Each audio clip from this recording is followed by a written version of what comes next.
tech has transformed the information superhighway into a super spreader of harmful content, invasive surveillance practices, and addictive and damaging design features.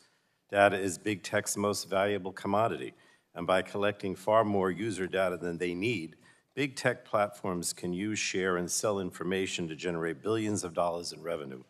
Today, the American people are powerless to stop this invasion of their privacy, and we can't wait any longer to pass comprehensive national privacy legislation that puts people back in control of their data.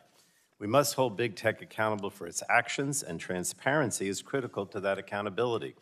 In the past several Congresses, this committee has heard from senior executives of other social media platforms about troubling and repeated instances where they put profits over people. Now, today we intend to bring more transparency to TikTok, which is controlled by its Beijing communist-based parent company, ByteDance. And while TikTok videos provide a new fun way for people to express their creativity and enjoy the videos of others, the platform also threatens the health, privacy, and security of the American people. And I'm not convinced that the benefits outweigh the risks that it poses to Americans in its present form. More than 130 million people in the United States use TikTok every month, including 2/3 of American teenagers. TikTok collects and compiles vast troves of valuable personal information to create an addictive algorithm that is able to predict with uncanny accuracy which videos will keep users scrolling, even if the content is harmful, inaccurate, or feeds destructive behavior or extremist beliefs. Now, the combination of TikTok's Beijing communist-based China ownership and its popularity exacerbates its danger to our country and to our privacy. The Chinese Communist government can compel companies based in Beijing, like TikTok, to share data with the Communist government through existing Beijing law or coercion.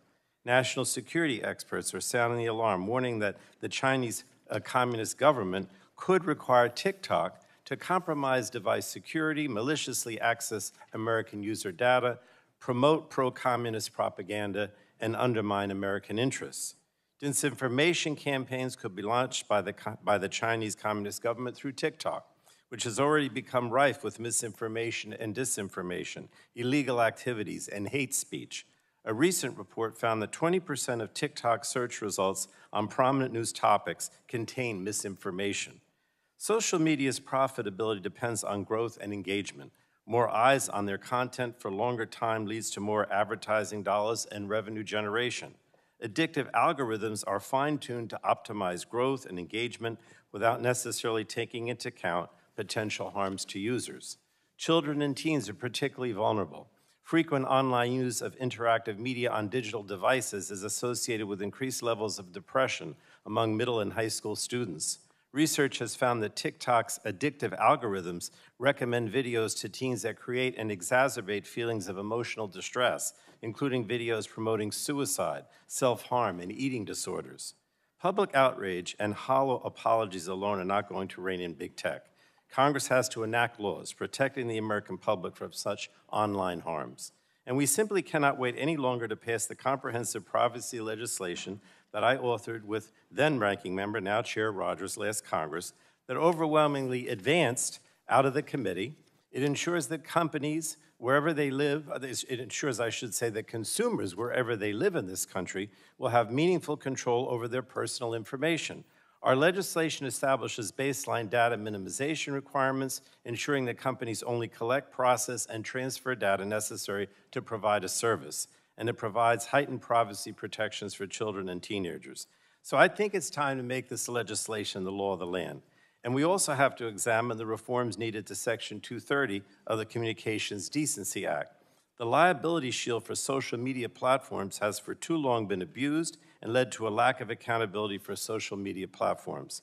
So I hope we can find a bipartisan path forward on that issue too, and I think you're having a hearing next week on it, so we can stop the very real harms to our country and democracy under the current law. I'd look forward to the discussion today as we continue to bring accountability to big tech. And let me say to Mr. Chu, I know this is about TikTok, but I am focusing all my attention not only on TikTok, but on these concerns, wide concerns about social media and the protection of privacy. And with that, I yield back. Thank you again, Madam Chair, for having this very important hearing. Our witness today is Mr. Shou Chew, Chief Executive Officer of TikTok. You're recognized for 5 minutes. Thank you. Chair Rogers, Ranking Member Pallone, members of the committee, thank you for your time. I am Shou Chew, and I'm from Singapore. That's where I was born, as were my parents. And after serving in Singapore's military, I moved to the UK to attend college, and then here to the US to attend business school. I actually met my wife here. By the way, she was just born a few miles away from here in Virginia. 2 years ago, I became the CEO of TikTok. Today, we have more than 1 billion monthly active users around the world, including over 150 million in the United States.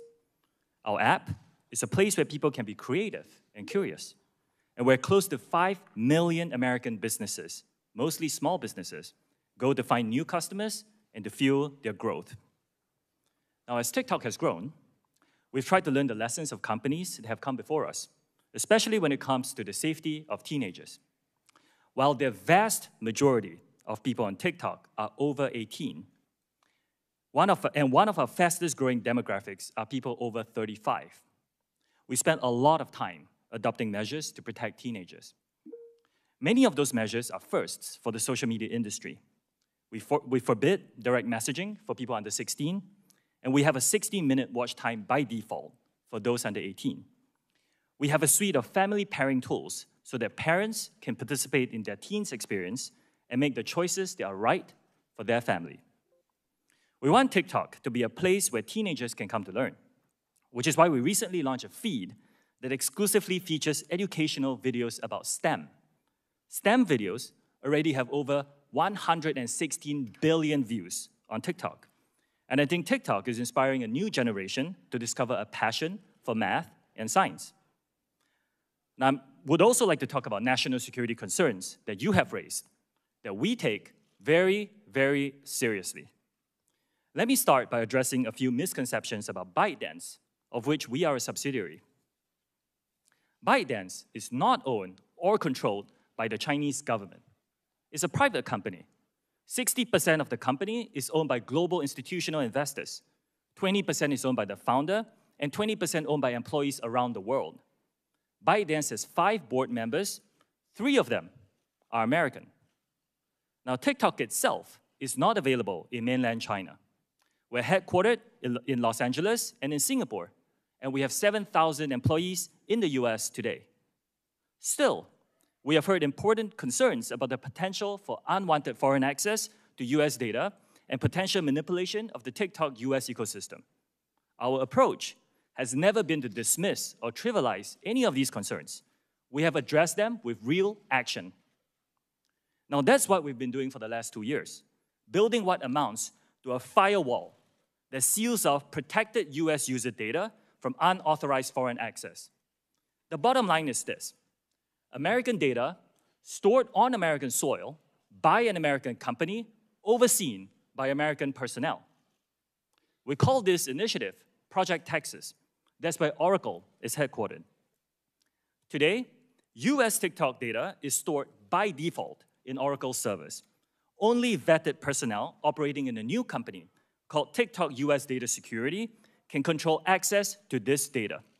Now, additionally, we have plans for this company to report to an independent American board with strong security credentials. Now, there's still some work to do. We have legacy US data sitting in our servers in Virginia and in Singapore. We're deleting those, and we expect that to be complete this year. When that is done, all protected US data will be under the protection of US law and under the control of the US-led security team. This eliminates the concern that some of you have shared with me that TikTok user data can be subject to Chinese law. This goes further, by the way, than what any other company in our industry have done. We will also provide unprecedented transparency and security for the source code for the TikTok app and recommendation engine. Third-party validators like Oracle and others will review and validate our source code and algorithms. This will help ensure the integrity of the code that powers what Americans see on our app. We will further provide access to researchers, which helps them study and monitor our content ecosystem. Now, we believe we are the only company that offers this level of transparency. Now, trust is about actions we take. We have to earn that trust with decisions we make for our company and our products. The potential security, privacy, content manipulation concerns raised about TikTok are really not unique to us. The same issues apply to other companies. We believe what's needed are clear, transparent rules that apply broadly to all tech companies. Ownership is not at the core of addressing these concerns. Now, as I conclude, there are more than 150 million Americans who love our platform, and we know we have a responsibility to protect them, which is why I'm making the following commitments to you and to all our users. Number one, we will keep safety, particularly for teenagers, as a top priority for us. Number two, we will firewall protected US data from unwanted foreign access.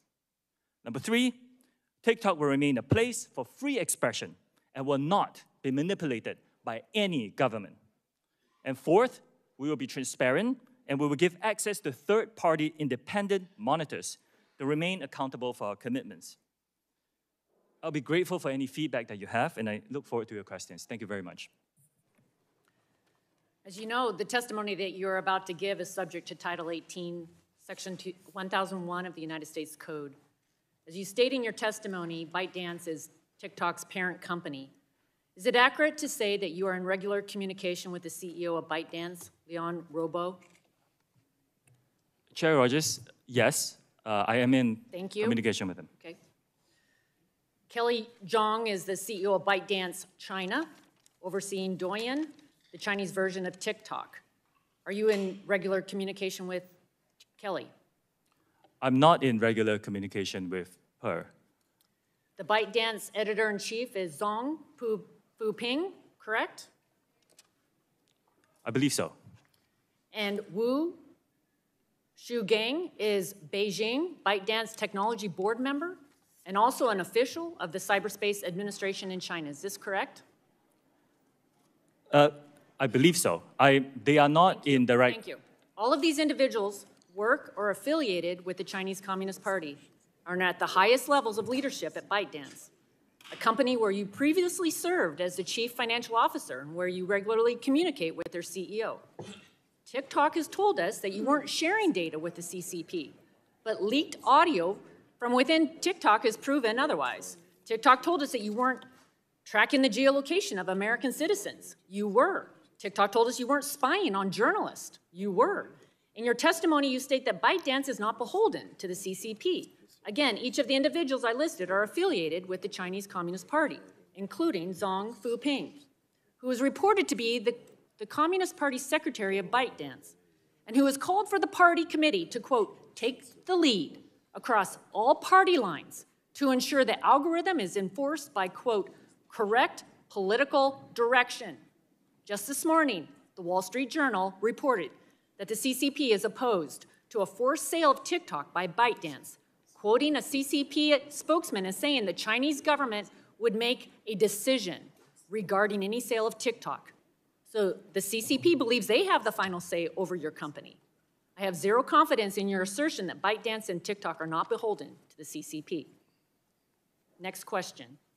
Heating content is a way of promoting and moderating content. In your current or previous positions within Chinese companies, have employees engaged in heating content for users outside of China? Very quickly, yes or no? Our heating process is approved by our local teams in the various countries. The answer is yes, thank you. Have any moderation tools been used to remove content on TikTok associated with the Uyghur genocide? Yes or no? We do not remove that kind of content. TikTok is a place of freedom of expression. And Chair Rogers, like I said, if you use our app, you can go on it and you will see a lot of users around the world expressing content on that topic and many others. Thank you. What about the massacre in Tiananmen Square, yes or no? I'm sorry, I didn't hear the question. The massacre in Tiananmen Square. That kind of content is available on our platform. You can go and search it. I will remind you that making false or misleading statements to Congress is a federal crime. I understand. Again, if you go on our platform, you will find that content. Okay, thank you.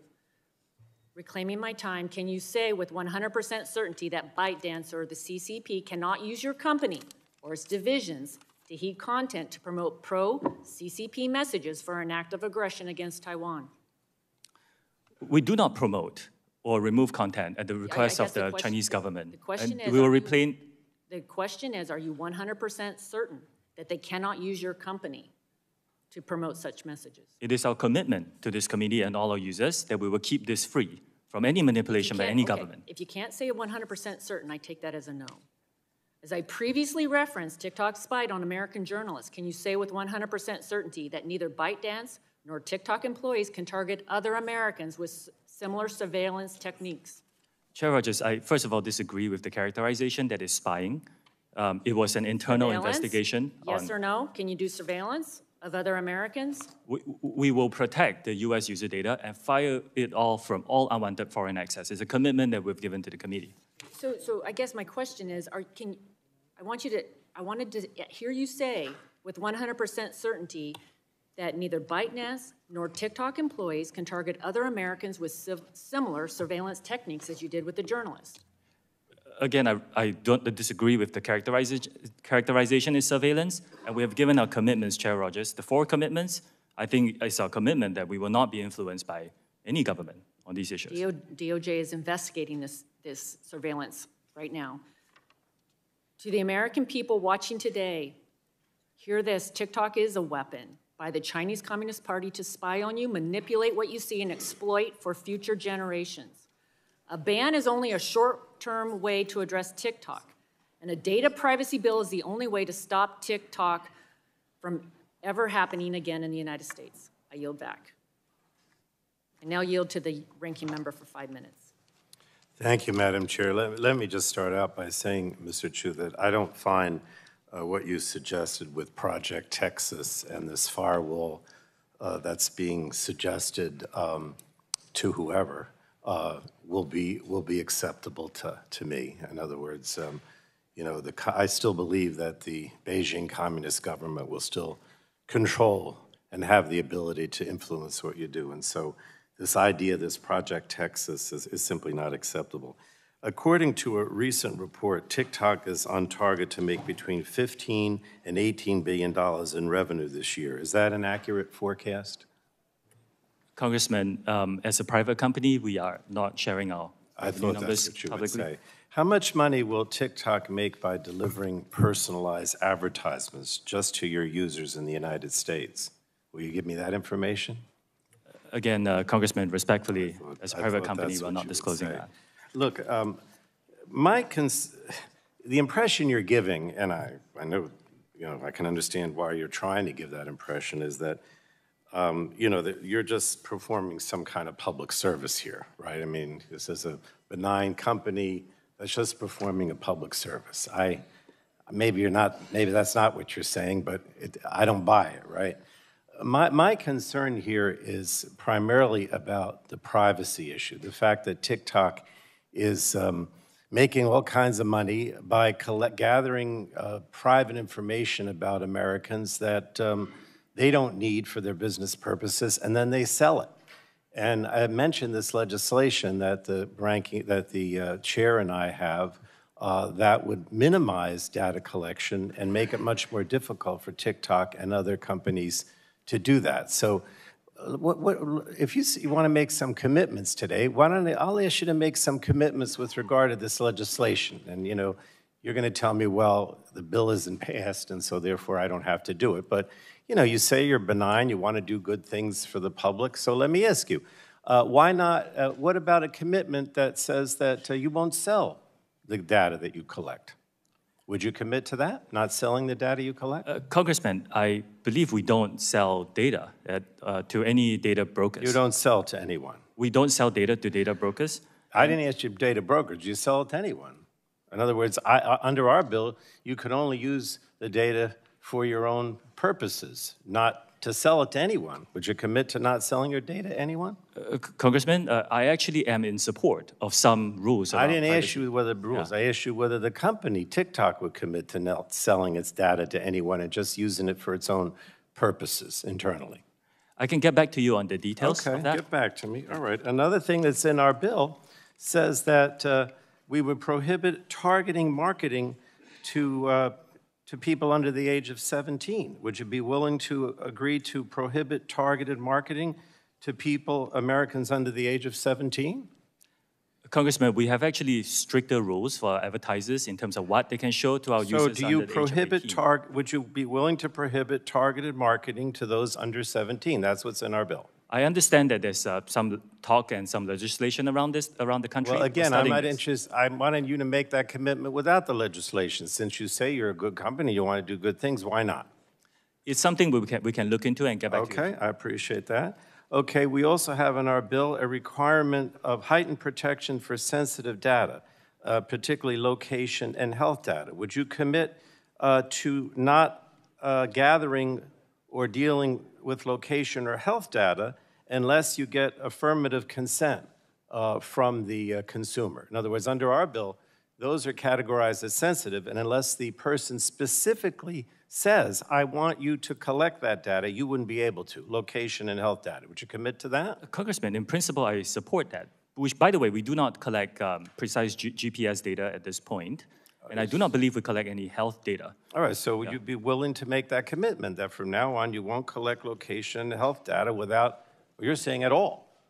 Is that a commitment? This is data that's frequently collected by many other companies in our industry. I know other companies do it. I don't think they should without affirmative consent. You said you want to be a good actor, so why not make that commitment to me today? We're committed to be very transparent with our users about what we collect. I don't believe what we collect is more than most players in the industry. My problem here is you're trying to give the impression that you're going to move away from Beijing and the Communist Party. You're trying to give the impression that you're a good actor. But the commitments that we would seek to achieve those goals are not being made today. They're just not being made. You're going to continue to gather data. You're going to continue to sell data. You're going to continue to do all these things and continue to be under the aegis of the Communist Party through your organization that owns you. So, in any case, thank you, Madam Chair. Gentleman yields back. Chair now recognizes the gentleman from Texas, Mr. Burgess, for 5 minutes. I thank the chair. Thank you, Mr. Chu, for joining us today. I think we've heard you say multiple times that TikTok is not a Chinese company, that ByteDance is not a Chinese company. But according to an article in today's Wall Street Journal, quoting here, China's Commerce Ministry said Thursday that a sale or divestiture of TikTok will involve exporting technology that has to be approved by the Chinese government. Continuing to quote, the reported efforts by the Biden administration would severely undermine global investors' confidence in the U.S., said Xu Tuting, a ministry spokeswoman. Continuing to quote, if that is true, China will firmly oppose it, she said, referring to the forced sale.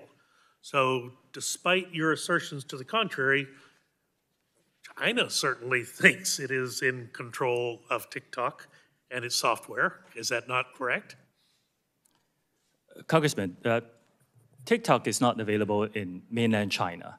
And today we're headquartered in Los Angeles and Singapore. But I'm not saying that the founders of ByteDance are not Chinese, nor am I saying that we don't make use of Chinese employees, just like many other companies around the world. We do use their expertise on some engineering projects. But according to their ministry spokeswoman, it would be a divestiture of exporting technology from China. So again, China thinks they own it, even though you do not.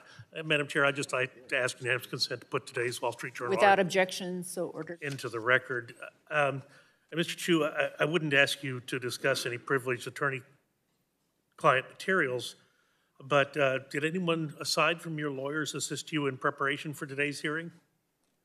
I prepared for this hearing with my team here in D.C. Did anyone at ByteDance directly provide input, help, or instruction for your testimony today? Congressman, this is a very high-profile hearing. My phone is full of well wishes. But I prepared for this hearing with my team here in D.C. Are you willing to share who helped prepare you for this hearing with the committee? And you can do that I can in follow up with you if you like. Can you guarantee that no one at ByteDance had a role in preparing you for today's hearing? Like I said, Congressman, this is a high-profile hearing. A lot of people around the world were sending me wishes and unsolicited advice, but I prepared for this hearing with my team here in D.C. Are the attorneys representing TikTok also representing ByteDance? Yes, I believe so. What percentage of TikTok revenue does ByteDance retain? Just give me a ballpark estimate if you don't precisely know. Congressman, like I said, as a private company, we are not prepared to disclose our financials in public today. But can we ask you to get back to us with a ballpark? We're not asking for the precise figures, but to get so the committee can have some understanding of the percentage of TikTok revenue that ByteDance retains. I understand the question. Respectfully, as a private company, we are not disclosing our financials today. Prior to today's hearing, did anyone affiliated with the Chinese Communist Party discuss this hearing with you, or anyone else on TikTok senior management? Congressman, since I've been CEO of this company, I have not had any discussions with Chinese government officials.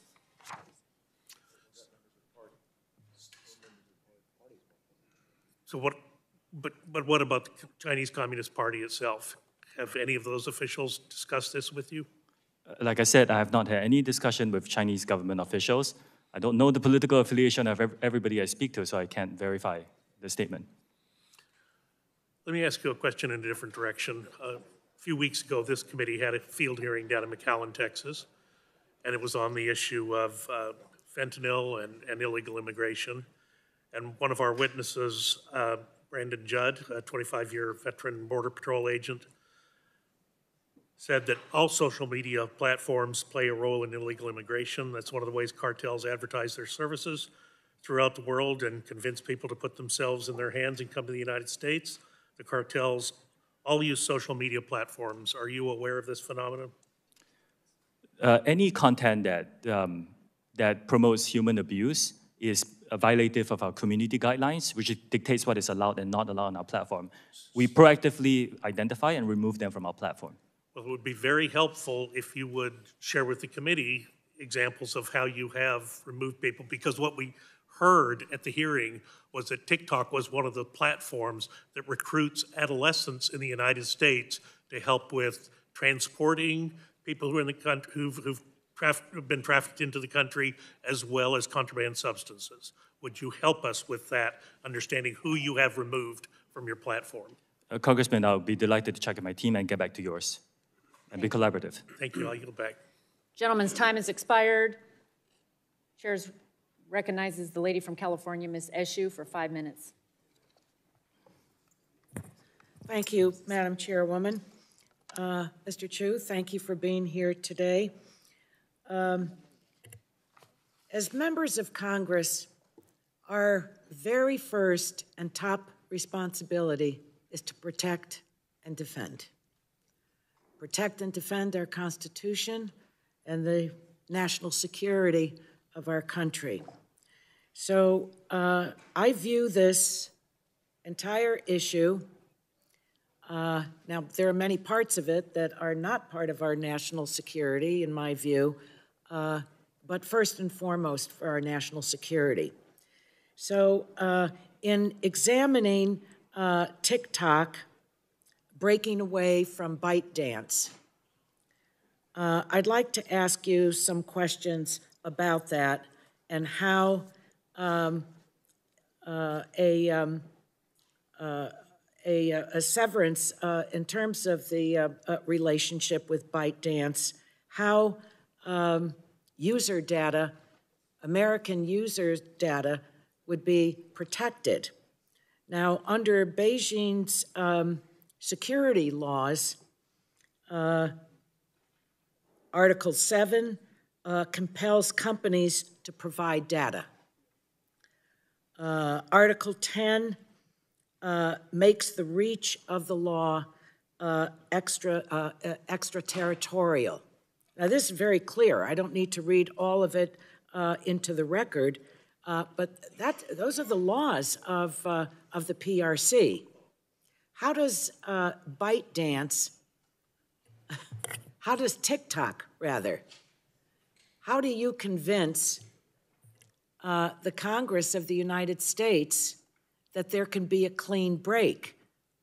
Why would the Chinese government sidestep their national law including Article 7, Article 10, in terms of user data? Congressman, thank you for the question. I'm glad you asked this. As I said in the opening statement, our plan is to move American data to be stored on American soil by the American company. I understand that, but you're sidestepping, or I haven't read anything in terms of TikTok, how you can actually say, and you spoke in your opening statement about a firewall relative to the data. But the Chinese government has that data. How can you promise that that will move into the United States of America and be protected here? Congresswoman, I have seen no evidence that the Chinese government has access to that data. They have never asked us. We have not provided. Well, you know what? I find that actually preposterous. I have looked in. I have really seen no evidence of this happening. And in order to assure everybody here and all our users, our commitment is to move the data into the United States to be stored on American soil by an American company, overseen by American personnel. So the risk will be similar to any government going to an American company asking for data. Well, I'm one that doesn't believe that there is really a private sector in China. And when you look at their national law and what specifically these two articles, Article 7 and Article 10, are very clear.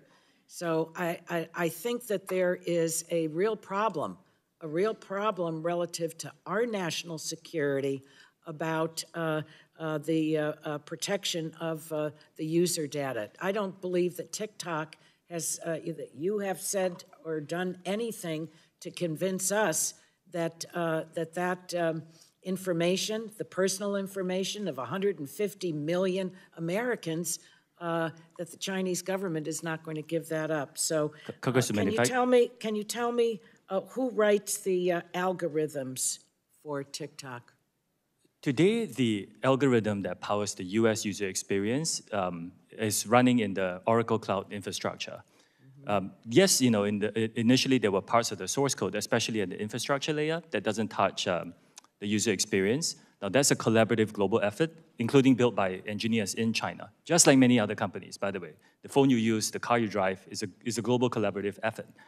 Now, but today, the business sites and the main parts of the code for TikTok is written by TikTok employees. And, Congresswoman, what we are offering is third-party monitoring of our source code. I am not aware of any company, American companies or otherwise, that has actually done that. Because we are saying we want to give you transparency and rely on third parties to make sure that we get all the comfort that we need about the experience. Well, my time is up, and I yield back. Thank you. Lady yields back. Pleased to yield to the gentleman from Ohio, Mr. Latta, for 5 minutes. Well, thank you, Madam Chair. Unlike the Chinese Communist Party, the United States believes in individual freedom, innovation, and entrepreneurship. That is, in part, why Congress enacted Section 230 of the Communications Decency Act. Our goal is to promote growth of the online ecosystem in the United States and to protect companies from being held liable for good faith efforts to moderate their platforms. Last year, a federal judge in Pennsylvania found that Section 230 protected TikTok from being held responsible for the death of a 10-year-old girl who participated in a blackout challenge, also known as the choking challenge. TikTok actively pushes video on her feed. Unfortunately, this is one of the many devastating examples of children losing their lives because of content promoted by TikTok. Section 230 was never intended to shield companies like yours from amplifying dangerous and life-threatening content to children. Do you consider this to be a good faith moderation? Congressman, as a father myself, when I hear about the tragic deaths of young people, it's heartbreaking. Do you find that good faith moderation? Well, Congressman, Section 230 is a very complex issue. Yes or no? We are very focused on safety, and all these dangerous challenges are removed when we find them. Do you believe TikTok deserves this liability protection? I'm sorry, Congressman. Do you believe that TikTok deserves this liability protection under Section 230? Congressman, as you pointed out, 230 has been very important for freedom of expression on the internet. It's one of the commitments we have given to this committee and our users, and I do think it's important to preserve that. But companies should be raising the bar on safety. Let me follow I up. really agree Let with me that. just follow up real quickly from your own testimony. When you told us and you repeated it, we'll keep safety, particularly for teenagers, a top priority for us.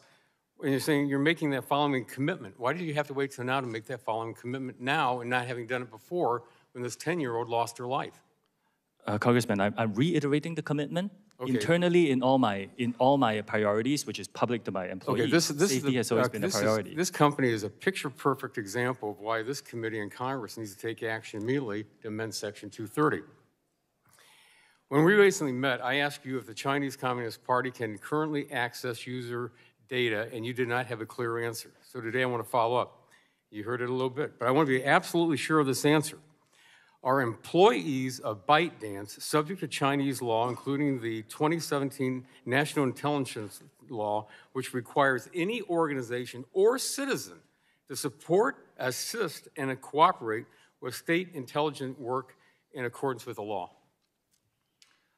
Like many companies, including many American companies, we rely on the global workforce, including engineers in China. Okay, but So no, yes in or the, no? So Yes. in the past, yes.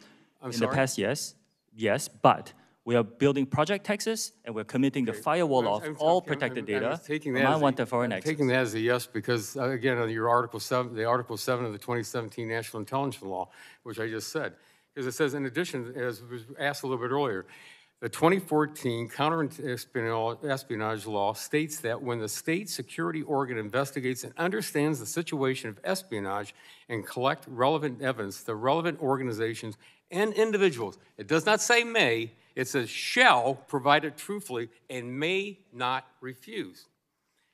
Yes or no? Do any ByteDance employees in China, including engineers, currently have access to U.S. user data? Today, all U.S. user data is stored by default in the Oracle Cloud infrastructure, and access to that is controlled do any by American ByteDance personnel. employees in China, including engineers, currently have access to U.S. data? Congressman, I would appreciate, this is a complex topic. Today, all data is stored or by no? default. No, it's not that complex. Yes or no, do they have access to user data? We have, after Project Texas is done, the answer is no. Today, there is still some so you're data saying that we need yes, to delete. but we've heard from already Virginia from the and ranking member that he doesn't, and that he doesn't really see that Project Texas is going to be useful. So I think I'm taking that as a no because, again, the question is what came to come up earlier, are that on December the 22nd of last year, when ByteDance confirmed some of its Chinese employees had accessed TikTok data to monitor and track the physical location of journalists. So I took that as a yes from an earlier answer. You know, earlier this week, you posted a TikTok video asking American users to mobilize in support of your app and oppose the potential U.S. government action to ban TikTok in the United States.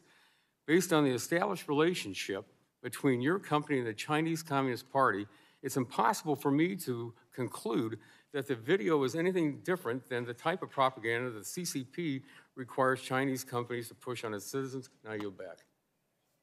Yields back.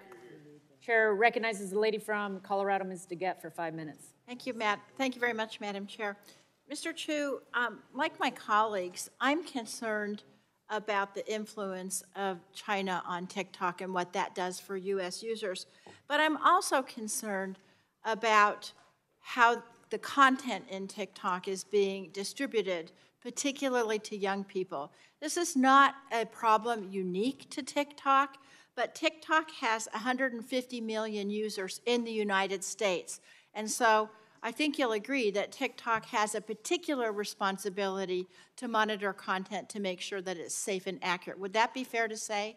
Yes, I agree with that. So, you know, I know you said in your opening statement there's a ban or limited for kids under 13 and under 18 and so on.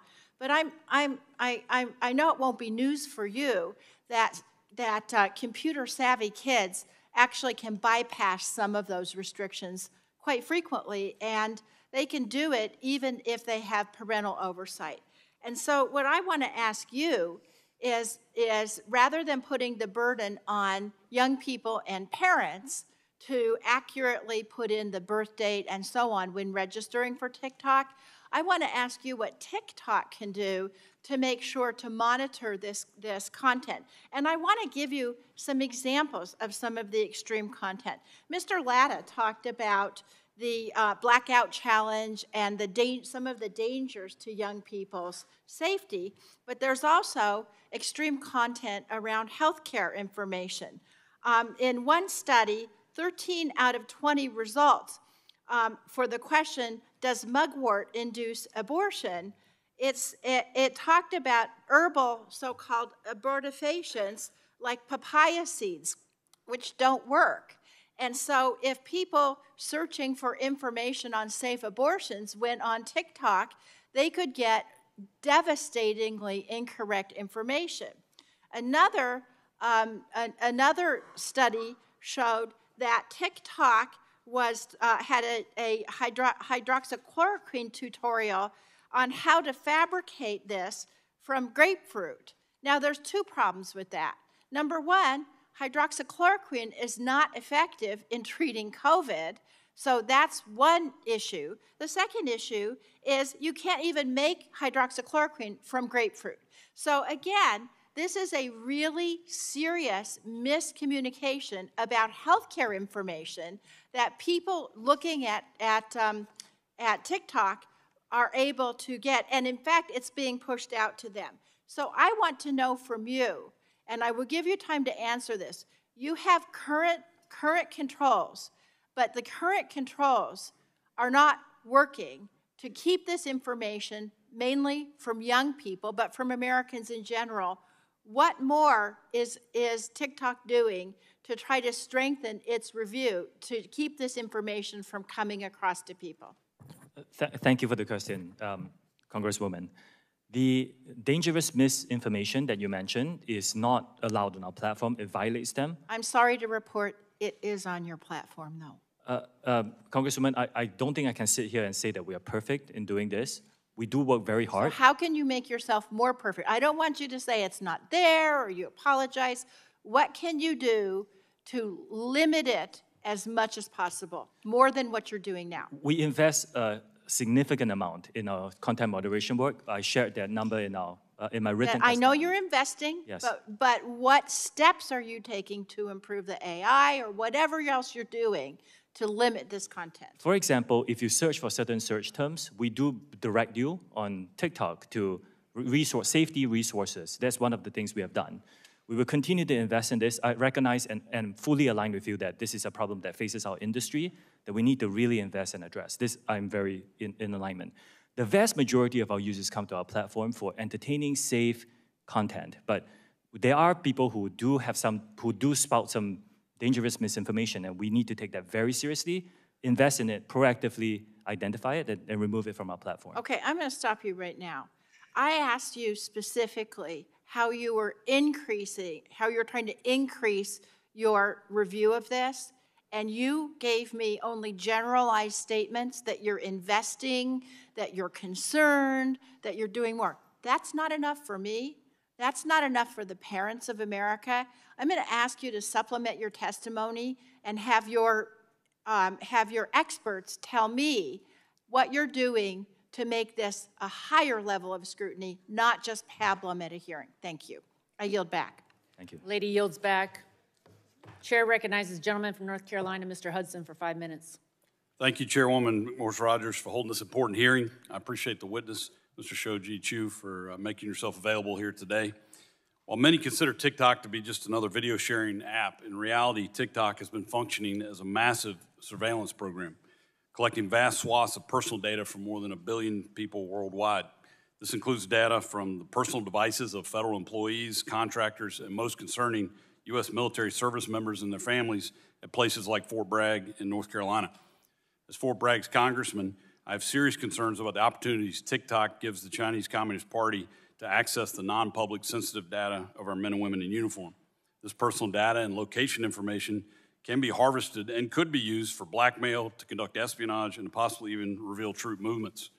While the Department of Defense and most agencies have banned TikTok on government-issued devices, I believe more needs to be done at the command level to urge troops and their dependents to erase the app from the personal devices and keep them off home Wi-Fi. Having an app banned on a device in one pocket but downloaded on your device in the other doesn't make a whole lot of sense to me. I believe Congress and DoD should address the continued use of TikTok on military installations as well as any use that depicts U.S. military operations. Mr. Chu, does TikTok access the home Wi-Fi network? Only if the user turns on the Wi-Fi. I'm sorry, I may not understand the So if I have question. TikTok app on my phone and my phone is on my home Wi-Fi network, does TikTok access that network? It will have to access the network to get connections to the internet, if that's the question. Is it possible then that it could access other devices on that home Wi-Fi network? Congressman, we do not do anything that is beyond any industry norms. I believe the answer to your question is no. It could be technical. Let me get back to you. Okay, I'd appreciate it if you can answer that. I'd like to change directions real quick. Do you receive personal employment, salary, compensation, or benefits from ByteDance? Yes, I do. What is your salary from ByteDance? Congressman, if you don't mind, I would prefer to keep my compensation private. Okay. Do you personally have any company shares or stock in ByteDance or Douyin? Congressman, if you don't mind, I would like to keep my personal assets private.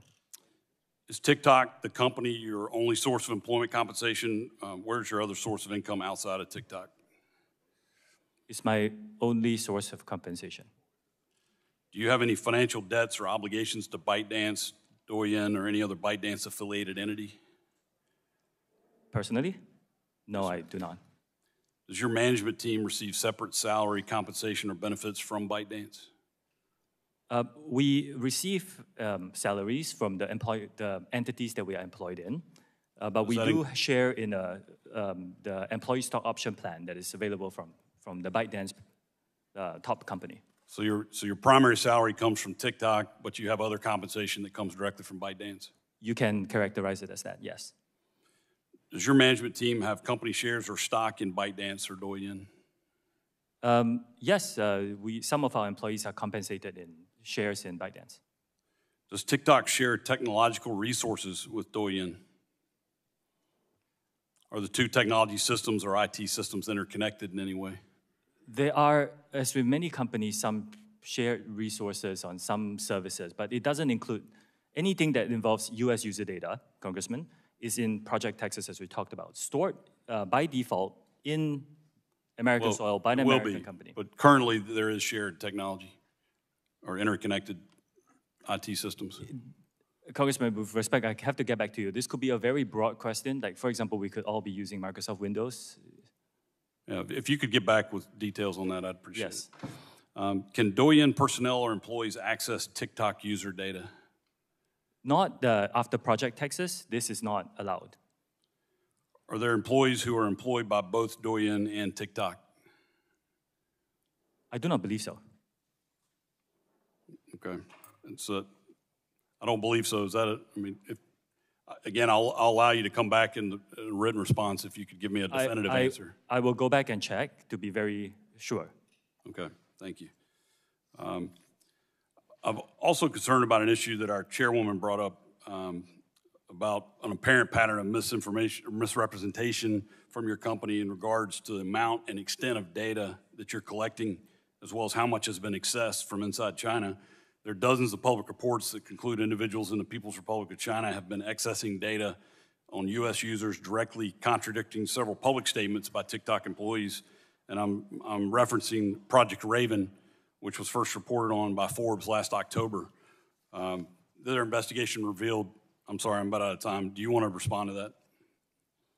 Yes, Congressman.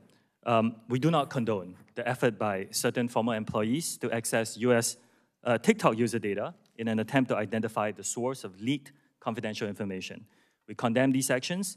After learning about them, we found a highly reputable law firm to thoroughly investigate the incident. We took swift disciplinary action against employees who were found to be involved and are implementing measures to make sure this doesn't happen again. We have made this team available to you. I think they have briefed many of you in this committee very extensively, and I will continue to make them very available to you as part of our transparent commitment. Thank you. My time's expired. I yield back. Gentleman yields back. Chair recognizes the lady from Illinois, Ms. Shurkowski, for 5 minutes. Thank you. So today, in the Wall Street Journal, they said, today, China's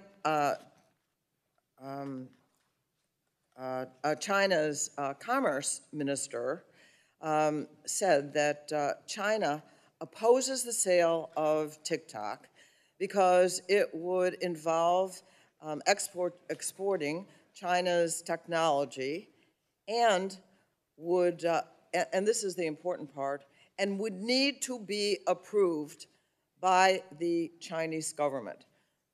Would need to be approved by the Chinese government. So all of what you've been saying about the distance between TikTok and China has been said to be not true in the paper today, and I would like to see what you have to say in response. Congresswoman, I do disagree with that characterization. I think we have designed Project Texas to protect U.S. user interests and to move forward here in the U.S. Again, it's the protections of storing American data on American soil by an American company looked after by American personnel. And I do not think that our commitments to this committee and all our users is impacted by any event that you mentioned. Now, the whole discussion on this, the resolution of this is an ongoing and developing event. So we will continue to pay attention to this, and we'll get back to you when we have more specifics. So my commitments stand. Yeah. Okay, so if it's an ongoing debate, apparently with China, so it's hard to say with any certainty that China would not have any influence. But let me ask another question. Last fall, along with Gus Bilirakis, who were chair and co-chair of the subcommittee together, were told that TikTok had surveilled, was involved in surveillance of users, very personal information. And you might say, well, not more than other companies, and I agree with Ranking Member Pallone that I really don't want to go by that standard particularly, but that TikTok's in-app browser surveilled everything from Americans, including passwords and credit card numbers, et cetera. So I just want to ask you if TikTok did track and collect this sensitive data that Americans don't want to have disclosed. Congressman, thank you. I'm glad you asked this question because, like you pointed out, we actually do not believe we collect more data than any other social media company out there. A lot of these reports, and we can talk about which specific one you're talking about, a lot of them are not that accurate. Some of them we have contacted, we have actually gotten in touch with the authors to help them understand the data that we're collecting. A lot of it is speculation. This is something they could do. But if you look at the subtext, this is something that every company could do. I'm running out of time. Let me just say that if TikTok chose not to take this sensitive information that you don't need for a transaction and support our comprehensive privacy bill, that would be very helpful. The other thing I wanted to ask, so really this is a yes or no, that does TikTok share user information from companies, from parent companies, from affiliated, or send user information to overseas? In the past, yes, for interoperability purposes. Now, after Project Texas, all protected U.S. data will be stored here with the access controlled by a special team of U.S. personnel. Again, Congresswoman, this is something that, as far as I understand, no other company, including American companies, are willing to go. So maybe this is something that we can ask the industry to provide, not just us, to protect U.S. user interests. In the case of sharing information, I do want to quote from employees that you had, and here's the quote, everything is seen in China, is really what they said. People who were in touch with this sensitive data were saying that. How do you respond to that? I disagree with that statement. Well, I know you disagree with that statement, but my point is, how does that happen that employees of the company are saying that, in fact, that's not true? I cannot speak to, I don't know who this person is, so I cannot speak to what the person has or has not said. What I can say is, based on my position in this company and the responsibility that I have, that statement is just not true. Okay, unfortunately, and I'll close, I guess I'm over my time, we need to look into the facts of this, and so do you. And I yield back. Gentlelady yields back. Chair recognizes the lady from Florida, Ms. Kamek, for 5 minutes. Thank you, Madam Chairwoman. Mr. Shou, are you aware of Chinese Communist Party leader Chairman Xi Jinping's comments in May 2021 during a Communist Politburo study session where he instructed colleagues to target different countries, different audiences with short-form video? Are you aware of these comments? Yes or no? Congresswoman, I'm not aware of these comments. Okay. Well, and as was pointed out by Chairwoman Rogers, you have regular contact with Chinese Communist Party Secretary, Mr. Zhang Fuping, who is your boss at ByteDance, correct? No. No. No, he's neither my boss, nor do we have frequent contact. But you have regular contact with ByteDance.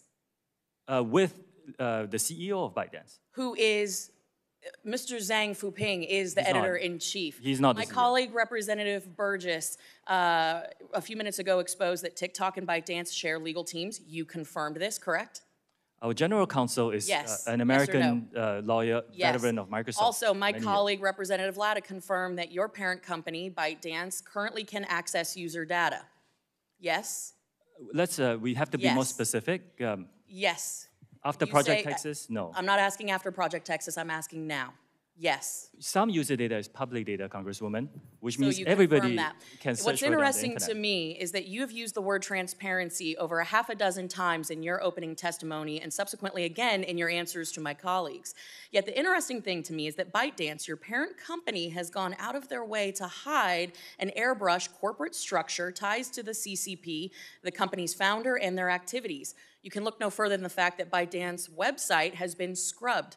In fact, we found web pages from the Beijing Internet Association, the industry association charged with Communist Party building work of internet companies in Beijing. They have been archived, but since deleted. Makes you kind of wonder why. Yes or no, ByteDance is required to have a member of the Chinese government on its board with veto power. Is that correct? No, that is not correct. ByteDance owns some Chinese businesses, and you're talking about this very special subsidiary that is Mr. for Shou, Chinese business licensing Mr. Shou, purposes. I'm going to have to move on. You've said repeatedly that there is no threat, that this is a platform for entertainment and for fun. I have to ask you then, if there is no threat to Americans, if there is no threat to our data, privacy, security, why did an internal memo from TikTok corporate headquarters explicitly coach senior management to, quote, downplay the parent company ByteDance? Why would they say downplay the China Association and downplay AI? This is from an internal memo from your company. Why, if you had nothing to hide, would you need to downplay the association with ByteDance in China? Congresswoman, I have not seen this memo. You can't What I answer can that say- question. Mr. Shou, I'd like to direct your attention to the screen for a short video, if you don't mind.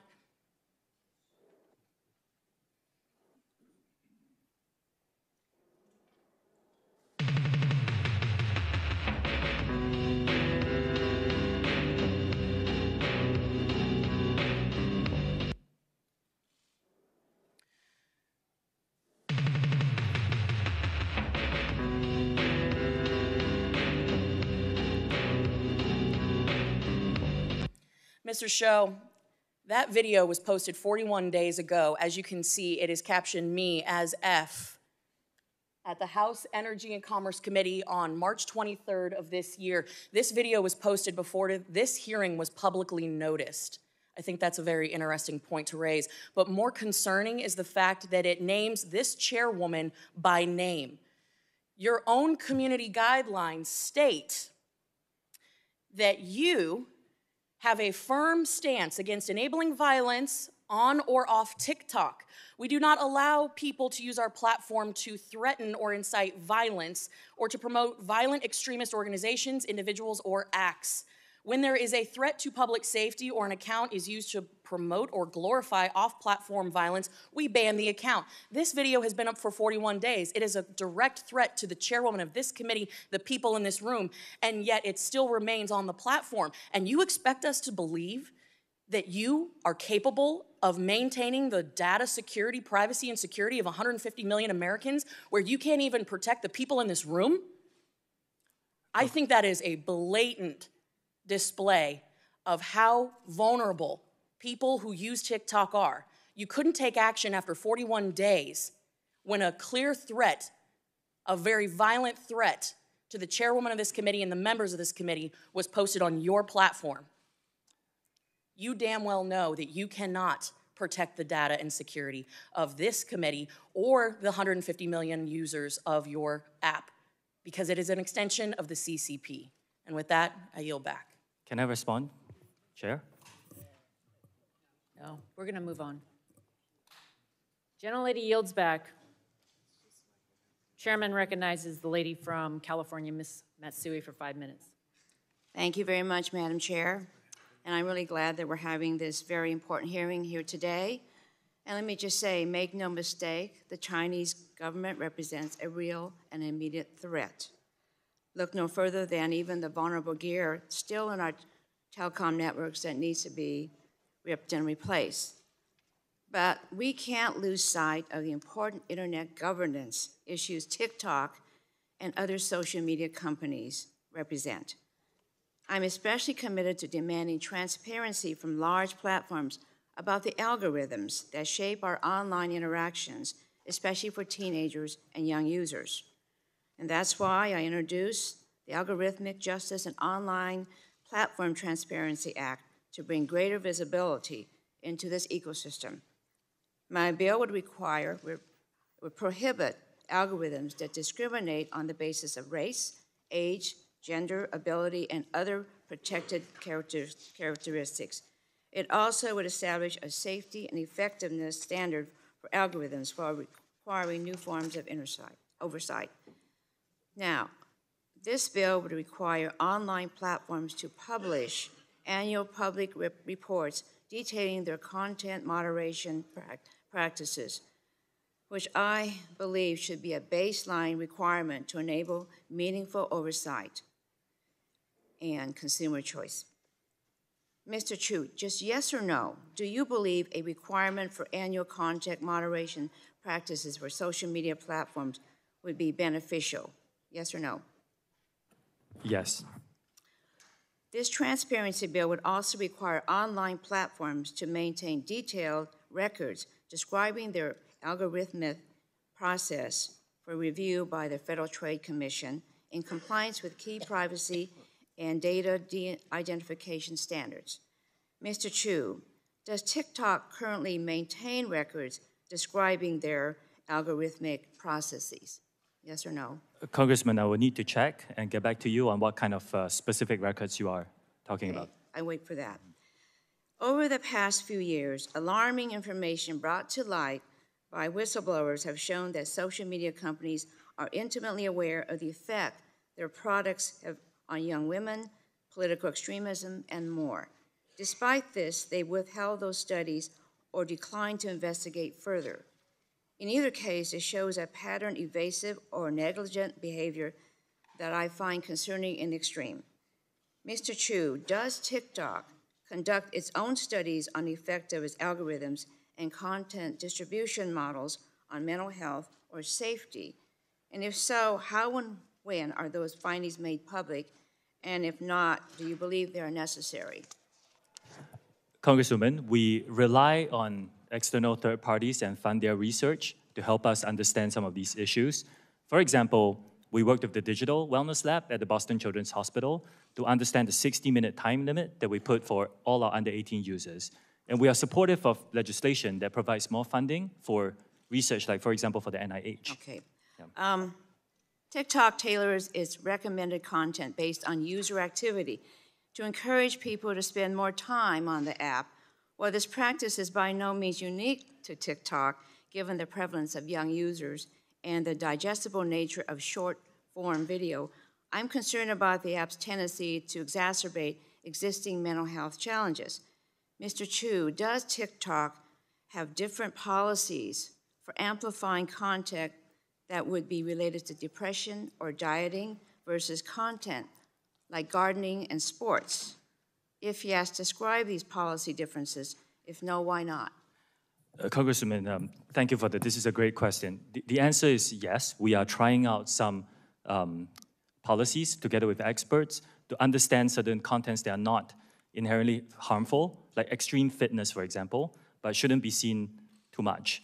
And these are models that we're building, and we are trying to understand, together with experts, how to best implement them across our platform, particularly for younger users, under 18. In cases where users have been engaging with potentially harmful content, I believe it's imperative that the app takes steps to moderate that behavior rather than continuing to promote it. I mean, in a sense, I apologize. About that. I wasn't clear. First, anything that is violative and harmful, we remove. What I meant to say were content that is not inherently harmful. Like some of the extreme fitness videos about people running 100 miles. It's not inherently harmful, but if we show them too much, the experts are telling us that we should disperse them more and make sure that they're not seen too regularly, especially by younger users. So you're very intentional about that then? It's something that we are working on it, yes. Yeah. You're working on it? Yes. Okay. I yield back. Gentle lady yields back. Chair recognizes the gentleman from Florida, Mr. Bill Rockus, for 5 minutes. Thank you, Madam Chair. I appreciate it very much. Thanks for holding this hearing. Mr. Chu, your algorithms have prioritized providing harmful content directly to children, like self-harm challenges and even suicide. Just 3 days ago, Italy opened an investigation into the TikTok over user safety concerns after the so-called French scar challenge went viral on your platform. I know you know about the blackout challenge, which others may know as the choking challenge that encourages children to bring them to the point of unconsciousness or in some cases, tragically, death. If that isn't enough, I want to share the story of Chase Nasca, a 16-year-old boy from New York who tragically ended his life a year ago by stepping in front of a train. I want to thank his parents. Again, they are here. I want to thank his parents for being here today and allowing us to show this. Mr. Chu, your company destroyed their lives. Your company destroyed their lives. I admire their courage to be here and share Chase's story in the hopes that it will prevent this from happening to other families. The content in Chase's For You page was not a window to discovery, as you boldly claimed in your testimony. It wasn't content from a creator that you invited to roam the hill today, or STEM education content that children in China see. Instead, his For You page was sadly a window to discover suicide. It is unacceptable, sir, that even after knowing all these dangers, you still claim TikTok is something grand to behold. I want you to see what Chase would see. And I think if you want, again, would you share this content with your children, with your 2 children? Would you want them to see this? And again, I want to warn everyone watching that you may find this content disturbing, but we need to watch this, please. Larry tip. You got to kill yourself. Oh, word? Like right now? And then I'm going to put a shotgun in my mouth and blow the brains out of the back of my head. Cool.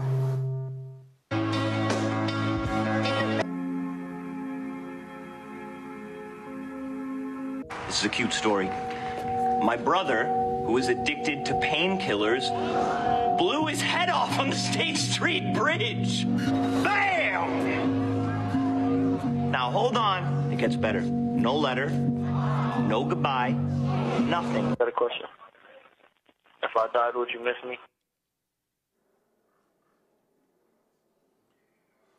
Mr. Chu, please. Your technology is literally leading to death. Mr. Chu, yes or no? Do you have full responsibility for your algorithms used by TikTok to prioritize content to its users? Yes or no, please? Congressman, I'll just like to, if respectfully, if you don't mind, I would just like to start by saying it's devastating to hear about the news of, yes, as a father myself, this is Sir, tragic. Yes or no? I'll repeat the question. Do you have full responsibility over the algorithms used by TikTok to prioritize content to its users? Yes or no, please? Congressman, we do take these issues very seriously. Yes or no? And we do provide resources for anyone who types in anything that Sir, is suicide yes or related. no? I see you're not willing to answer the question or take any responsibility for your parents' companies, the technology, and the harms it creates. It's just very, very sad. Very sad. It's very sad. This is why Congress needs to enact a comprehensive privacy and data security law to give Americans more control over their information and to protect our children. We must save our children from big tech companies like yours who continue to abuse and manipulate them for your own gain. And I'll yield back, Madam Chair. Gentleman yields back. Chair recognizes the lady from Florida, Ms. Castor, for 5 minutes. Well, thank you, Madam Chair. Colleagues, it is urgent that the Congress pass an online data privacy law that protects the personal privacy of Americans online, and particularly our kids. While this hearing shines a light on TikTok, this hearing also should serve as a call to action for the Congress to act now to protect Americans from surveillance, tracking, personal data gathering, and addictive algorithmic operations that serve up harmful content and has a corrosive effect on our kids' mental and physical well-being. For many years, I've sounded the alarm in this committee of how big tech platforms like TikTok and Facebook and Instagram incessantly surveil, track, gather personal private information, and use it along with data brokers to target and influence our behavior. This is a much broader issue than TikTok in China. There are other malign actors across the world who gather data to use it as an element of social control and influence peddling and worse. And as I detailed in this committee last year when we passed our online privacy law, the harms to children are very serious and demand swift action. Big tech platforms profit immensely from keeping children addicted. They do not care about the privacy, safety, and health of our kids. They are the modern-day tobacco and cigarette companies that for so long resisted and misled Congress. And it took action by the Congress to actually protect our kids and to outlaw smoking by young people. In early 2020, based upon the growing body of evidence to harm to kids online, I introduced the Kids Privacy Act and the KIDS Act. And I want to thank all of the researchers, the young people, the parents, the Surgeon General of the United States who have explained the correlation between social media usage and body dissatisfaction, disordered eating habits, anxiety, depression, self-injury, suicide ideation, and cyberbullying. Heck, Frances Haugen, the Facebook whistleblower, was right here and testified to us that Facebook and Instagram conducted research on this topic. They knew and understood the harms, but they continued to elevate profits over the well-being of children. And TikTok does the same. Last Congress, when we passed the ADPPA, the committee incorporated many of these important child online privacy and safety provisions from my bills, but we can make the 118th Congress's version of this bill, of this new law, even more protective of children, and I look forward to working with the chair and the ranking member to make that happen. Mr. Chu, TikTok has incredible sway over children in the U.S., but you don't have a very good track record. In 2019, TikTok was hit with the largest civil penalty by the Federal Trade Commission in a children's privacy case. 4 years later, TikTok still has not taken sufficient action to fix the problems. I assume because child users are incredibly profitable to your bottom line. So answer me this. TikTok allows advertisers to specifically target advertising to children aged 13 to 17, correct? Congresswoman, I do want to disagree with the statement that child abuses are not allowed on our platform at all. It's deplorable conduct and it's not allowed on our platform. Do you target advertising to young people aged 13 to 17? We do serve personalized advertising at this point, but the policies are very safe for them. How much money does TikTok make selling ads targeted to minors? Congresswoman, can I clarify minors in what age? From just say age 13 to 17. For the teenage population, I want to clarify that we do have a under 13 experience and zero advertising on that platform. For those, well, that's a whole other topic. Okay. Between 13 and 17, if you don't mind, I'll check into my team and get back to you on those answers. You know, TikTok could be designed to minimize the harm to kids, but a decision was made to aggressively addict kids in the name of profits. And it's our responsibility, members, to act swiftly to address this. This has gone on for too long. We've dilly-dallied too much. This committee, thankfully, we've taken responsibility and acted, but we have an enormous responsibility to act swiftly and get this bill to the floor of the House and passed into law as soon as possible. Thank you. I yield back my time. Gentlelady yields back. Chair recognizes the gentleman from Ohio, Mr. Johnson, for 5 minutes. Thank you, Madam Chair. Mr. Chu, I'm an information technology professional, been doing it for the most of my life. You've been evasive in many of your answers. I'm going to talk to you in some language that maybe you'll better understand, ones and zeros, okay? Let's talk about the Citizen Lab report. This is something your team frequently mentions in hearings as a way to exonerate yourself. For example, in the limitations section, it reads, we could not examine every source code component and test in the apps in every circumstance, which means our methods could not find every security issue, privacy violation, and censorship event. So it's an incomplete assessment. The report notes that TikTok's data collection using third-party trackers was in apparent conflict with the GDPR and that multiple themes were censored by TikTok.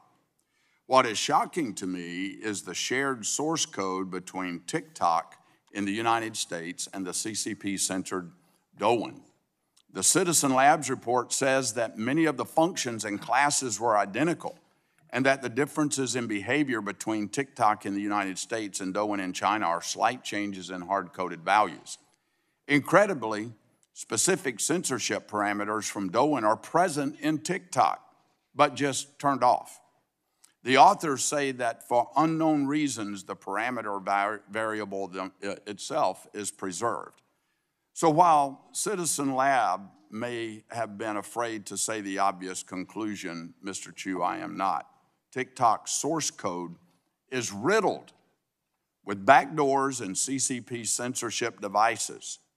Here's the truth. In 1 million lines of code, the smallest shift from a 0 to a 1 on just one of thousands of versions of TikTok on the market will unlock explicit CCP censorship and access to American data. Mr. Chu, as CEO of TikTok, why have you not directed your engineers to change this source code? Congressman, thank you for the question. Have you directed them to change the source code? Like what we are offering and Yes my or fourth no? commitment. Have you directed them to change that source code? Congressman, if you give me a bit of time to just No, explain this. I don't. It's a yes or no question. Have you directed your engineers to change that source code? I'm not sure I understand. Why are you allowing TikTok to continue to have the capacity for censorship, and yet you claim here that you don't? Let me remind you of something. Do you realize that making false and misleading statements to Congress is a federal crime? Yes, I do. Okay. So have you directed your engineers to change that source code? I am giving third-party access monitoring by experts. And Congressman, you are an expert on this. You could agree with me that no other company TikTok does source this. code is the same as Doan? What percentage? I can get back to you on the specifics. Okay, I'd appreciate that. Where was the source code for TikTok developed? Was it developed in China or in the United States? It's a global collaborative effort, like a lot Was of it code for a developed lot of in, companies. was it developed in China? Some of it? Some of it is. Okay, at ByteDance. When it's compiled in the compilation process, can bytecode be manipulated? We've talked a lot about source code. What about the bytecode, the ones and zeros that actually execute on the device? Can it be manipulated?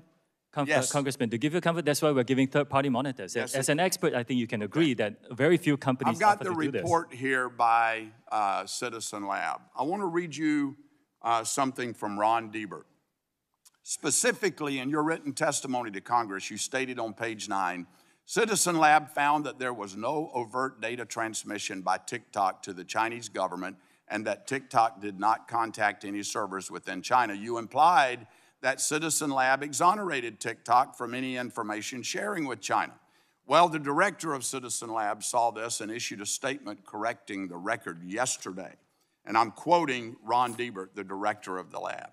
I am disappointed that TikTok executives continue citing the Citizen Lab's research in their statements to government as somehow exculpatory. I've called them out on this in the past, and it's unfortunate that I have to do it again, unquote. He goes on to say, and I quote, we even speculated about possible mechanisms through which the Chinese government might use unconventional techniques to obtain TikTok user data via pressure on ByteDance, end of quote. Mr. Chu, you sent Congress written testimony citing this lab as a support of your claim that China cannot access user data, U.S. user data. And now this lab has come out to say, we never said that.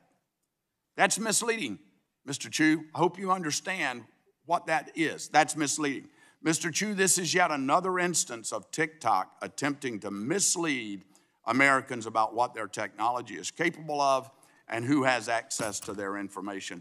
Madam Chair, I'd like to Madam Chair, I would like to respond to that very Ron quickly, Diebert and the Citizens Lab into the record. Without objections. With so that, I ordered. yield back. Gentleman yields back. Chair yields to the gentleman from Maryland. Mr. Sarbanes, 5 minutes.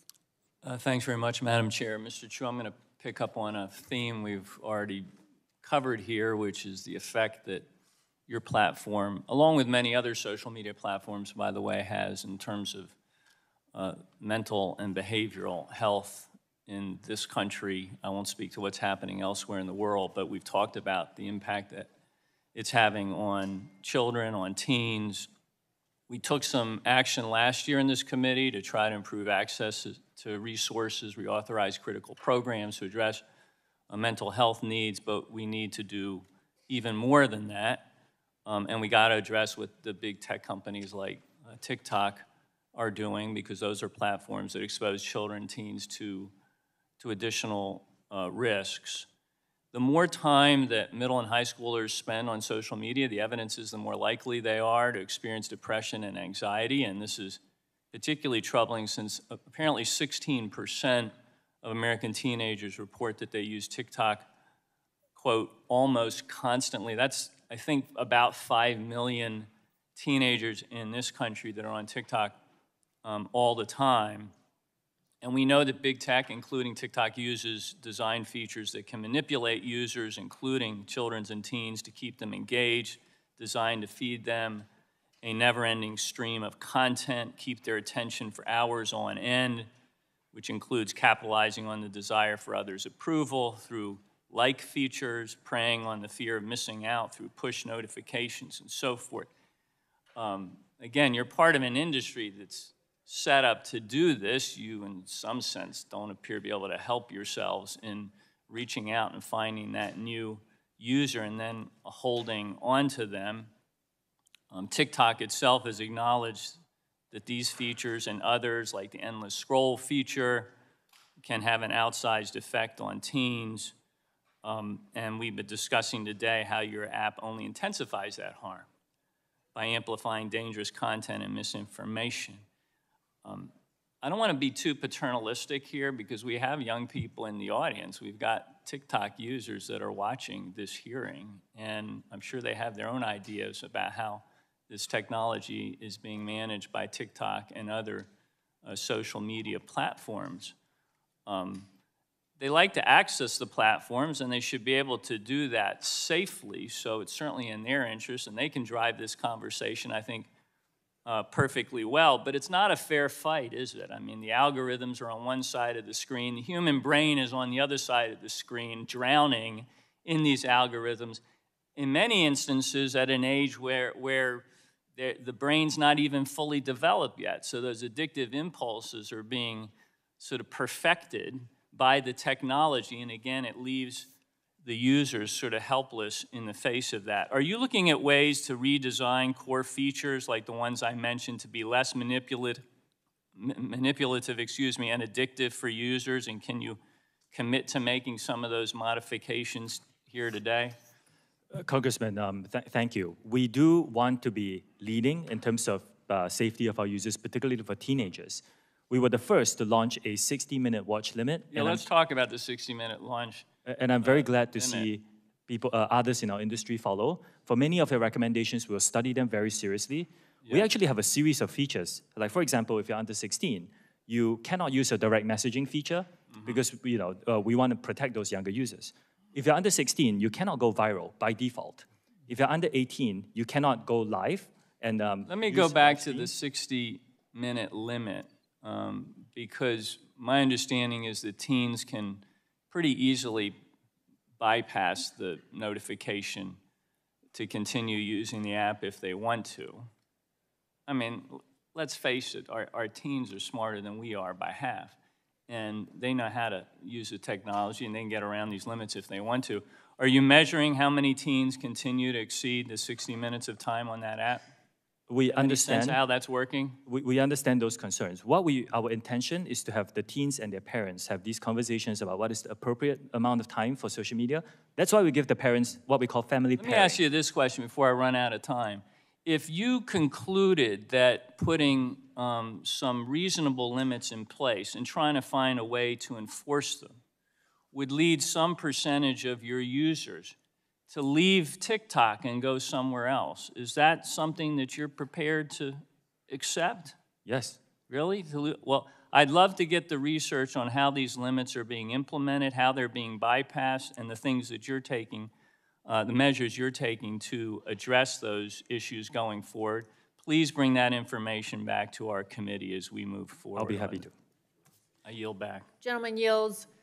Chair recognizes the gentleman from Kentucky, Mr. Guthrie, for 5 minutes. Thank you, Madam Chair, for yielding. I appreciate the time. Mr. Chu, your terms of service specifically state that TikTok does, and I quote, not allow the depiction, promotion, or trade of drugs or other controlled substances.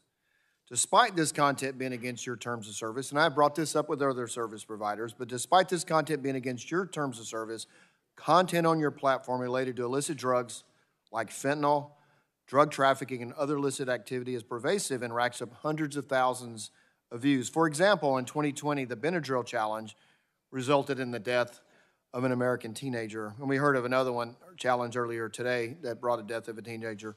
While you were at ByteDance, if you were the CFO for ByteDance, did doing allow related illicit drug trafficking or challenges resulting in death or injury to kids? Congressman, I represent TikTok here today. I can tell you that TikTok does not allow illegal drugs content on our platform. Does do it in China?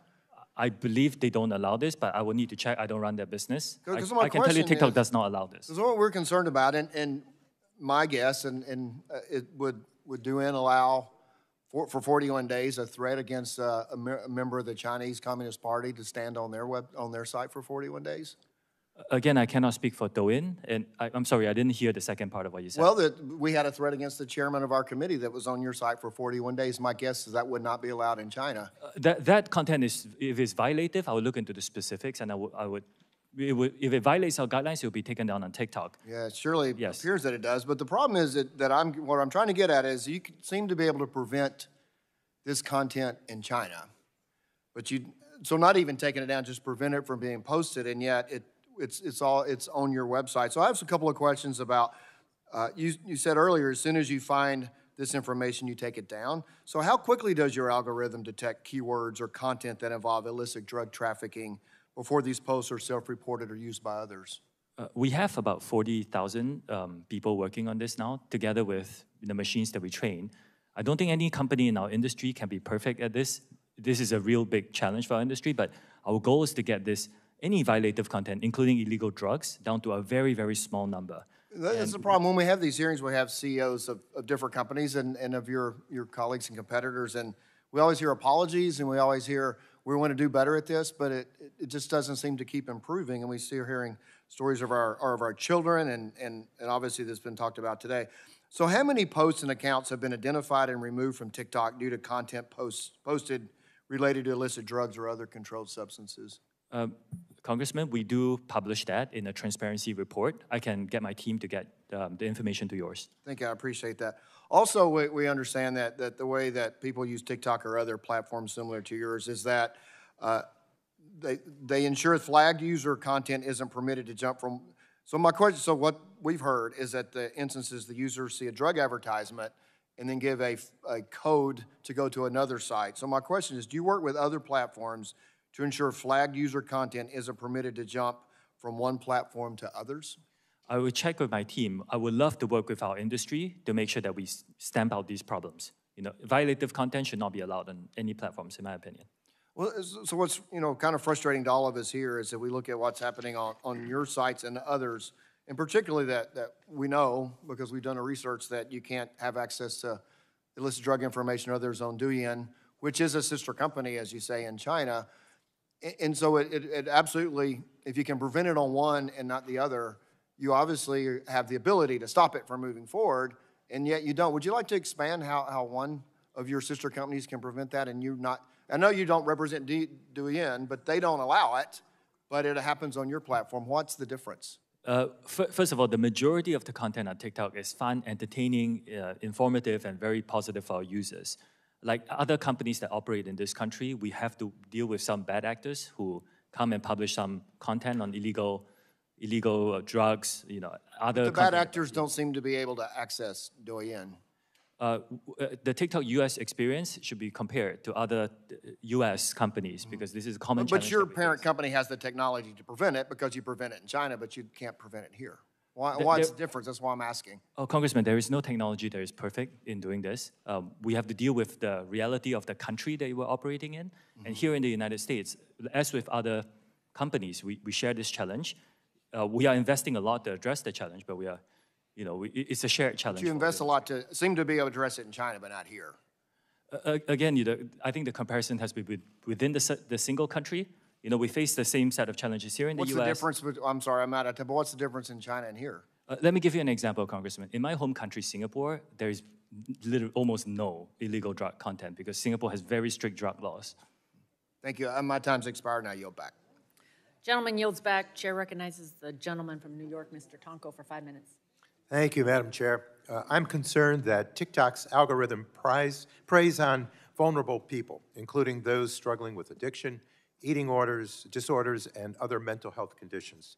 The platform is designed to push content to users that will watch more frequently and for longer periods of time. Unfortunately, for many people suffering from certain mental health disorders, videos that reinforce their fears or negative self-image are more engaging. On top of that, TikTok has received sensitive patient health information and records of browsing activity from multiple telehealth companies like BetterHelp, and Cerebral. People's personal struggles should not be fuel for TikTok's profits. People should be able to seek help to address serious medical concerns without being afraid that their information will be shared with social media companies trying to push more products, services, or content at them. So, Mr. Chu, will TikTok continue to get information from third parties on its users' health, including their mental health? Yes or no? We will continue to work with experts, yes, if that's the question, to identify these issues. Will you continue to get information from these third parties, including their mental health? Yes or no? Congressman, I'm sorry, I may not understand your question. If your question is if I'm working with them on these issues, the answer is yes. It's not the question, it's will you continue to get information from these third parties on its users' health? Get information. We do not get any user health information from third parties, Congressman. You have talked a lot about user privacy and safety. Will you commit here today to no longer using data about users' health, particularly their mental health, to push them content or sell ads? Yes or no? We take our users' mental health very seriously. Yes or no? As far as I'm aware, we don't do that, Congressman. It's not what the... So the answer is no, you will no longer use data about users' health. TikTok systematically exploits users' anxieties by pushing alarming and distressing content onto their For You page. For example, in May of 2022, the LA Times found that some pregnant users searching for information about their pregnancies on TikTok were then shown information about miscarriages, stillbirths, and delivery room traumas. Your company knows that distressing content can have the perverse effect of feeding user engagement. And for TikTok, engagement means money. In the course of a week, what percentage of content that a user sees is considered potentially harmful or distressing content?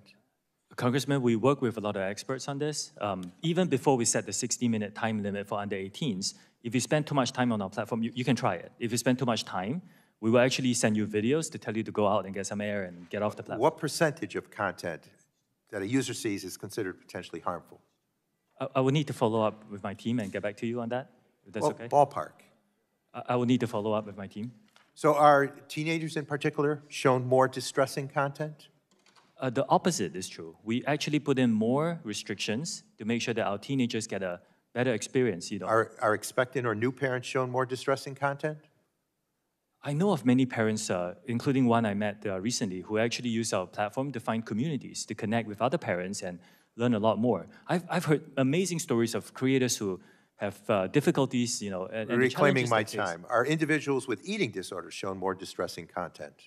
We do not. We remove all content that glorifies eating disorders, and we have worked with experts to look at certain certain content that may not inherently be harmful, like diet trends, and make sure that we disperse them more throughout our algorithm. What about those with mental health issues?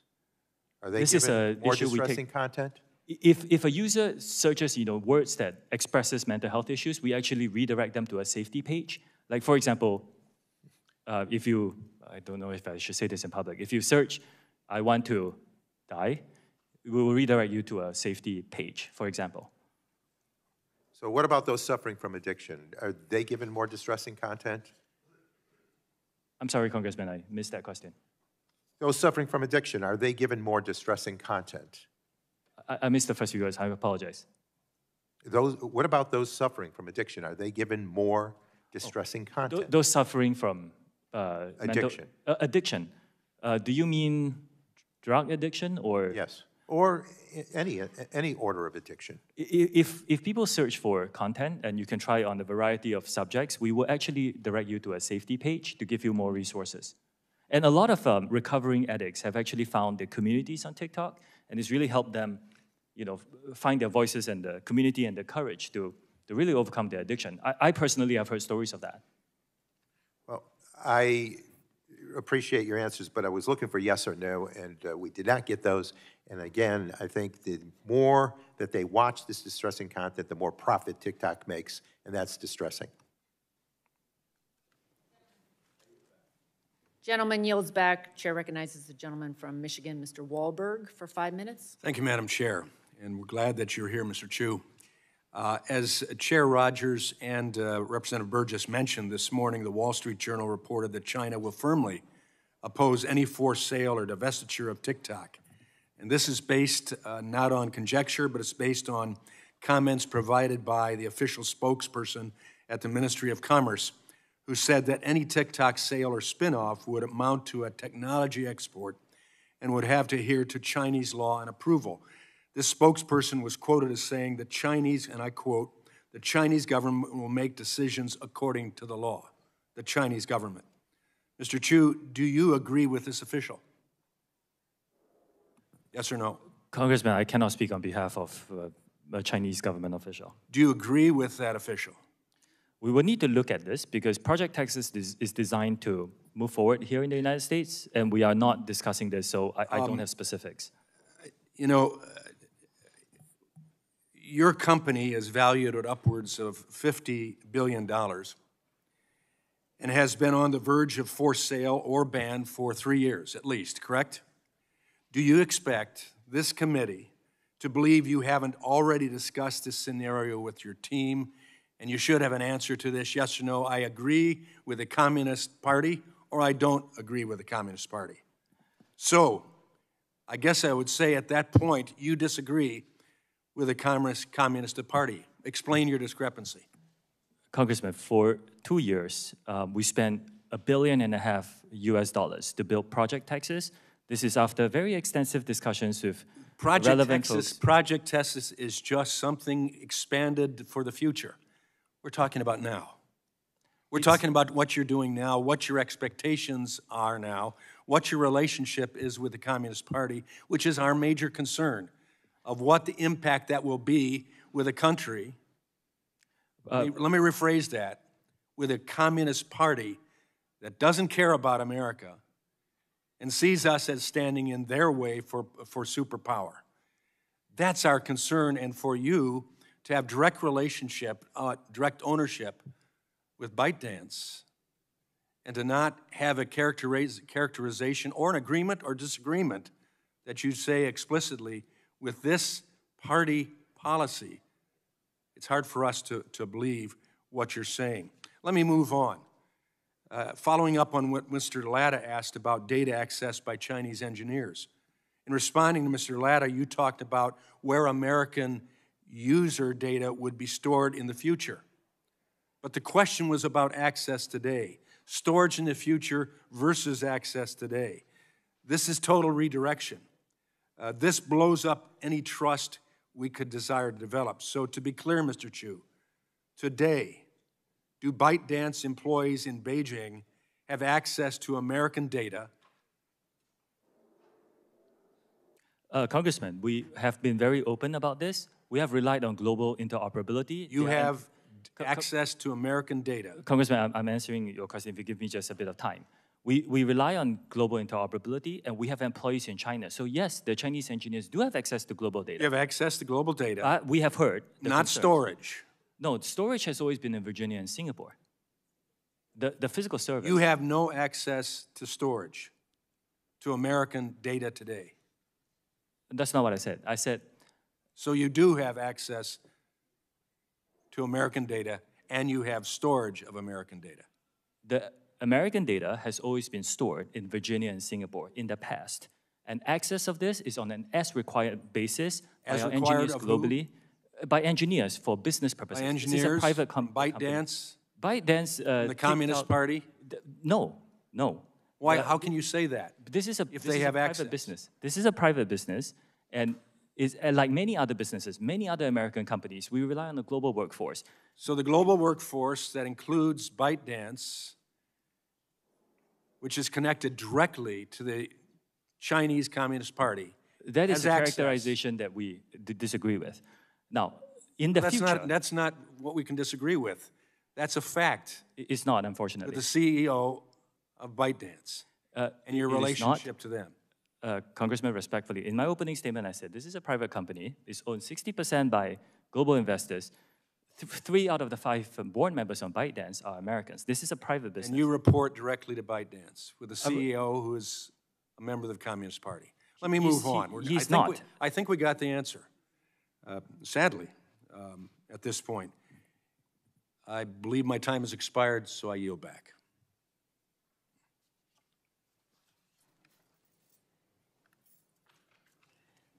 Gentleman yields back. Chair recognizes Ms. Clark for 5 minutes. Thank you, Chairwoman Rogers. Thank the ranking member. Pallone for holding today's hearing. Throughout this hearing, I also want to thank our witness for being here to testify on what are very important issues before us today.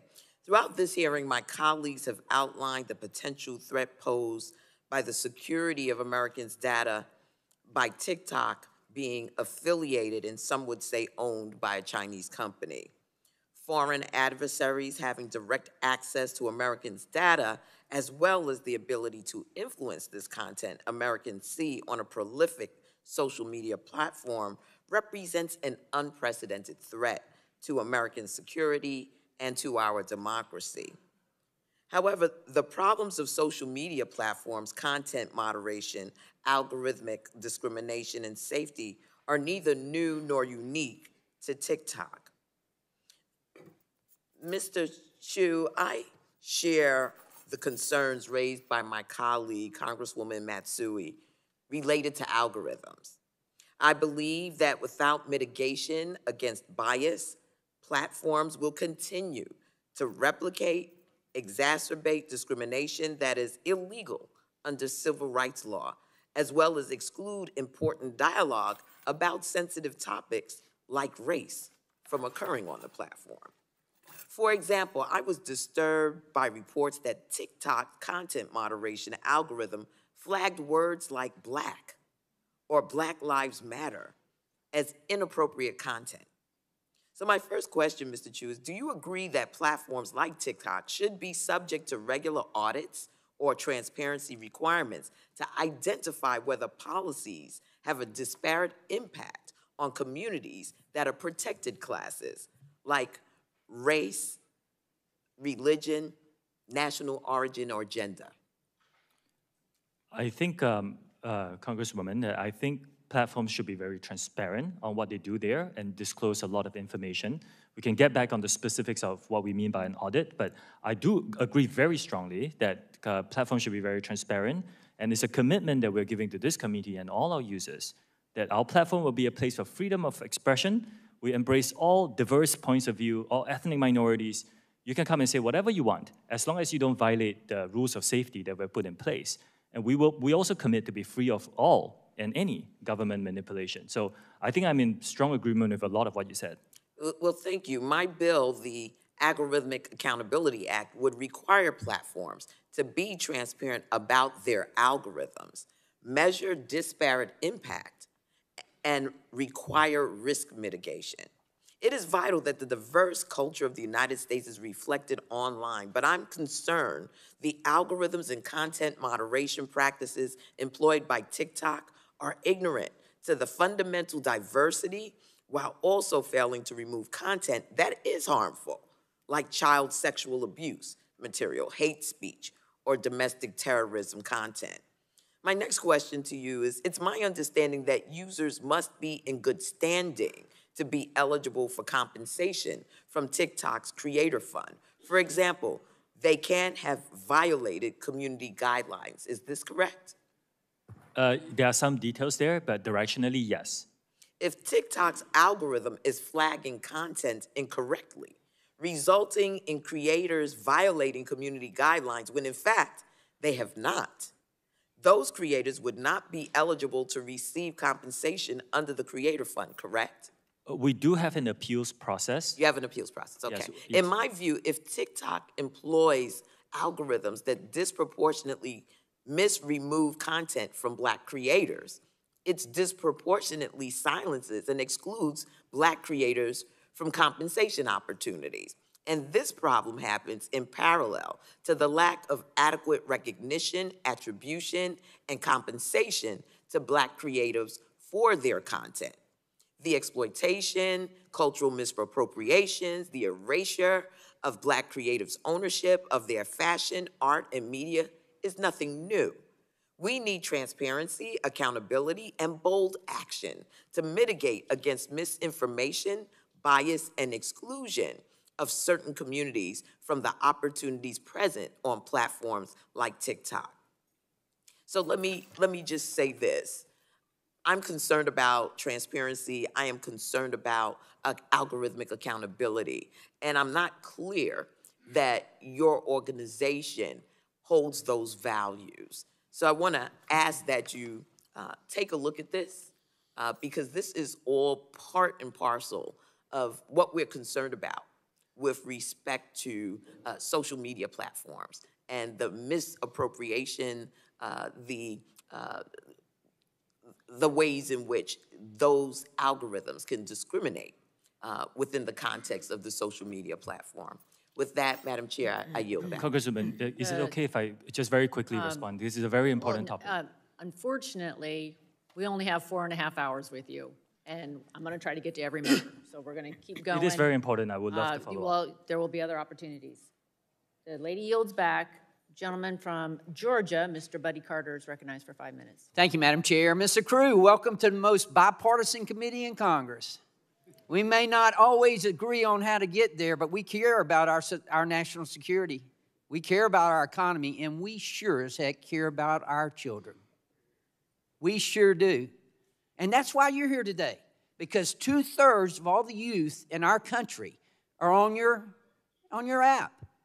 They spend an average of 95 minutes on your app. And you know, research has shown that TikTok is the most addictive platform out there. And the reason for that, as we've been told, is because it has the most advanced algorithm. And the Chinese Communist Party knows this, and I don't speak for everyone, but there are those on this committee, including myself, who believe that the Chinese Communist Party is engaged in psychological warfare through TikTok to deliberately influence U.S. children. You know, you see behind me, if you look behind me, Mr. Crew, you see some of the challenges that we've seen on TikTok. You know about them. You know about the milk crate. You know about the blackout challenge. You know about the NyQuil chicken challenge, the Benadryl challenge, the dragon's breath liquid nitrogen trend, or the challenge that promotes car theft. I want to ask you, as I understand it, there's a sister app in China, Douyin. I'm sorry if I'm butchering the pronunciation. Do they have these same things over there? Do they have these kind of challenges in China? Congressman, I'm really glad you asked this question. Yeah. Do they, yes or no? I'm not sure because... Yeah, whoa, come on now. You're not sure? I really am not sure. Remember, you took... The chair lady, she said, you got to tell the truth, okay? Do you know whether they have these kind of challenges like this over in China? Because it's my understanding they don't. I'm not sure because I spend my energies running TikTok. And you don't look at any of your other competitors or look at anything similar to yours. So you don't know whether they have. They don't have this over in China. I did. We have it here, but they don't have it here. And that's why I'm asking you this. Why is it that TikTok consistently fails to identify and moderate these kinds of harmful videos? Why is it? Why is it that you allow this to go on? We've already heard, God bless you, from parents who are here with us, who have lost children. I submit to you, everybody up here cares about the children of this country. Tell me why. This is a real industry challenge, and we're working No, very it's not hard. industry. This is TikTok. We're talking about TikTok. We're talking about why is it that you can't control this? And although I believe in giving credit where credit's due, I want to thank you. It's my understanding that the video that threatened the life of the chairwoman has been removed. Thank you for doing that. Sorry we had to bring it to your attention here, but it's been removed. Tell me why this goes on. This is an industry challenge for all of us here operating in this country. Okay, so much for industry challenge. I want to shift gears real quick. I want to talk about biometric matrix, and I want to talk specifically, can you tell me right now, can you say with 100% certainty that TikTok does not use the phone's camera to determine whether the content that elicits a pupil dilation should be amplified by the algorithm? Can you tell me that? We do not collect body, face, or voice data to identify our users. We do not. The only face data that you get, that we collect, is when you use the filters to have, say, sunglasses on your face. We need to know where your eyes are. Why do you need to know what the eyes are if you're not seeing if they're dilated? And that data is stored on your local device and deleted after use if you use it for facial. Again, we do not collect body, face, or voice data to identify our users. I find that hard to believe. It's our understanding that they're looking at the eyes. How do you determine what age they are then? We rely on age gating as our key age assurance. Age gating, which is when you ask the user what age they are. We have also developed some tools where we look at their public profile to go through the videos that they post to see whether... Well, that's creepy. Tell me more about that. It's public. So if you post a video, you choose that video to go public, that's how you get people to see your video. We look at those to see if it matches up the age that you talked about. Now, this is a real challenge for our industry because privacy versus age assurance is a really big problem. Look, you keep talking about the industry. We're talking about TikTok here. We're talking about children dying. Do you know how many children have died because of this? Do you have any idea? Can you tell me? Congressman, again, it's heartbreaking. Can you tell me how many children in America have died because of challenges like this? The majority of people who use our platform use it for positive experiences. That's not what I asked you. I asked you, tell me the number of children, of U.S. children who have died because of these challenges. Congressman, again, the majority of people who come on our platform get a good experience. I'm not talking about the majority of children. I want to know a number. Dangerous challenges are not allowed on our platform. If we find them, we will remove them. We take this very seriously. Obviously, you found one today and you removed it. We had to bring it to your attention, and I know I'm out of time. Thank you for being here. Welcome again to the most bipartisan committee in Congress. Gentleman yields back. We will now take a brief recess and resume in 10 minutes. The committee stands in recess.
Chair recognizes gentleman from California, Mr. Cardenas, for 5 minutes.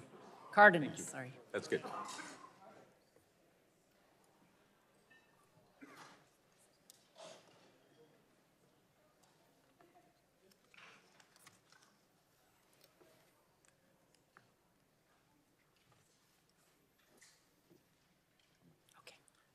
Thank you, Madam Chairwoman.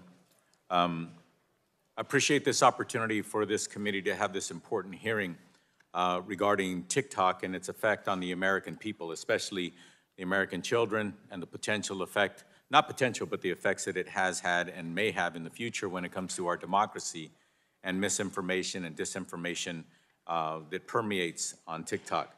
It's unfortunate that I think most Americans or most parents think that TikTok is this innocent little thing where kids get on there and they do a little dance or something like that. But TikTok is much, much more, as some of my colleagues, and I thank them for bringing up some of these serious issues, literally life and death issues that TikTok is right in the middle of. And also, what I'd like the witness to acknowledge is that it appears that Ms. Kamek, my colleague, brought up those two posters, and since then, TikTok has taken them down since then, not before then. Are you aware of that, Mr. Chu? I was briefed during the break that they are taken down, Congressman. Okay. How do you feel about the fact that it was up for apparently 40-some days, 41 days, and yet in the middle of this hearing, it was brought directly to your attention, and as a result, it has been taken down so quickly? It goes to show the enormous challenge that we have to make sure that although the vast majority of our users come for a good experience, we need to make sure that bad actors don't post violative content. And the way, Mr. Chu, that you can make sure is that you can make sure that you choose to invest more resources, more money into more ability to pull down damaging and deadly information from your platform. Are you investing more and more and more every day into bringing down that kind of content? That's my question. Are you? Yes, and I'm committed to investing more in this regard to stay on top of the growth. Right here in the United States, many, many languages are used and spoken. For example, TikTok in the United States is being used in many languages. Specifically, when it comes to Spanish language, are you dedicating more resources today than you did months ago, years ago, on making sure that you are combing through that content to make sure that if content is dangerous or damaging or deadly, that you are bringing it down as quickly as possible? Yes, we are investing in more Spanish language content moderation, and yes, we will, once we identify violative content, we'll take it down as soon as possible. Thank you. And your testimony today isn't the only opportunity for you to commit to answering questions to this committee, so I'd like you to forward to this committee.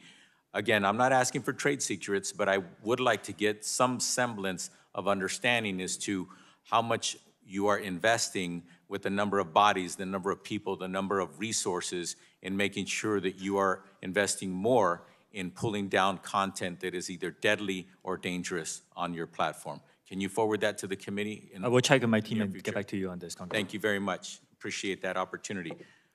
As was mentioned earlier, it might sound a little funny, but you have, in fact, been one of the few people to unite this committee, members, Republicans and Democrats, to be in agreement that we are frustrated with TikTok. We're upset with TikTok.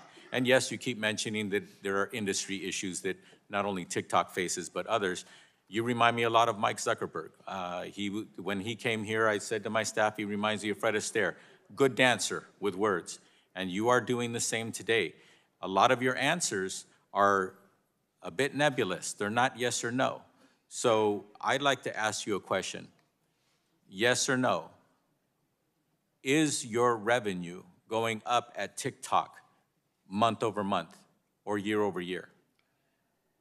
Yes, our revenue is going up year over year. And with that, some of the answers I'd like you to forward this committee is, are you investing more and more money into making sure that content that is dangerous and or deadly, you're investing more and more resources in that aspect of your expenditures and your commitment to your users and to your organization? Yes, I commit to that, and we are investing more, and we will continue to do that. Okay. My last question is this. Are you a Chinese company? TikTok is a company that's now headquartered in Singapore and Los Angeles. Okay. We are not available in mainland China. Our users are in other countries around the world. Okay. Is there a corporation that has any authority above TikTok? TikTok is a subsidiary of ByteDance, which is founded by a Chinese founder. Yes. And ByteDance is a Chinese company? Well, ByteDance owns many businesses that operate in China. Is it or is it not a Chinese company? Congressman, the way we look at it, it was founded by Chinese No. entrepreneurs. I'm not asking you how you look at it. Fact, is it a Chinese company or not? For example, Dell is a company, it's an American company.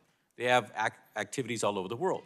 Is it a Chinese company? I frequently have these discussions with others on what is a company that is now global. That's okay. I prefer you answer the question and stop dancing verbally on it. Madam Chair, my time has expired. Thank you very much. Gentleman yields back. Chair recognizes the gentleman from California, Mr. Obernolte. Well, thank you very much, Mr. Chu. It's nice to see you again. If I could just bring us back up to 30,000 feet for a second, I just want to talk about what we're afraid of here, what we fear might happen. Social media companies, and TikTok is not unique in this, gather a tremendous amount of user data and then use powerful AI tools to use that data to make eerily accurate predictions of human behavior and then seek to manipulate that behavior. And that's something that it's not just TikTok, it's all our social media companies that are doing this. Ultimately, the solution is to enact comprehensive federal data privacy legislation that will prevent that kind of behavior, or at least allow users to consent to it. And that's, I know, something that the chair is working on, the ranking member. I hope that this committee will act on that this year. The specific concern here, though, as regards TikTok, is that this type of capability falling into the hands of foreign countries is something that has national security implications, and that's why Congress is getting involved on this issue.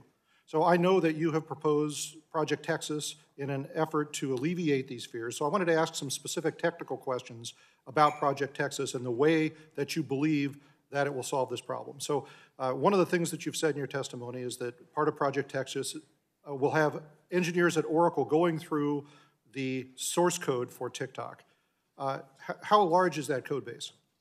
Well, it's not small, but it's not just Oracle, Congressman. We are also inviting other third-party monitors. We're in the process of figuring out who the best Sure. So we're talking millions, tens of millions of lines of code? How big is the base? It is significant, but it's something that we believe can be done. And again, I want to say that I have not heard of another company, American or not, that has allowed for this to happen. But I mean, you're kind of in a unique position having to answer these concerns of Congress. So are they going through the code for just the app or the app and the server code? I can get back to you on the technical details, but it's comprehensive, including the software that powers a lot of the software that powers the experience. And how long will that review take? I need to get back to you on the timeline, but we are progressing quite well on Project Texas, and whenever we hit a milestone, I commit to be very transparent about it. Okay. So I'm wondering, because I'm also concerned as a software engineer about the process in which new code is introduced into the code base. Do you use a software configuration management system at TikTok? The way we plan for new code to be done is that even before the code becomes live, it has to be reviewed.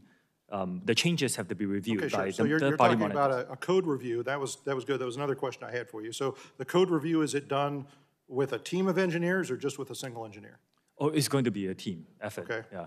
And that's going to be done at Oracle or elsewhere? It's going to be done in one of our transparency centers, so that we still need to make sure that the code itself is secure. And Okay.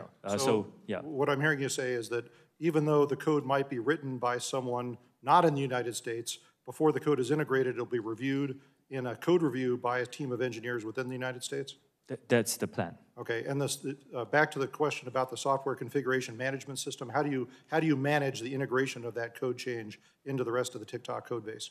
The long and short of it is we have built a team of American personnel with security credentials. The person who leads the team used to work for the Secret Service, I understand, but I mean, there's a software solution for integrating those code changes into the code base. What solution is that?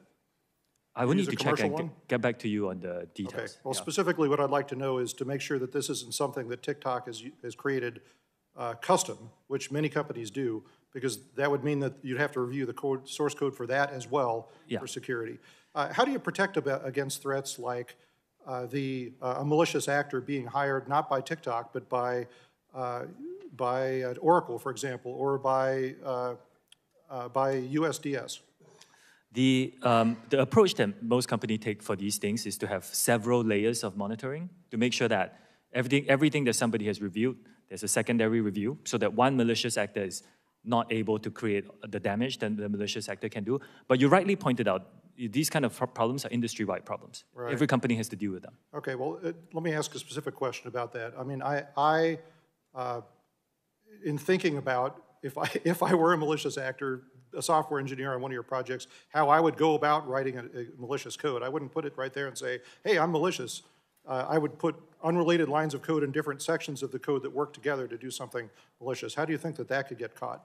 Again, we have to rely on third-party experts to help us with that. I think there are enough experts who can catch a lot of these things. The work on security globally, on all data security, is never perfect. Yeah, I understand. But we can have a lot of oversight to keep it safer than any other experience. I appreciate the effort.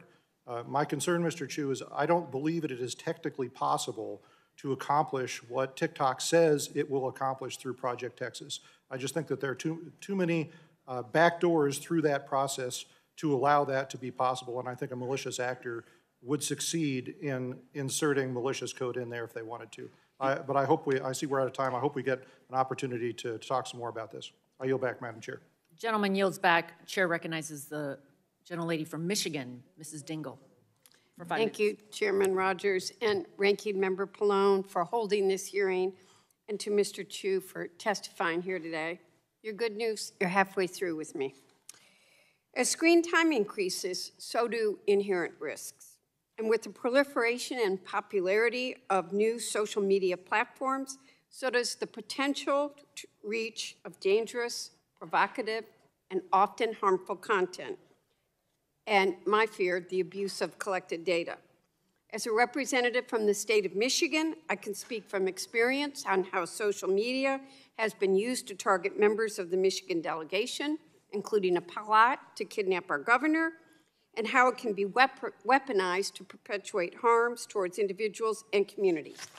And you saw firsthand how it targeted the chair of this committee. Today, many of my colleagues on both sides of the aisle have raised legitimate concerns about protecting children online, misinformation, and securing our data. Concerns that I share, and has been said by many of my colleagues, are bipartisanly shared. I think in many ways, these myriad of issues highlight the need for comprehensive data privacy, legislation that would ensure the safety and integrity of every American's data on every social media platform and mitigate potential harms. One important area of concern I have regarding data collection is geolocation data and how it can be abused. I've seen it abused. I have seen women die because it has been abused. This subject has dangerous implications for survivors of domestic violence, people seeking medical care, and protecting children from potential predators. Mr. Chu, in your testimony, you wrote that current versions of the app do not collect precise or approximate GPS information from U.S. users. Yes or no answers, please. Mr. Chu, have any prior versions of TikTok's app collected precise GPS information from U.S. users? Yes or no? Yes, from back in 2020, about 3 years ago. Are there currently TikTok users who still hold old versions of the app that collect precise GPS information from U.S. users? Yes or no? There could be, but that's a small percentage today. Still dangerous. Has TikTok at any time fed precise GPS information collected from U.S. users into algorithms to serve user ads? Yes or no? I will need to check on the details because we do not currently collect that. So I need to check on the details. Yeah, I'm sure there's a yes there. But has TikTok at any time fed precise GPS information collected from U.S. users into algorithms? I know I'm having talk today to make inferences about users. Yes or no? I'm not sure of the specifics. I'd like answers, yes or no, after this. Has TikTok at any time sold precise GPS information collected from U.S. users? Yes or no? We do not sell data to data brokers, if that's the question. And you've never done that? I do not believe so. Has TikTok at any time sold or shared with third parties algorithmic inferences that were made using, in part or in whole, precise GPS information collected from U.S. users? Yes or no? Congressman, I need to check on these specifics. What I can tell you is right now we do not collect precise GPS location data in the United States. All right. Does TikTok still use inferences that were made using, in part or in whole, precise GPS information collected from U.S. users? I'm sorry, would you repeat that? Does TikTok still use inferences that you've gained that were made using, in part or whole, precise GPS information collected from U.S. users in your algorithms? That will be a very technical question. I will have to check and get back to you. Has TikTok at any time provided the Chinese government with either precise GSP information collected from U.S. users or inferences made from that data? That I can give you a straight no. Mr. Chu, even if Congress were to ban TikTok, I'm concerned that China or others would still have access to U.S. consumer data by purchasing it through data brokers. Will you commit not to sell any of TikTok's data to data brokers now or in the future? We do not do that. We do not sell data to data brokers now. Will you commit to not do it in the future? There are certain members of our industry who do this. I think this has to be broad legislation to help us, the whole industry, address this problem. I think I'm out of time. Thank you, Madam Chair. I'll yield back. Gentlelady yields back. Chair yields 5 minutes to the gentleman from Alabama, Mr. Palmer. Thank you. When the Chinese Communist government bought a share of ByteDance, it's been described as the Chinese Communist government's way of quieter form of control, and that companies have little choice in selling a stake to the government if they want to stay in business. And what I'd like to know is when the Chinese Communist government moved to buy shares of ByteDance, were you informed beforehand, yes or no? No. Okay. Congressman ByteDance... were you or anyone with TikTok asked for your opinion about the sale of shares of ByteDance to the Chinese Communist government? Yes or no? It hasn't happened.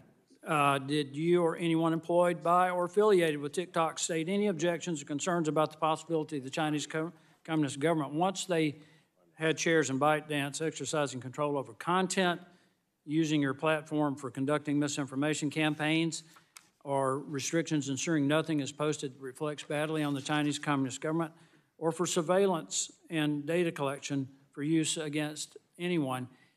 Did any of you or anyone affiliated with TikTok raise any concerns about that? Congressman, we do not collect, we do not promote. I didn't ask you that. We do not promote. Or no. Did you raise any concerns about it? Because that's why we're here. But we do not promote or remove any content at the behalf of the Chinese government. Did you communicate in any form or fashion with the directors of ByteDance that there might be concerns about government control over content? Yes or no? You either did or you didn't? Congressman, I just want to make this clear. We do not remove or promote content at the request of the Chinese government. TikTok insiders have already said that the company is tightly controlled by ByteDance. It even gets down to the hours they work. So obviously, you didn't say anything. There's a serious concern by Chinese companies, privately held companies, about doing anything against what the Chinese Communist government wants. I want to ask you this. Does TikTok screen against manipulative content from child predators, yes or no? Do we screen? Do you screen against them? Yeah, we do. Child predator. How about drug cartels? Drug cartels, child predatory content. This is all You had a violative drug of cartel that was engaged in a police chase with Spanish authorities, and they posted it on TikTok and got over 1 million views. Why wasn't that taken down? And are you doing it with human traffickers or terrorists? I mean, Do you withhold content from nations that might be committing crimes against humanity? Yes or no? Congressman, our platform is Yes a place or of no? freedom of Yes or expression, no? and users I know come you, here you talk about that, but yes or no, do you screen against content from nations that commit crimes against humanity? Congressman, our users come and Yes or express, no? our Yes or users no? come and present No, any points of views you that don't. they want, and it's a commitment to keep this Let me free ask from you this. interference Michael from any Beckerman, government. who is your vice president and head of public policy for the Americas, right? Is he part of the team that helped you prepare for this meeting, yes or no? Can I clarify who you mean? Michael Beckerman. Yes, he is. Okay, where is he at this moment? I'm sorry? Where's Mr. Beckerman at this moment? He's probably here.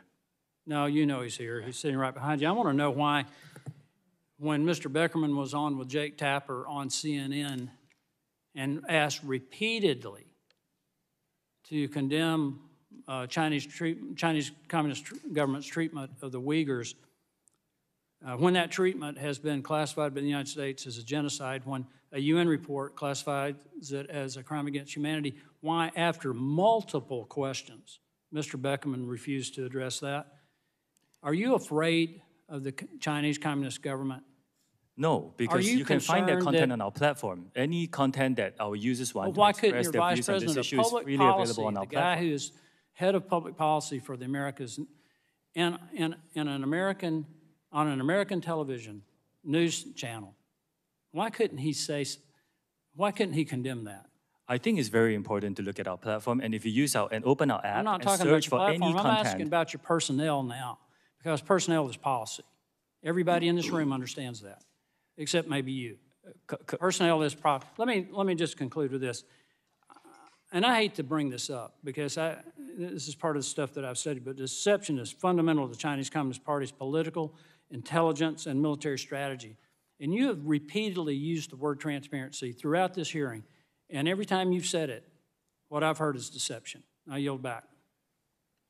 Gentleman yields back. Chair recognizes gentleman from Texas, Mr. Vesey, for 5 minutes. Thank you, Madam Chair. I got to tell you, Mr. Chu, as a father of a 16-year-old that likes social media, a lot of your evasiveness today in answering many of these questions really disturbs me, because I can tell you that the teenagers of today, they really don't want to be on Facebook. They want your platform, and you were asked to come before this committee to testify about many things, and a lot of us are worried about our kids' personal data. As the co-chair of the Congressional Voting Rights Caucus, I also worry that TikTok is the world's most powerful and extensive propaganda machine, allowing the Chinese Communist Party to use TikTok's platform to influence public opinion and undermine the integrity of our democratic elections. And I have a report called TikTok and Facebook Failed to Detect Election Disinformation in the U.S. While YouTube Succeeds. And this report was published by the nonprofit Global Witness and the Cybersecurity for Democracy team at NYU. And the purpose of the study was to test platforms like TikTok and whether or not they can detect and take down false political ads targeted at U.S. voters, young voters, ahead of last year's midterm elections. And according to this report, 90% of election disinformation ads tested were approved by your platform. Again, that is 90% of ads containing false and misleading election misinformation went undetected on TikTok.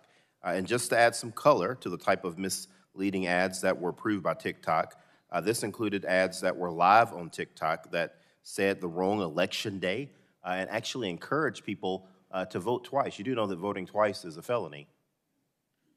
Mr. Chu, you do know that it's legal to vote twice. Congressman, any misinformation that comes around a political election is something we take very seriously. Let me, I'm particularly troubled about this type of information because it can run rampant on TikTok. And given that TikTok, again, y'all are appealing to a very young and diverse user base, that is exactly the people that we've seen targeted time and time again with voter suppression campaigns run by malicious actors. Mr. Chu, do you agree with me that it is completely unacceptable that 90% of these ads were undetected on your platform And can you detail for us right now TikTok's policy regarding election misinformation and paid political ads, and how the company monitors such information, and how you plan to get that number down to 0? Whilst TikTok is a place for our users to come and express their points of views freely, we do take misinformation, dangerous misinformation, particularly around an election, very seriously. And we will work with third-party experts to identify misinformation. You call allowing 90% of false content, political content, on your platform to be taken, you define that as being taken seriously? I need to look into the specifics. I'm not sure where the number came from, but I can tell you, Congressman, that we are the only platform that I know of that doesn't actually take political ads. We don't accept money. I don't think other platforms can say that. Mr. Chu, can you detail how you responded to that report? Did you respond to that report that I just mentioned? I need to look at the specifics of the report, Congressman, and I can get back to you on that. All right. Mr. Chu, I want to shift to Project Texas. I know that we've discussed this initiative throughout today's hearing, but I want to dive deeper into your notion that promises about Project Texas should give us any confidence in TikTok's ability to localize U.S. data and discontinue access to that data to ByteDance employees in China. Why? Because we've already had a TikTok executive appear before Congress and give sworn testimony about the comfort that we should take in TikTok's U.S.-based resources. Well, TikTok data security practices were being scrutinized by the U.S. government, and unfortunately, we've since found out from journalists and recorded conversations that those assurances were worthless. In your testimony, you also mentioned that Oracle has already begun inspecting TikTok's source code and has access to the platform's recommendation algorithm.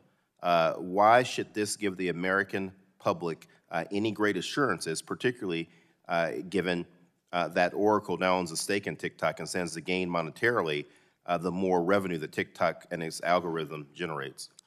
Congressman, not only is Project Texas unprecedented in our industry in protecting U.S. user data and interests, we are inviting third parties to come in and monitor this, and we will, be transparent in that process. And this is more beyond all companies that I know of in my industry. Thank you, Madam Chair. I'm out of time.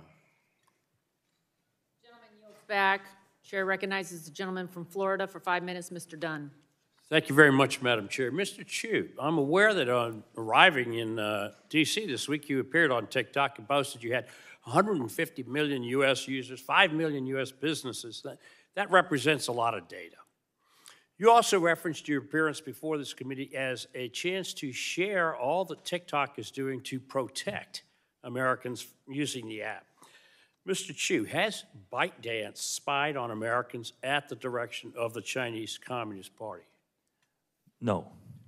Madam Chair, I'd like to enter into the record this October 20th, 22 Forbes article entitled TikTok Parent ByteDance Plan to Use TikTok to Monitor the Physical Location of Specific U.S. Citizens. Without objection, so ordered. Thank you.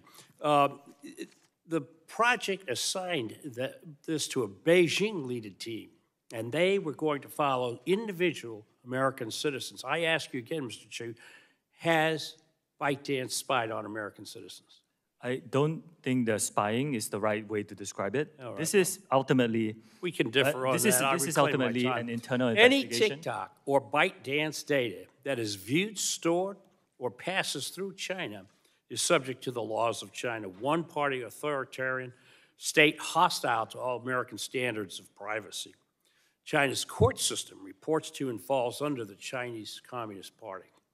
And like fentanyl analogs, which we all know are also manufactured in China, although they are illegal there, I fear TikTok will grow into a much bigger problem, a cancer, if you will. And I'm deeply worried that it may be too late to stop the spread of this cancer. Like fentanyl, another China export, which causes addiction and death, dangerous algorithms in Chinese Communist Party are not good for Americans, not good for our families, and definitely not good for the United States. Mr. Chu, prior to serving as the CFO of ByteDance, you served as a CFO and Director of Global Operations for ShowMe from 2015 to 21. Is that correct? Are you asking me in 2015? Very good. Would you mind repeating that, please? Madam Chair, I'd like to enter another article into evidence. This is from the National Cybersecurity Center in Lithuania. Without objection, so ordered. Thank you. This report outlines numerous data security risks, including how the privacy of European users was violated in clear cases of unauthorized collection of user data by Xiaomi. This sounds exactly what many of my colleagues have been talking about today. Worse yet, the Xiaomi phones sold to Europeans had a list of 449 words and phrases which would be automatically censored on the device. Censored phrases included the Voice of America and Democratic Movement, among others. This analysis was conducted on devices which are manufactured and sold to Europeans while you were the head of operations for Xiaomi. It does not follow that you expect us to believe that you would not censor on behalf of the Chinese Communist Party, since you've already done so. I want to be unequivocal on this. We do not remove or promote content on behalf of the Chinese TikTok, government. in your words, strives to deliver on their mission to inspire creativity and bring joy to American users, I assure you that is not the mission or goal of the Chinese Communist Party, which runs the People's Republic of China, that TikTok's parent company, ByteDance, is domiciled in. Mr. Congressman, Chu, you can these are check with our users straightforward to things. see the world experience that they're deserves an getting. Answer. You have not given straightforward answers. We don't find you credible on these things. With that, Madam Chair, I'd like to yield the balance. Congressman, you have given me no Mr. time to Obernolte answer your of questions. California. I reject the characterizations. I yielded Who to are you Mr. yielding Obernolte. to, Dr. Dunn? Mr. Obernolte? Okay. Well, thank you, Madam Chair. Mr. Chu, I'd like to continue our discussion of Project Texas, if we could. Part of Project Texas is that engineers at Oracle will review the algorithms used by TikTok to confirm that they're free of foreign influence. I have a question about that because we're talking about AI, that's a very generic term. Do you use machine learning to influence the algorithms at TikTok? This gets very technical, and we have published several blogs about this, which I can forward to your team. Okay. But yes, it's mainly based on interest signals. Right, okay, Like, so here's my question. How could looking at the algorithm confirm that it's free from foreign influence? Because the algorithm is just a neural net architecture with inputs and outputs and weights, and how to train that. I mean, the influence is an external factor. So I'd appreciate it if you could give us, I see we're out of time again, a written answer to that. But again, I am concerned that what you're proposing with Project Texas just doesn't have the technical capability of providing us the assurances that we need. I yield back, Madam Chair. Gentleman yields back. Chair recognizes Ms. Custer. Ms. Custer is not here. Ms. Barragan for 5 minutes. Thank you, Madam Chair.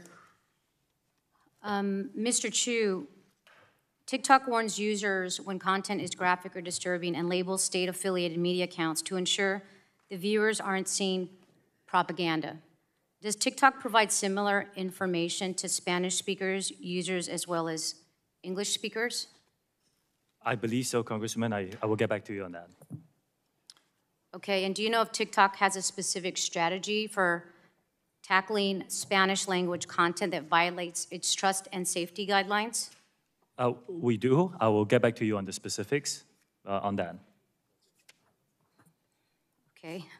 When offensive English language search terms or hashtags are blocked for violating community guidelines in English, is the Spanish translation of the term or the hashtag automatically blocked as well? I believe so, but let me check the specifics and get back to you. Do you have any idea how many people that you might have working at TikTok that addresses Spanish misinformation? I know ballpark, it's quite a significant team, but I can get back to you on the details. You said significant, so are you saying it's, do you have a ballpark at all you can give us? Would you say it's like 10% of your force or more It's than? an important number, so I want to be precise, and I'll get back to you. Okay. Do you happen to know if a TikTok can effectively ensure that Spanish-speaking users between the ages of 13 and 17 are not being targeted by ads promoting harmful content?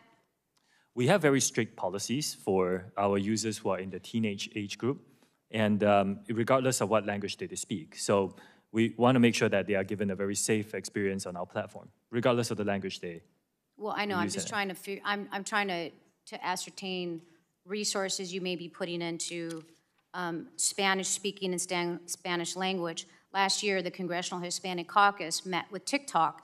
This was one of the conversations, and a source of the discussion was addressing Spanish language disinformation and misinformation. It remains an urgent priority for the Congressional Hispanic Caucus as Hispanics across the country increasingly turn to social media for vital information. We heard earlier in this hearing that there was, video, there was a TikTok post threatening the chair of the committee, and it took some 40 days to take it down. So I guess I'm a little concerned if your team doesn't have the resources and the capability to flag that, what kind of capability is it going to have to bring down misinformation, disinformation to Spanish speakers, which I'm assuming is a smaller fraction of the workers that you have at TikTok?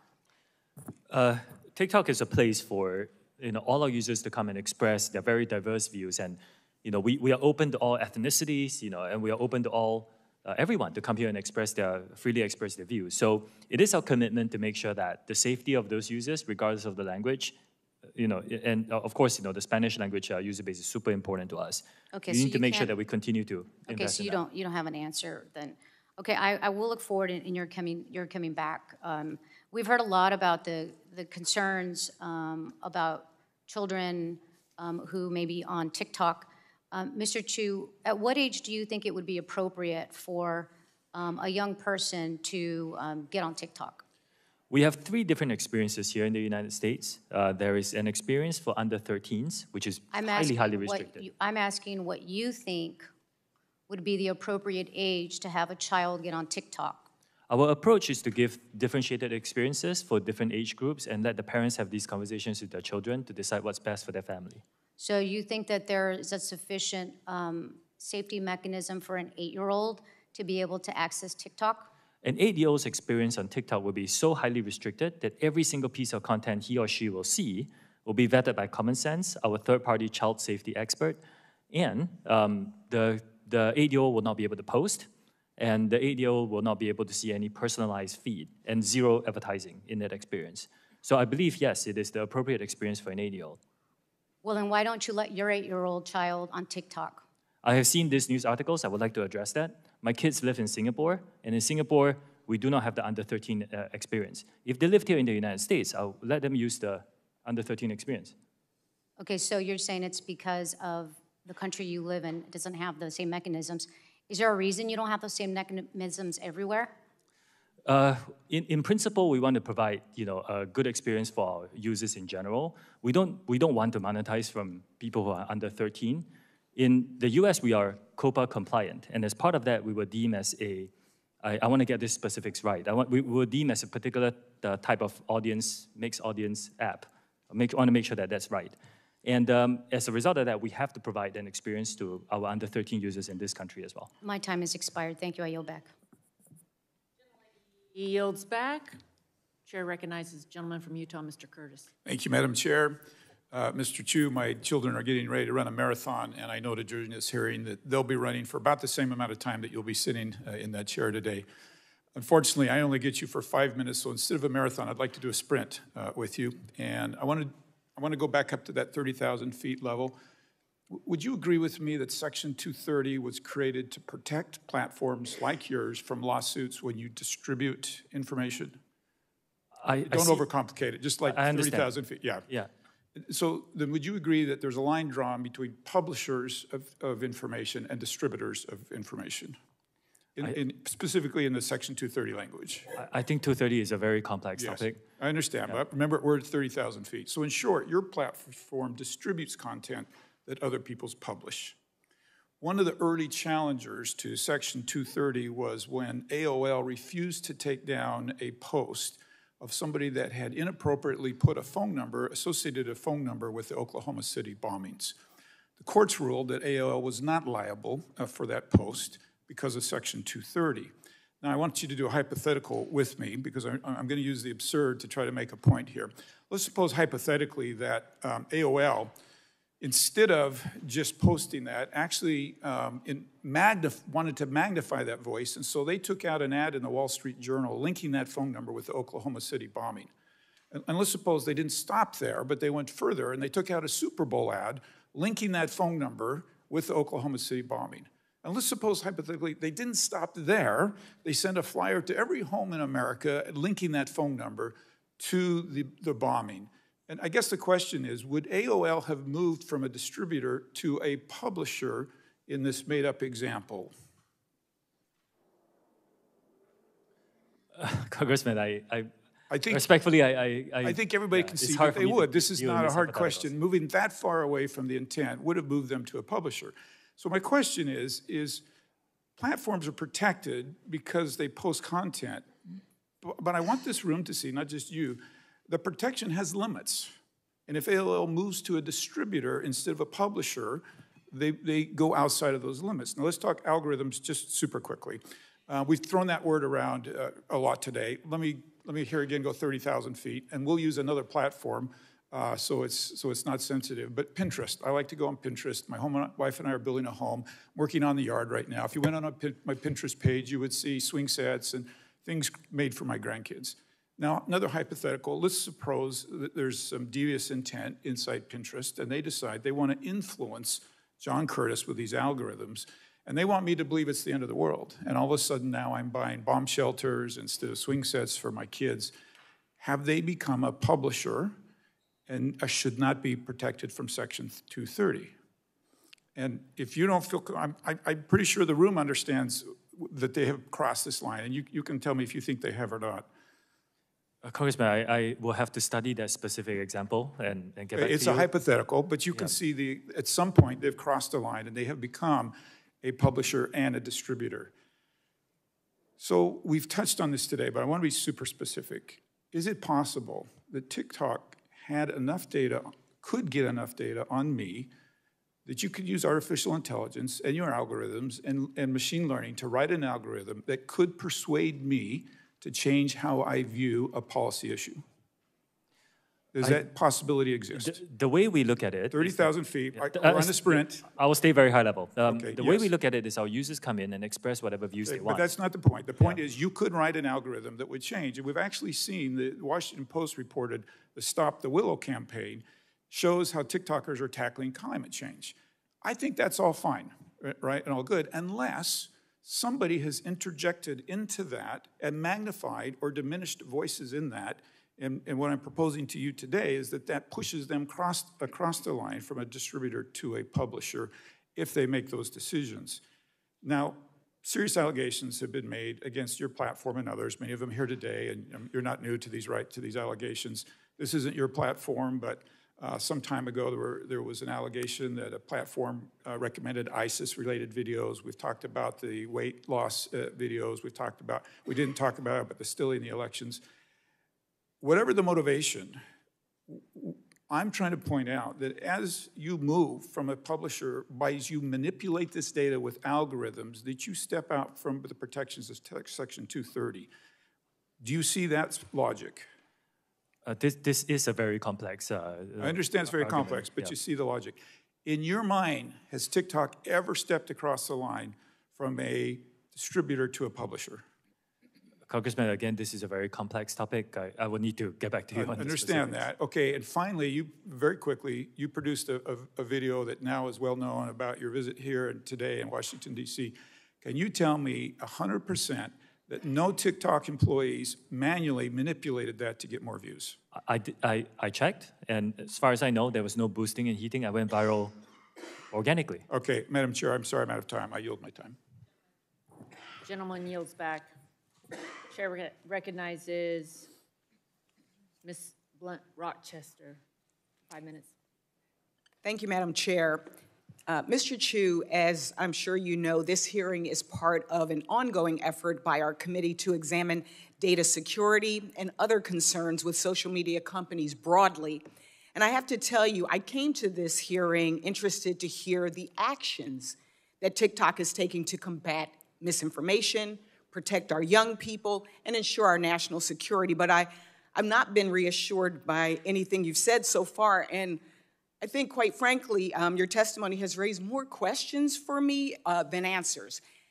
As some of my colleagues already noted, platforms like TikTok can easily manipulate and undermine user autonomy with addictive features, invasive data collection practices, and disseminating misinformation and disinformation. That's why I will be reintroducing the Detour Act to mitigate this harm. Mr. Chu, yes or no, would you oppose legislation that banned the use of intentionally manipulative design techniques that trick users into giving up their personal information? In principle, it's just a yes or no. In principle, I agree that that kind of practices is not. And can TikTok users opt out of targeted ads? Yes or no? At this moment in time, we believe that this is a very important part of the experience. Yes or no? Time is ticking. It is an important part of the experience. Even if someone wants targeted ads, do you give a user a clear opportunity to prevent TikTok from using tools like pixels to collect their data and track them off of the TikTok platform? We give our users a lot of tools to control their privacy settings on our app. And by the way, if you're below 16, it's private by default. So you cannot even go viral. In August of 2022, response to a letter I wrote to your company on abortion misinformation, TikTok asserted several actions to address abortion misinformation. In light of recent attacks on safe and effective medication abortion, I'm remained worried by this misinformation. And following on Ms. DeGette's questioning, how many posts did you actually take down that contained abortion misinformation? Contents and views on both sides of the on abortion is allowed on our platform. It's just freedom of expression. If it's dangerous misinformation, we rely on third-party experts to help us identify and remove them. I can get back to you on specifics. Yes, please get back with us on the specifics. Mr. Chu, in your testimony, you indicated TikTok has taken several steps to implement Project Texas. You've said you've spent, in your testimony, $1.5 billion. You've hired 1,500 full-time employees. Can I ask for some specifics about the implementation? This $1.5 billion, what was it used for? The employees, were they people that you already had that you just transferred over? And what types of roles will they have? Oh, okay. This $1.5 billion US is spread across many things, including the infrastructure we have to build, the migration of the data to a new cloud infrastructure, and all the third-party security partners that we're hiring, and of course the new employees. Now, this team will now be run by a gentleman who used to be who has spent his career as a chief security officer in other companies, and another gentleman who used to work, I believe, in if you could just follow up with us, that would be very helpful. I will. Because we would really like to understand the details. Where's the money going? How many people are, and what will they be doing? Okay. As I put just kind of a finer point on this, one of my concerns is that we came here hoping to hear some actions that would alleviate some of our concerns and our fears. We got family members. We have a lot of folks here that are constituents, that are content creators. And for us, we were looking for action. We wanted to make us feel like we really can trust, as you use the word. What I leave here with is thinking about the fact that your company is, I learned that you have personalized data advertising for kids as young as 13. And we've heard until Project Texas is supposedly stood up, engineers in China still have access to personal data. And that means engineers in China have access to personal data of 13-year-olds in the United States. And I think that really summarizes why you see so much bipartisan consensus and concern about your company. And I imagine that it's not going away anytime soon. Thank you, Madam Chair, and I yield back. Gentlelady yields back. Yield to the lady from Arizona, Ms. Lesko, for 5 minutes. Thank you, Madam Chair. Mr. Chu, do you agree that the Chinese government has persecuted the Uyghur population?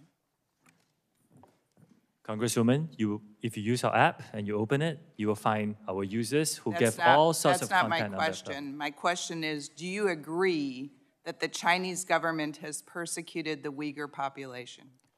Well, it's deeply concerning to hear about all accounts of human rights abuse. My role here is to I explain think what you're our being platform pretty does on this. evasive. It's a pretty easy question. Do you agree that the Chinese government has persecuted the Uyghur population?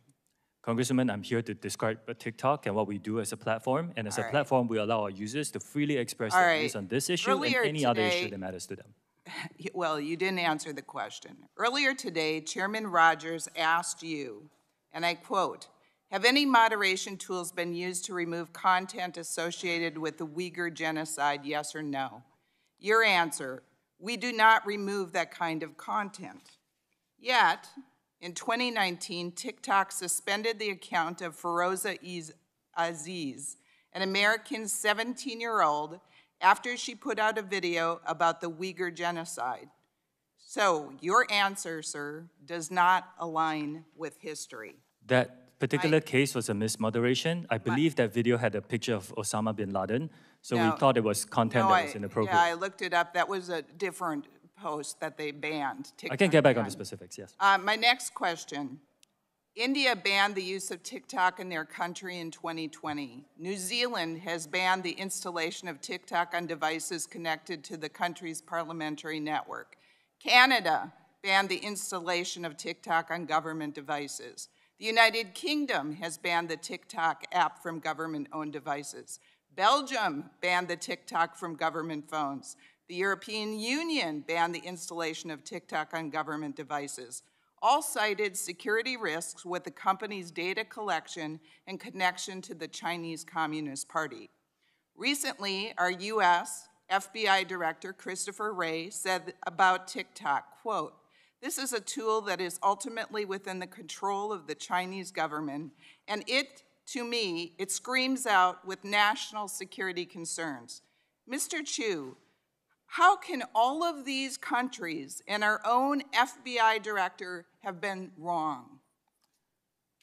I think a lot of risks that are pointed out are hypothetical and theoretical risks. I have not seen any evidence. I'm eagerly awaiting discussions where we can talk about evidence, and we then can address the concerns that are being raised. Yes, my next question revolves around an article. India banned TikTok in 2020.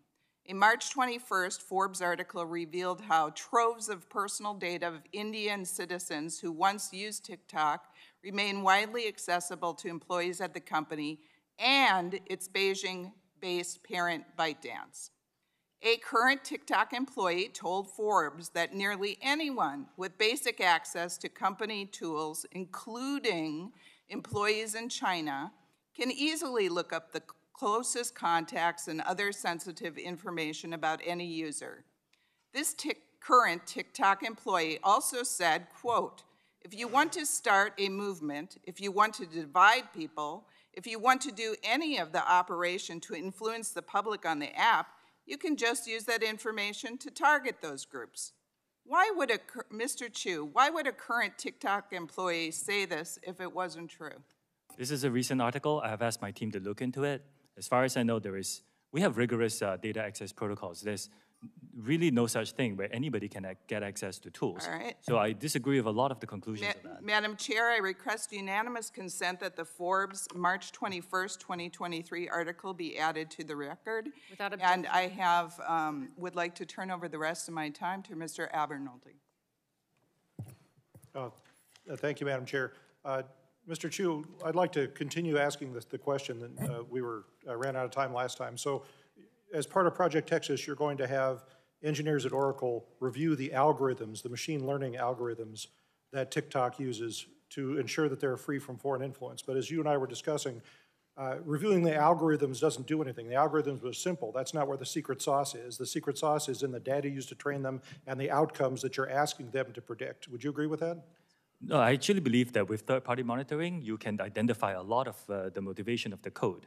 And with enough third-party expert, you can identify a lot of what the code is designed to do. But how would you verify that you couldn't ask the algorithm for a different outcome than the one that the rest of the source code is asking for? The algorithm will be trained with this. Again, it's very technical, but it will be trained based on weights, for example, and those are things that we can verify. What weights are you putting on likes? If you could give us a written response to that, I'd appreciate it because I'm interested.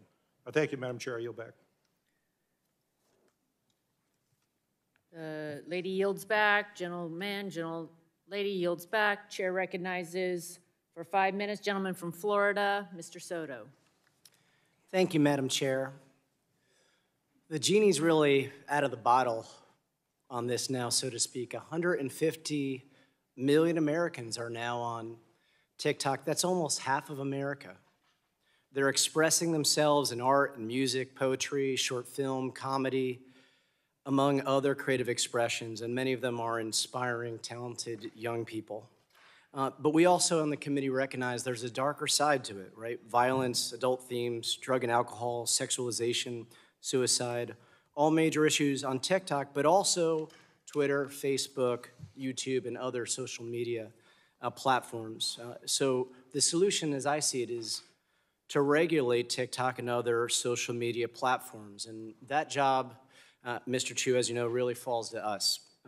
There are real concerns, bipartisan common ground we've already had. We had a federal device ban that was voted on bipartisan in the omnibus. And I co-introduced a bill with my dear friend, Representative Kamek, about notices of that federal ban.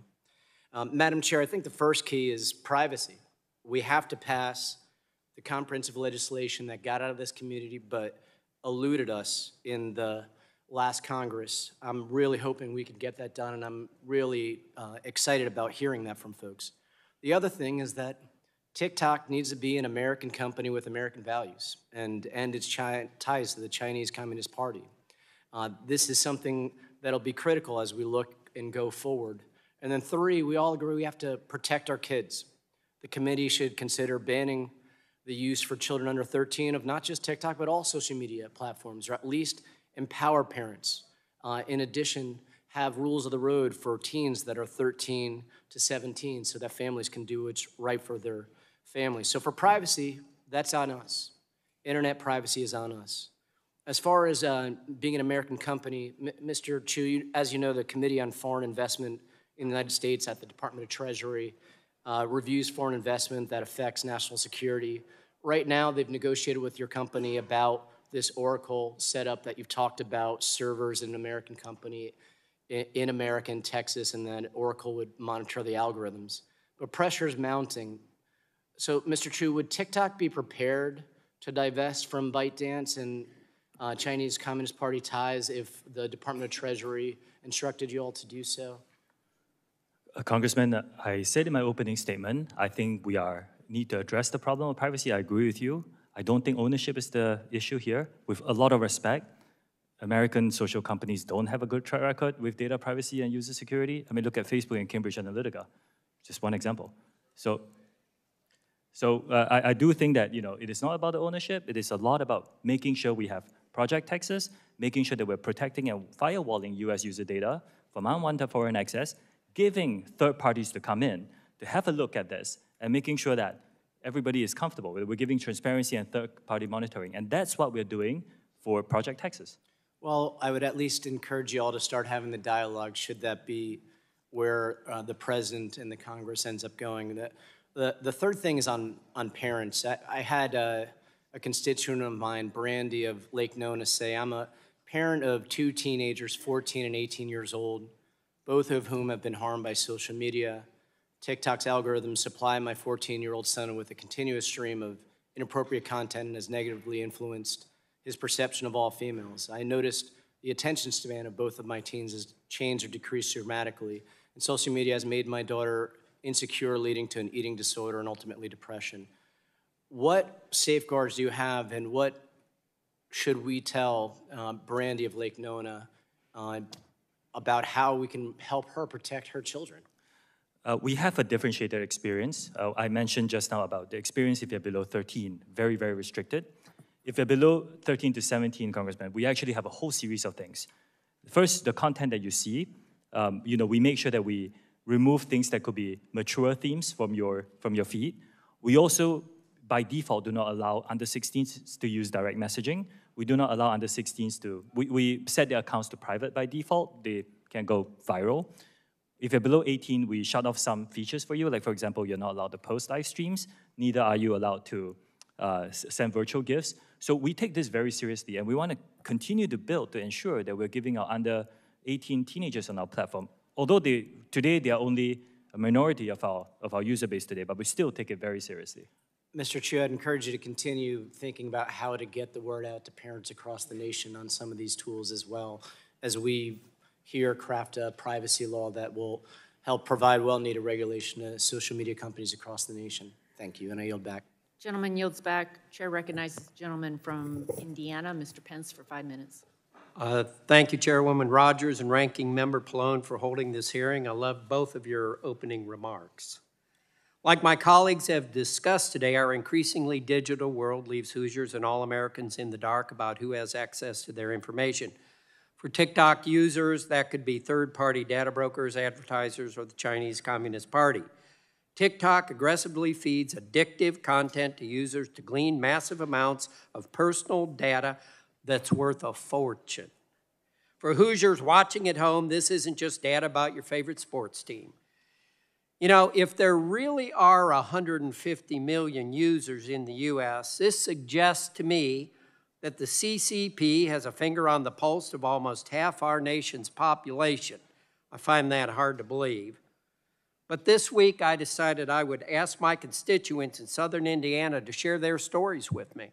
Went out Monday night, and we got 800 responses in less than 12 hours, okay?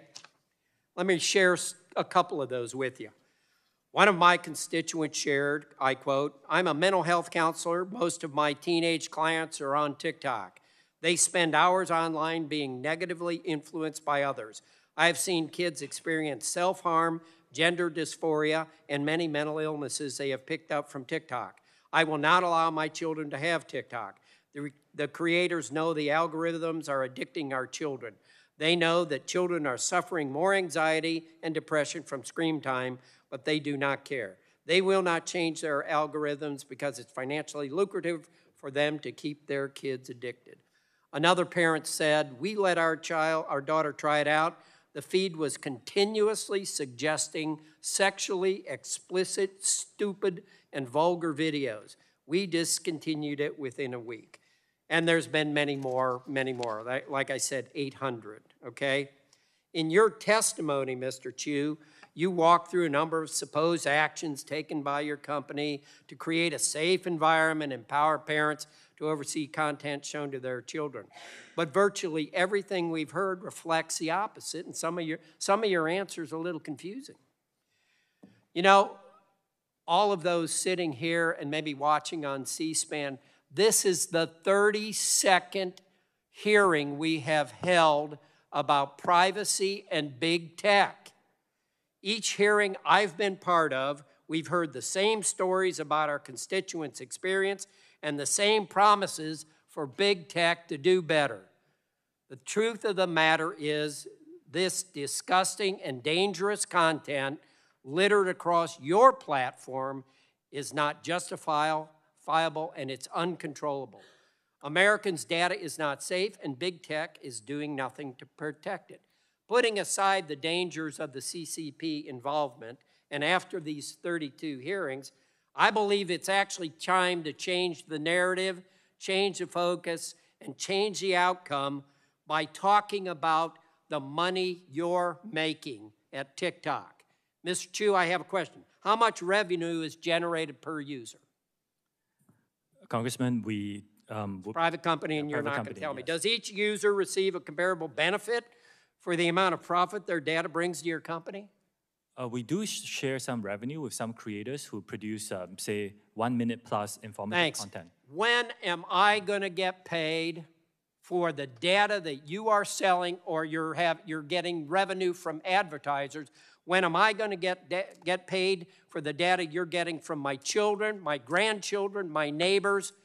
I think that's the only way to get your attention, is talk about the money you're making, and maybe that'll get you all to do what you're supposed to do.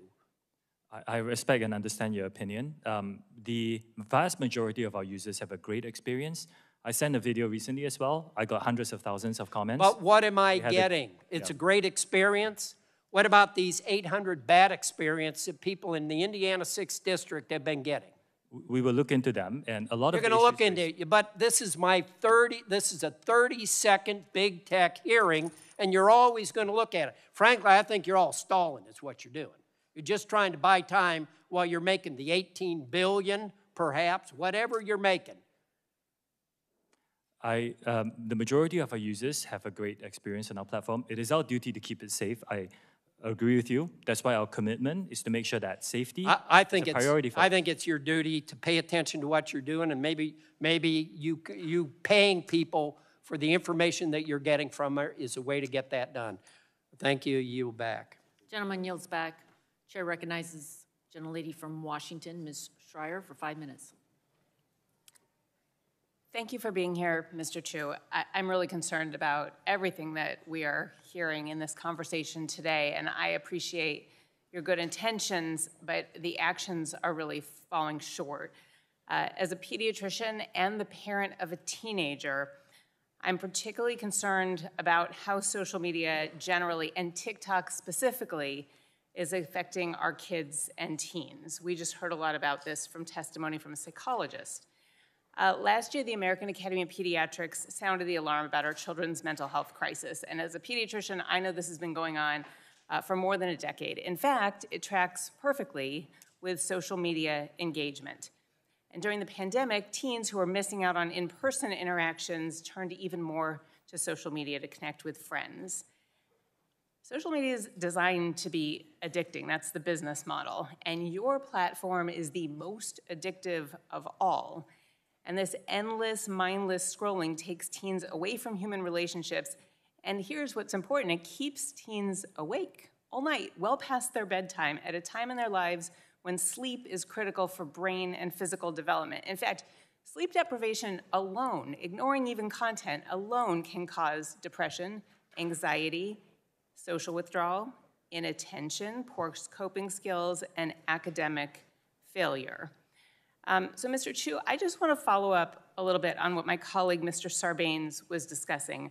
It is your business model to keep eyes on the app, to keep it addictive. I know you likely have experts who have advised you on how to design this to keep those eyes on your platform for the longest possible time. So I want to know if you have psychologists or other health experts on staff looking at screen time, hours of use, and sleep. We worked with the Digital Wellness Lab, Congresswoman, and at the Boston Children's Hospital, and we came up with a 60-minute default limit for any users under 18. We were the first to do it in our industry. That is an opt-out, and I can tell you, they're going to immediately opt out. It is addictive. It's we like also give tools. Asking a chain smoker not to take the next cigarette. It is not going to happen. And by the way, so first I have a question, then I'll go back to Boston Children's. Mr. Sarbanes asked earlier, what is the percentage of teens who actually adhere to the 60-minute limit? I would need to check on those numbers and get back to you on specifics. I'd appreciate those numbers. Yes. I'm guessing it is an incredibly low percentage who actually heed that. Now, as far as Boston Children's goes, I know you're referring to them as a source for these ideas about go outside, get some air, take some time out. But I can tell you as a pediatrician, I'm guessing their suggestions were a little stronger than that. And so I'm wondering what is the next step? What are you doing when you find out that almost nobody is really opting out after 60 minutes to take this burden off of the kids and off of the parents and change your algorithms to make them not so hooked? We give our parents, as you pointed out, the family pairing tool. And in that tool, if you pair it with your teenager's phone, you can actually set a restriction, how many minutes. And we believe it's very important for parents to have these conversations with their teenagers so to decide what's best for their family. I also, Congresswoman, a lot of people come to our platform to have a really informative experience. Like I said, there were 116 billion pieces of content on STEM. And we're creating a feed dedicated to that. Book Talk has 115 billion. We've also heard today that well over 20% of the information is misinformation. We heard that about medical remedies that are not really remedies. We've heard it about mental health topics. I mean, this becomes very dangerous, especially when people who are not trained to think very critically are being given information and thinking that it's true. And you've said many times that the destructive information isn't available to kids, but it is. Like, we keep seeing examples here. And so I'm just wondering, what are you going to do with the algorithms? I mean, just because you're removing something that says anorexia, bulimia, or eating disorder, that doesn't do it. If you show girls repeatedly skinny bodies and advice on how to cook meals that are less than 300 calories, that's dangerous. We have worked with, first of all, anything that glorifies eating disorders, we remove that from our platform. It's violative. We're working with experts now. It's a challenging problem for our industry, but we're actually identifying some of these themes that you're talking about and trying to build models where that kind of content is not chained up for the younger users. So it's something we take very seriously too. We're seeing eating disorders in elementary age kids now, and I need you to expedite that process as much as possible because parents out there are worried, and I'm worried as a pediatrician. Parents can't take themselves off of these platforms. Kids, there's no way they're going to take themselves off, and we need you to do your part. It may affect your bottom line, but it could save this generation. I share your concerns, and I commit to doing more. Gentlelady yields back. Chair recognizes the gentleman from Pennsylvania, Mr. Joyce. Thank you, Chair Rogers and Ranking Member Pallone, for holding this hearing. According to an August 2022 article in the New York Times, TikTok's in-app web browser can track every individual keystroke made by a user. We have heard today about the various ways in which the app's code could be used to monitor or track users, and likewise, we've heard concerns that this data may not be fully isolated from access by the Chinese Communist Party. That said, I'd like to know more about the historical, non-public U.S. personal data that your company has already amassed. Mr. Chu, you have publicly stated that the non-public information of TikTok users in the United States is being transferred to an Oracle-based cloud infrastructure because of safety concerns. Will that be completed by the end of this week, by the end of this month? What's the outline for dealing with that data that you've already amassed? All new data is already stored by default in this Oracle Cloud infrastructure with the I'm talking about the data that you've already amassed. We are in the process of deleting. What timeline will that data be able to be stored? I believe we will be able to get it done this year. I'm hiring. This year, thank you. It's not going to occur anytime soon. To be clear, until that data transfer happens, user data remains accessible to the Chinese Communist Party. On March 1st of this year, the committee asked you when you plan to delete non-public historical U.S. user data. Are you aware of this? Congressman, I disagree with this assessment that the Chinese government can get access to the data. It's really for, look, this is a private company. This is what Chinese employees You responded. You responded in writing to this committee. I have the response that we got back from you on March 7, just 6 days later. Your attorneys wrote, the company, I'm quoting, the company plans to begin the process of deleting non-public historic U.S. user data this month and anticipates that the process will be completed this year. You came up with a supposed plan in the summer of 2022, specifically based on our concerns that the Communist Chinese government was spying on U.S. users. But you only just came up with the idea to delete historic non-public U.S. data just 2 weeks ago? Let me read it again. On March 7th, your attorneys wrote, and I quote, the company plans to begin the process of deleting non-public historical U.S. data this month and anticipates that the process will be completed this year. Mr. Chu, did you just come up with this plan only because we asked about it on March 1st? No, we started deleting this. Well, because that's what it looks like to me. We hired a third-party auditor to help us with this. Wouldn't you agree that awaiting even minutes for this personal privacy protection is absolutely wrong and it is not in the best interest of your users? Congressman, respectfully, there are many companies that use a global workforce. We are not the only one.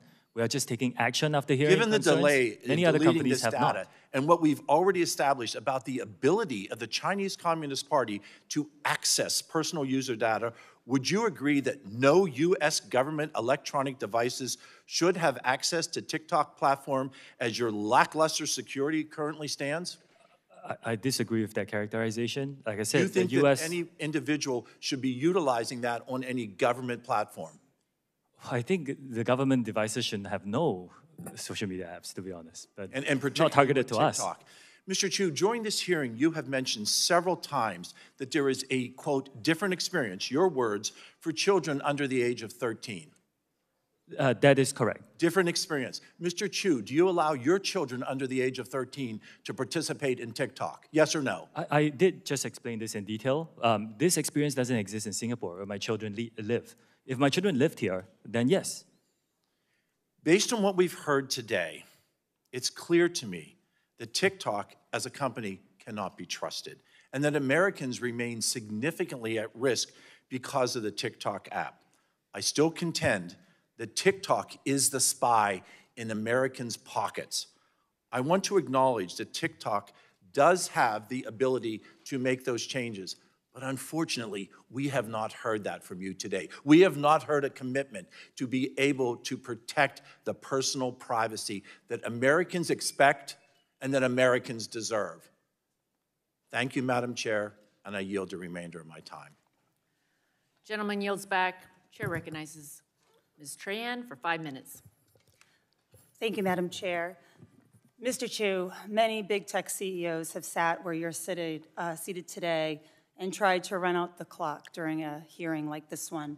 They were trained not to answer questions and just wait for the news cycle to pass so that they could get on with business as usual.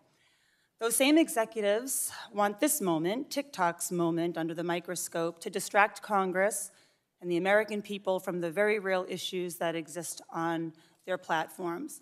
You have an opportunity to turn the tables on them.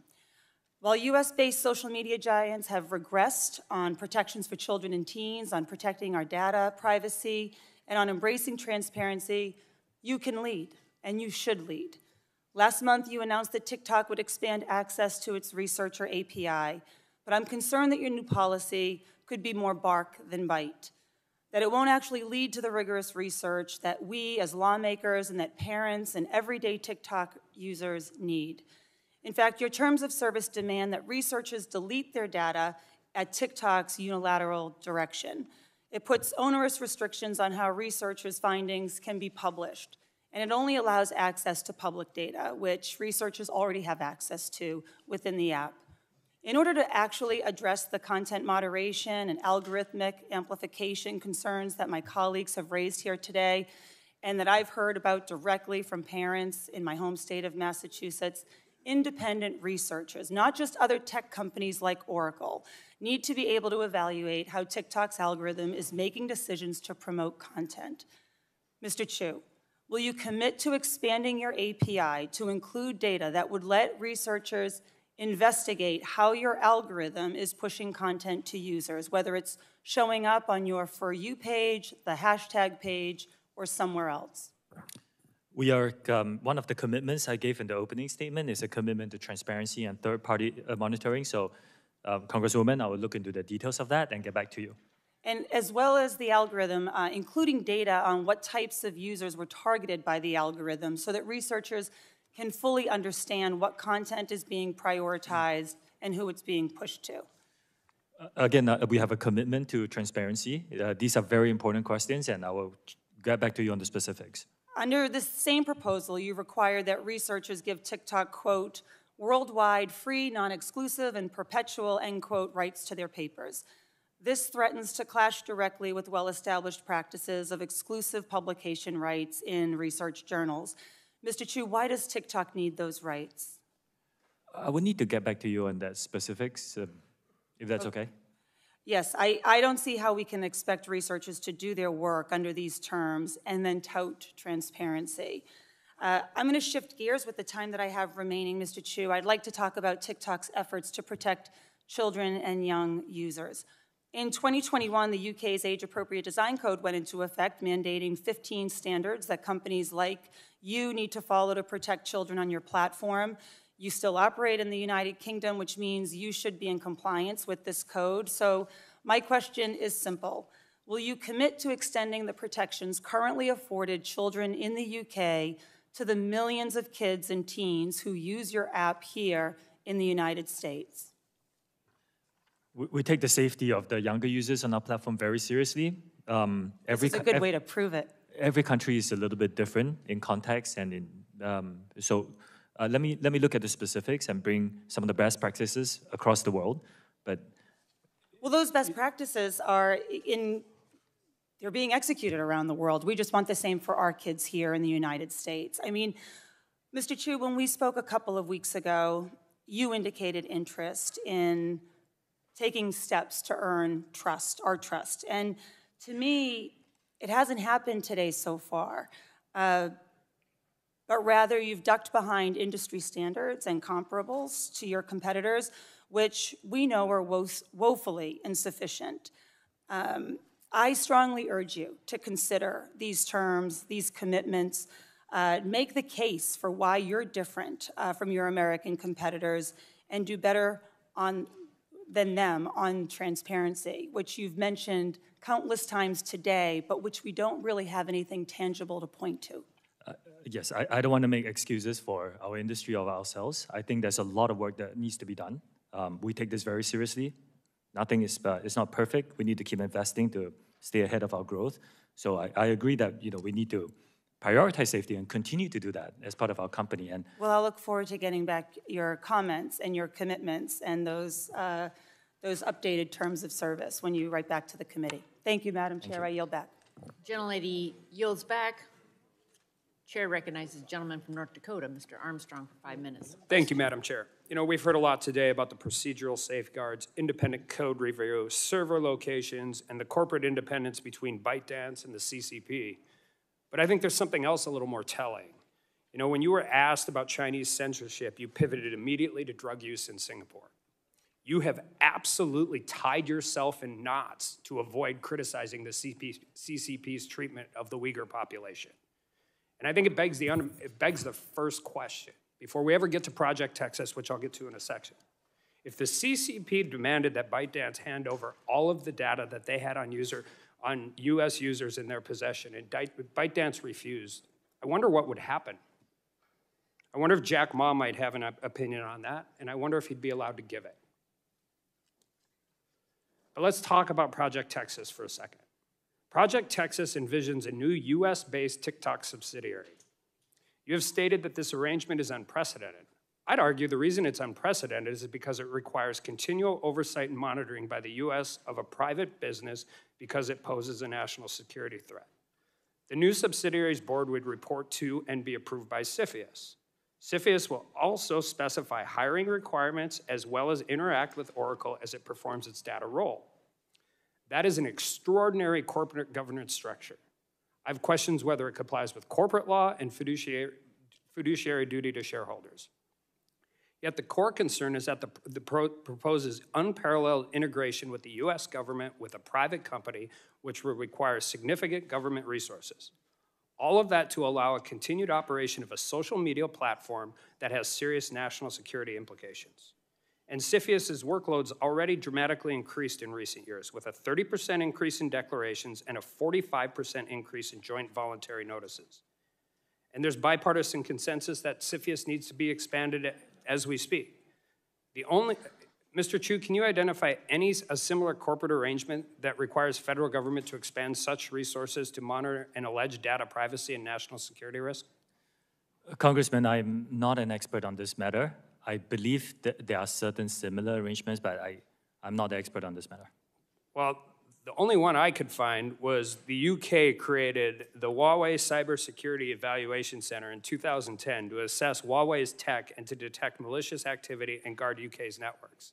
That's worked so well that the United Kingdom is now planning on kicking Huawei out of Great Britain. You stated that TikTok has invested $1.5 billion in Project Texas. Are you aware of any discussions or proposals that entail TikTok funding or offsetting the costs of CFIUS' role?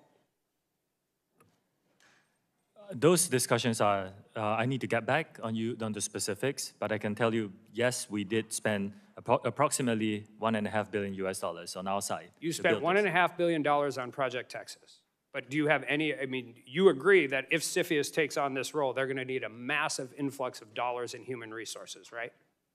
I cannot speak on behalf of CFIUS, Congressman. Should the U.S. government expend such resources to create this extraordinary arrangement for TikTok, especially considering alleged data privacy and national security risks? Congressman, I cannot speak on behalf of the Well, but Project Texas doesn't work without CFIUS, right? Project Texas, as you guys have proposed it, does not work without CFIUS involvement. The idea behind Project Texas is the firewall of US user data, make sure it's stored by an American company, overseen by American personnel, and we will invite third-party monitors to monitor this. So that, in essence, at least as far as I know, is the majority of the cost, because it will rely on not just us building the infrastructure, but us, finding and hiring these third-party monitors who are vetted to come in and monitor this structure. You talked earlier about the shareholders' ownership of TikTok, and you said 60% is global investors, 20% is employees, and 20% is original founders. Are all those voting shares the same? No, the founder has weighted voting rights, as is common in our industry. So as far as a voting block of share of zoned in ByteDance, do you know if the Chinese Communist Party, not Chinese government Communist Party officials, the Chinese Communist Party, do you know what their percentage of the actual voting block share of ByteDance is? The Chinese Communist Party doesn't have voting rights in ByteDance. Chinese Communist Party members is a different question.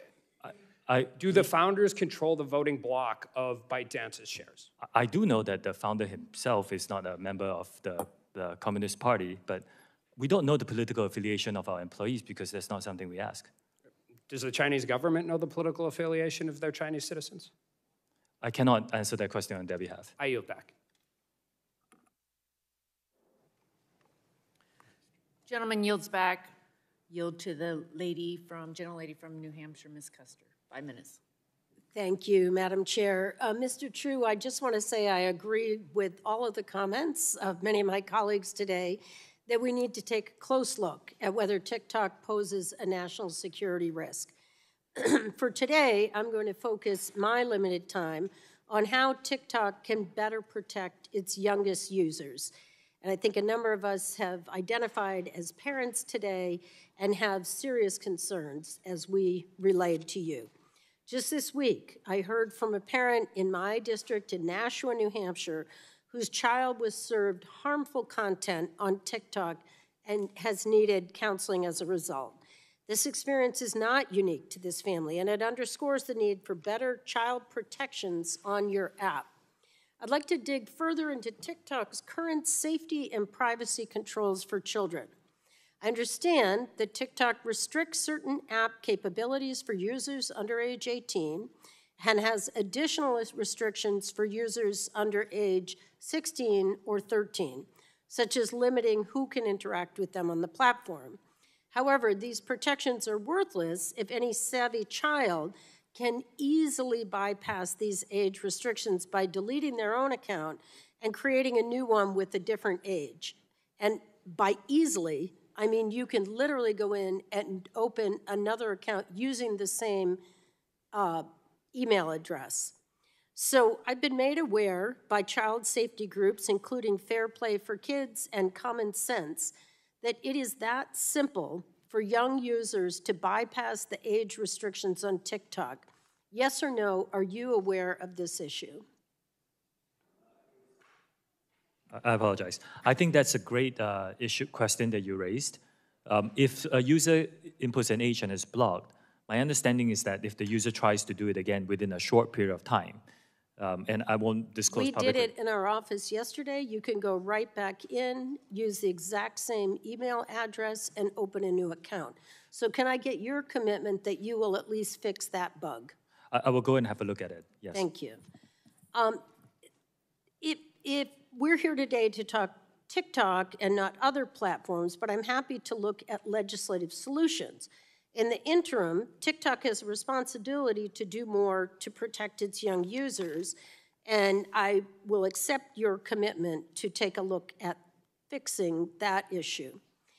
Will you, let's see.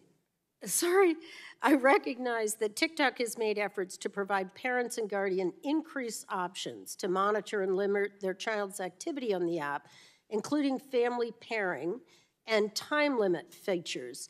But I still have concerns. In order to access family pairing, parents then must download the app onto their phone.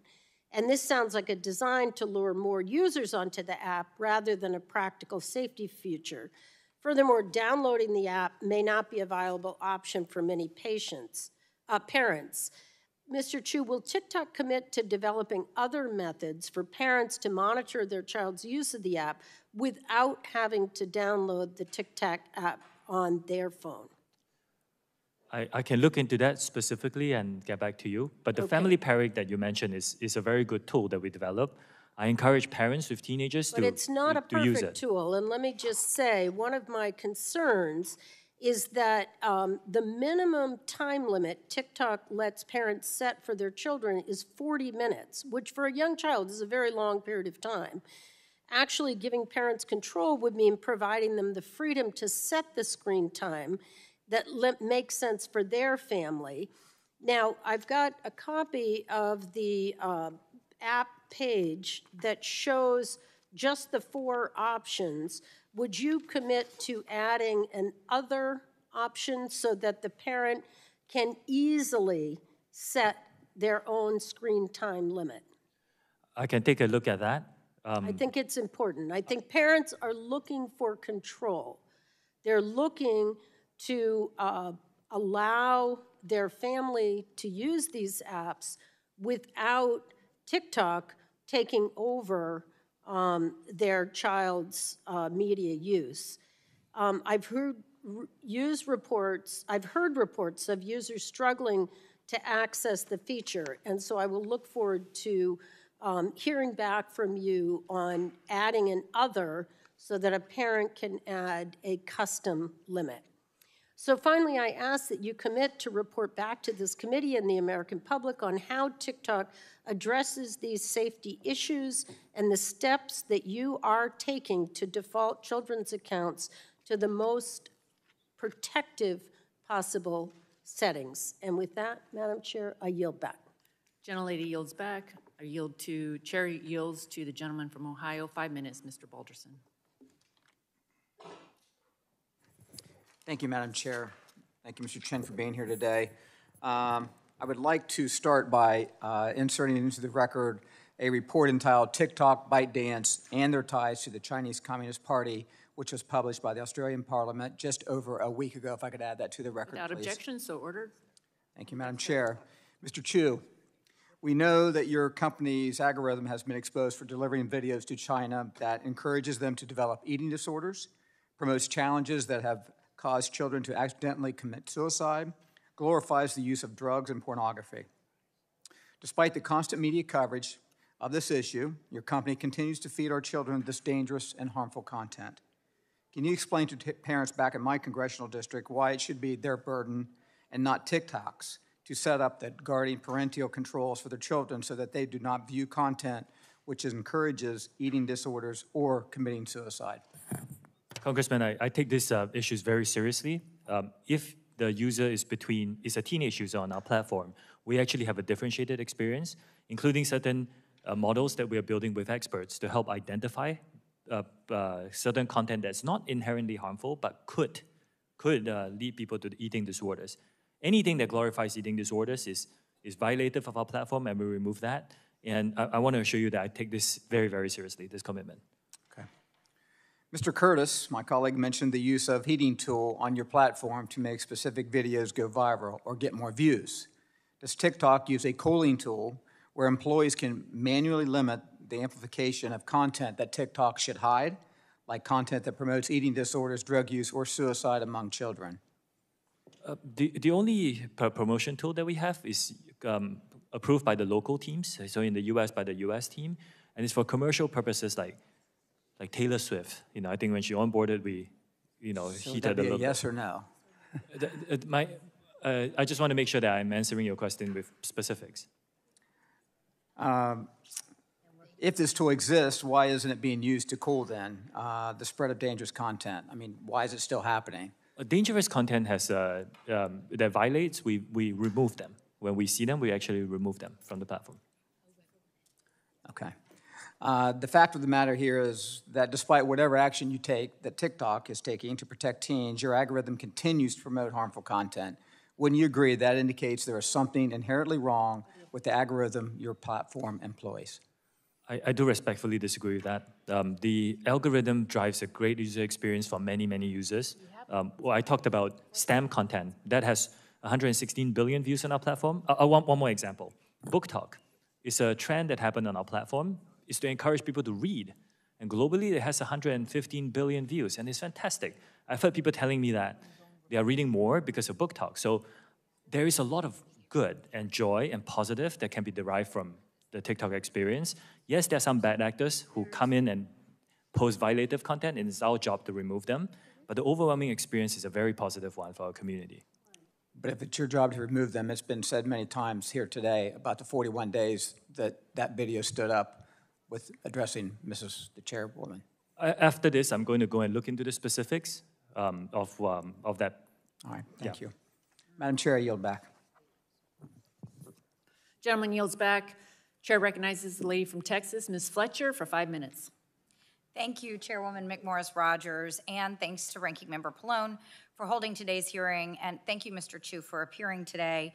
It's been a long day, but we're here to learn about a complex set of issues that relate to TikTok and how to address them. And I think that's what we're hearing from colleagues on both sides of the aisle today, is a real effort to grapple with the challenges that we see for national security and for the safety and protection of American citizens, especially our children and young adults. And we've already covered today a lot of the information about the extensive use of the app, the number of users who are children and young adults, but I think it bears repeating, as Mr. Vesey mentioned, that TikTok is the preferred platform of young Americans.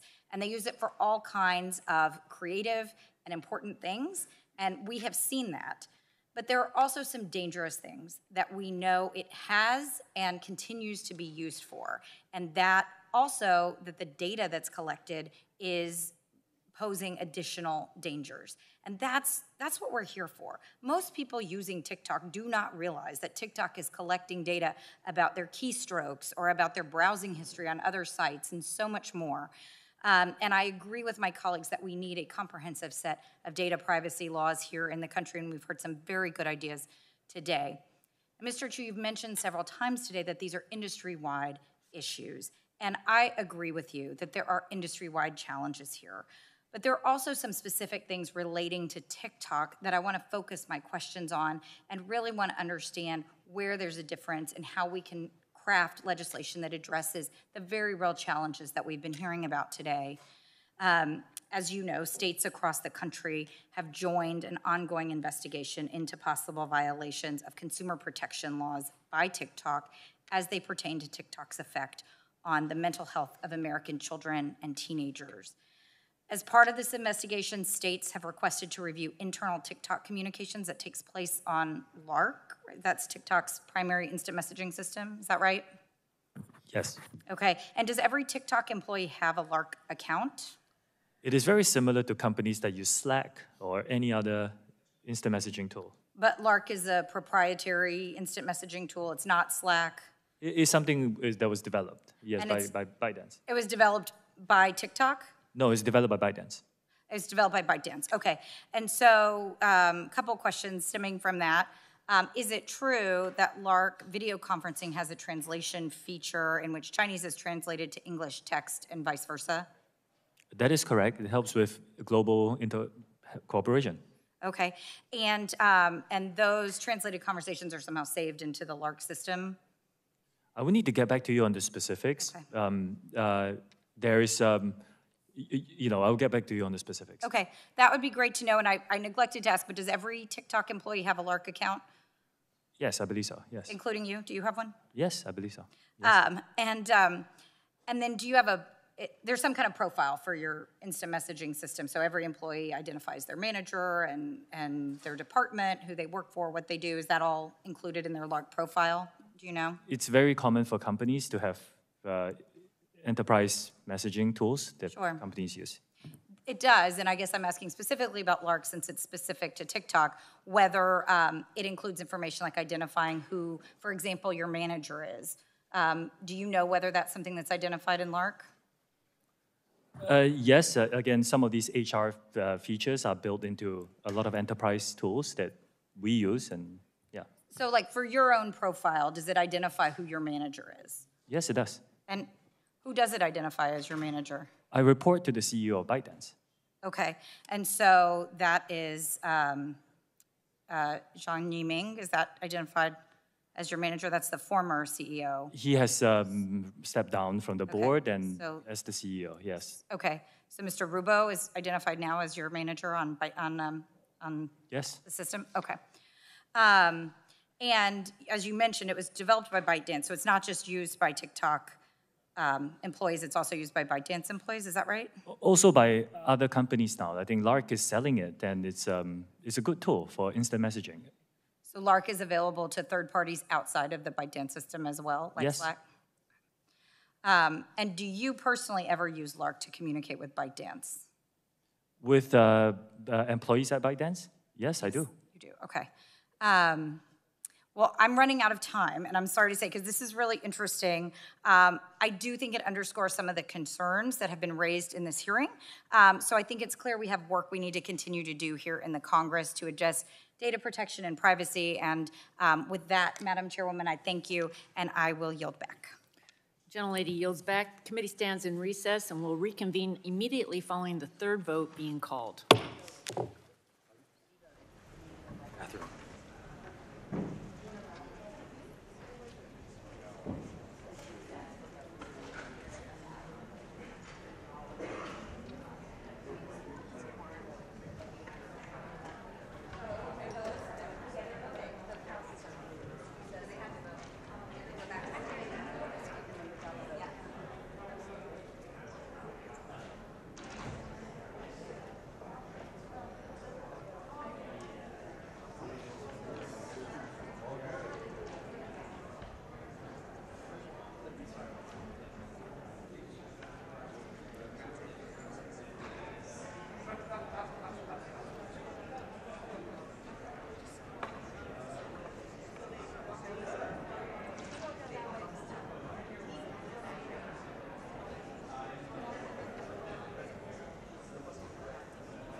Being here, Ms. Chu, I am one of 6 Texans on this committee.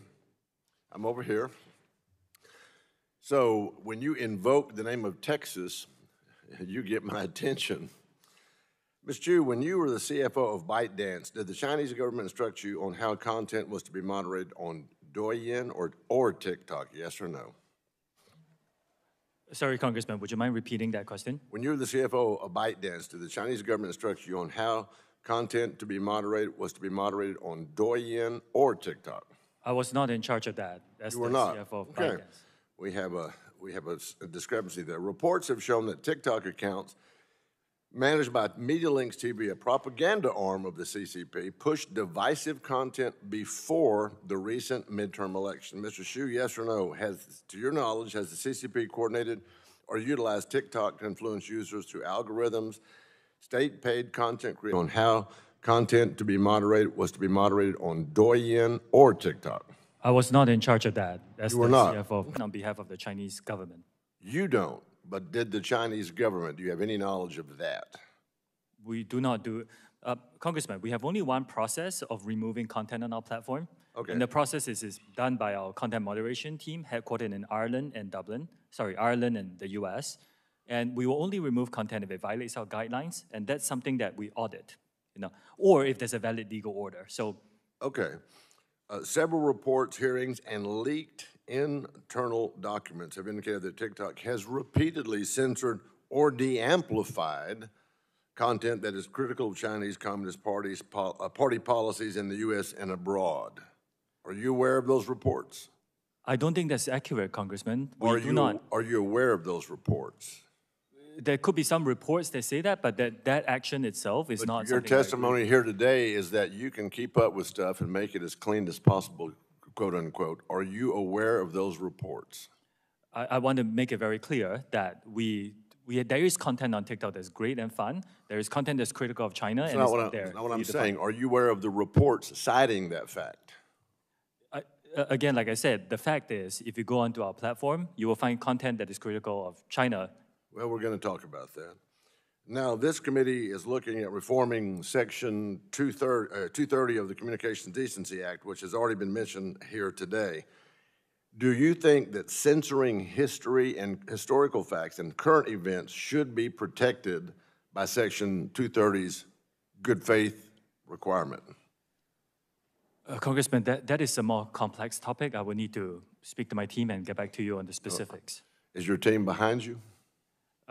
It's my broader team. I will speak to them and I'll get back to you. It's always good to have folks behind you, isn't it? Not them. Oh, no. Oh, okay, I got you.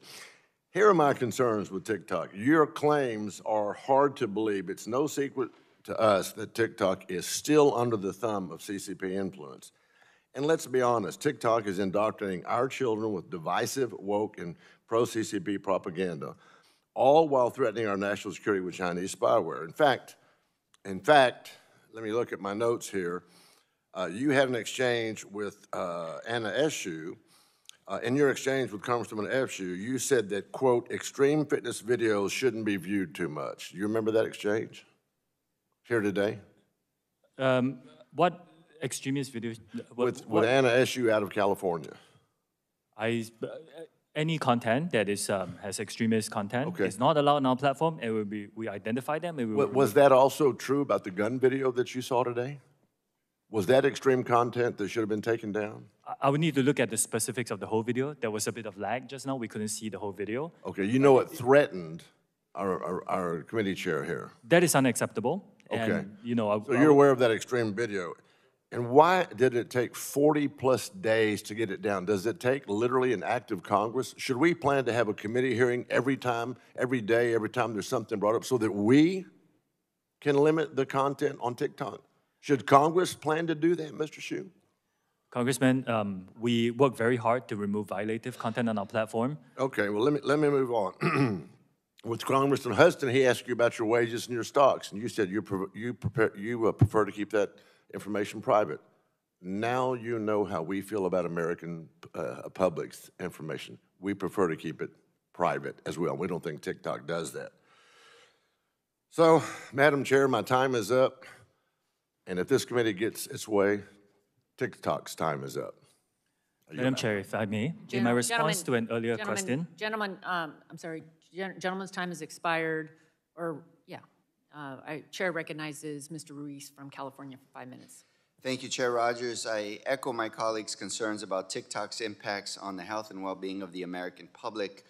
As a doctor and the ranking member of the Select Subcommittee on the Coronavirus Pandemic, I am troubled that TikTok is rife with medically inaccurate information, including dangerous misinformation and the intentional disinformation about COVID-19 and vaccines.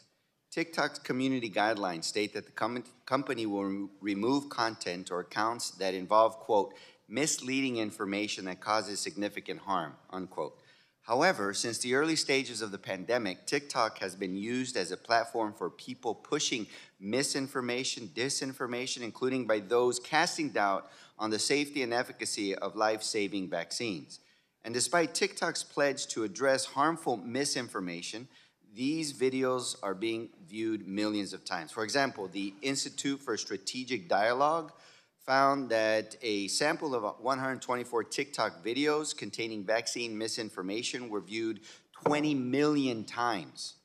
And Media Matters found that a sample of 18 videos with COVID-19 misinformation were viewed over 57 million times.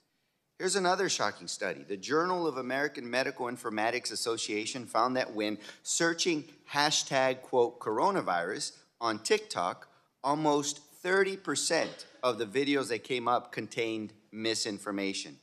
Videos in that sample containing a high level of misinformation were viewed a median of 9.4 million times.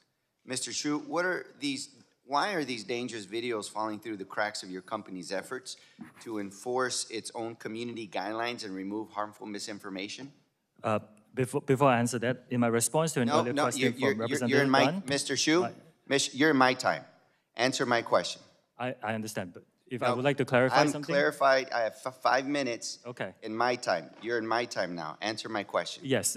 Any dangerous misinformation we partner with third-party experts to be able to identify and help us with subject domain expertise. And with the expertise that we recognize, we rely on those to develop policies to recognize and remove content that could be. Your efforts have failed, and they're dangerous, okay? It's public health risks that you're putting millions of people's lives at risk for not being able to do a better job. And I'm concerned that TikTok's features make it users uniquely vulnerable to the spread of this misinformation. For example, TikTok makes it extremely easy to reuse audio and videos to create content, which allows misinformation to quickly spread through the platform. And TikTok's algorithm to recommend videos means that a user viewing one video containing misinformation can easily result in their quote-unquote For You page becoming filled with videos containing similar misinformation. This is a dangerous feedback loop. So is TikTok taking any action to modify these features so that they no longer facilitate the spread of this misinformation or this misinformation feedback loop? Congressman, again, like I said, any dangerous mis or disinformation, we work with third parties to recognize that, and it's proactively removed from our platform. Okay, so it doesn't need to get into those loops at all. So I can go back and read you the data. And the Journal of American Medical Informatics, 30% of videos after searching for hashtag coronavirus had misinformation. Almost 1 out of 3, your third party and your company are missing almost 1 out of 3 misinformed videos. So you're telling me what you're doing. I'm telling you the data shows that you are grossly failing at that effort. The other question I have for you is that TikTok is also in Spanish, and Spanish-speaking populations have been specifically targeted to misinformation when it comes to many aspects, especially medical misinformation. And as chair of the Congressional Hispanic Caucus, we reached out to you last Congress on this issue. So what is your intent, or how does your team look like to address Spanish versus English? How many staff do you have focusing on Spanish versus how many staff do you have focusing on English misinformation? Congressman, like I explained just now, the Spanish-speaking population is very important to our platform, We do have a lot of Spanish-speaking moderators, and we will continue to. So how many Spanish-speaking staff versus English-speaking staff for misinformation do you have? I can get back to you on the specifics, but dangerous misinformation is moderated regardless of language. Not to the degree that it needs to be. We can continue to work hard. And when there's misinformation, people base their decisions that oftentimes put them at risk in exposures and their families at risk. And with the coronavirus, especially prior to the vaccines, the risk was their life. Thank you. Yield back. Madam Chair, I would like to clarify something. In the follow-up question to Representative Dunn's question just now, I misunderstood the follow-up about ByteDance spying on behalf of the Chinese government. My answer to that question should be a no, because it came very rapidly. I just want to clarify that. Gentleman's time has expired.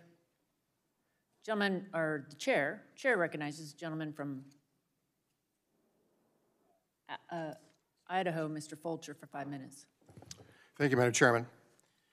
Mr. Chu, we've been going a long time here by now, and a lot of questions have been answered, and a lot of them have not been answered. And primary thing I want to do is just share some thoughts of what I've seen, learned today, been exposed to.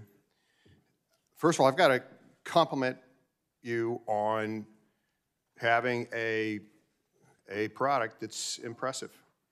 It is a very influential tool. It is addictive, and that's what you want users to be exposed to, is something addictive, and it is a data gathering masterpiece.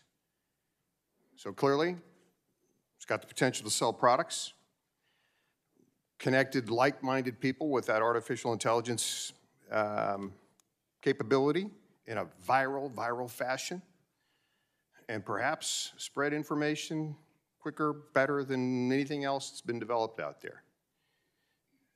Now, I'm just going to tell you, I'm not a subscriber, at least a willing subscriber. But probably in that database somewhere is my preferences with colors or foods or who I've spoken to or what I've said or my favorite newspapers. I don't know. But that's available to be sold or given to whomever or whatever. And the whatever is what bothers me.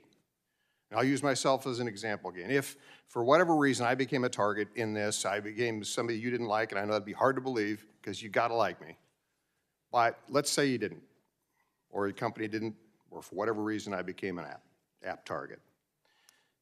That artificial intelligence algorithm could be shared or spread selectively to a targeted audience that, with negative information that maybe has been paired up with that knowledge and that app to make me look really, really bad.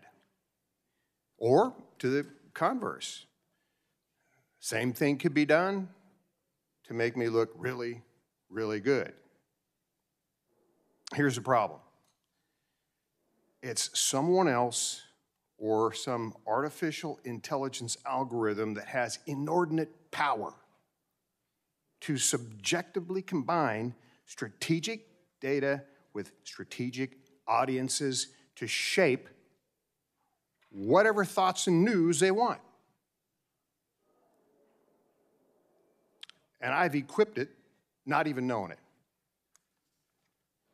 And that process could apply to anyone or anything. There's the danger. It could be the President of the United States. It could be their kids. It could be a company. It could be a political party. It could be a news outlet. Anything could be targeted for that selective viral spread of just some information. Mr. Chu, this may be genius, but that doesn't make it fair. It doesn't make it good, and it doesn't make it accountable. I wouldn't want my government to have that ability. I wouldn't want a company or a political party or my friend August here or my mother to have that capability. And I certainly don't want that to be accessible to anyone in China. Now, there's no question it's got immense value. And as proof of that, you're here. Because this hasn't been a fun day. I know that. Hasn't been a fun day for us either.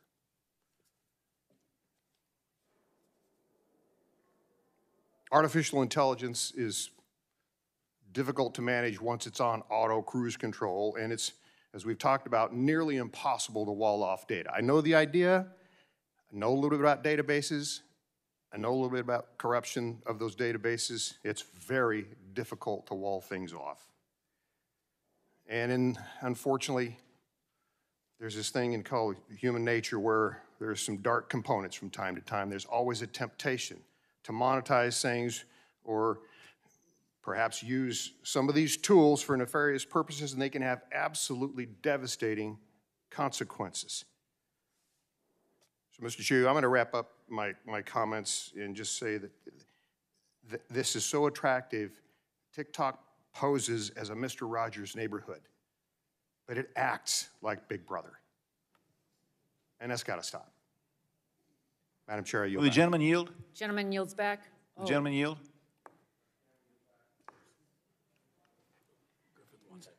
Oh, gentleman yields. Yield to Mr. Morgan Griffith. I thank the gentleman for yielding. Mr. Chu, earlier we had submitted into evidence the TikTok ByteDance and their ties to the Chinese Communist Party report that was filed as an exhibit last week with the Senate in Australia. If you have any comment, I'd like to get it on this paragraph out of their summary. Our research confirms beyond any plausible doubt that TikTok is owned by ByteDance. ByteDance is a PRC company, and ByteDance is subject to all the influence, guidance, and de facto control to which the Chinese Communist Party now subjects all PRC technology companies. We show in this report how the CCP and the PRC state agencies together, the party state, have extended their ties into ByteDance to the point that the company can no longer be accurately described as a private enterprise. You keep calling it a private enterprise, but all the countries in the world are saying it's not a private enterprise, it's part of the Chinese Communist Party. What say you, sir, yes or no? Is it part of the Chinese Communist Party, as everybody thinks, or are you still living in some mystical world? I disagree with many conclusions. So you're living in the report. mystical world. I yield back. Gentleman yields back. Chair recognizes Ms. Democrat, right? Yeah. The gentlelady from Minnesota, Ms. Craig, for 5 minutes. Well, thank you so much, Madam Chair, for yielding. Mr. Chu, I'm probably like a lot of parents who are also members of Congress out here. I know a number of us, when you testified earlier today, you mentioned that the over 35 segment was a growing group of potential users.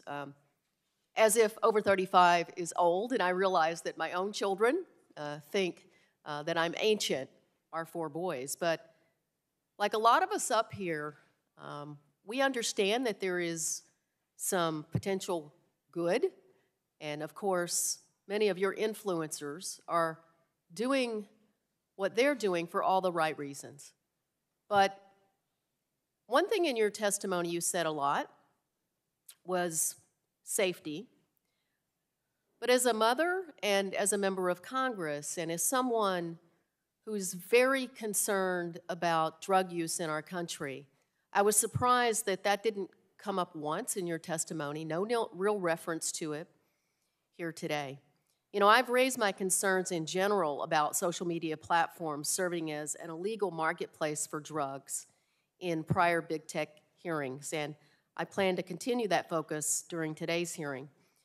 Mr. Chu, a March 8th, 2023 article in the Washington Post detailed the fact that TikTok has made little progress in combating the sale of illegal drugs on your platform.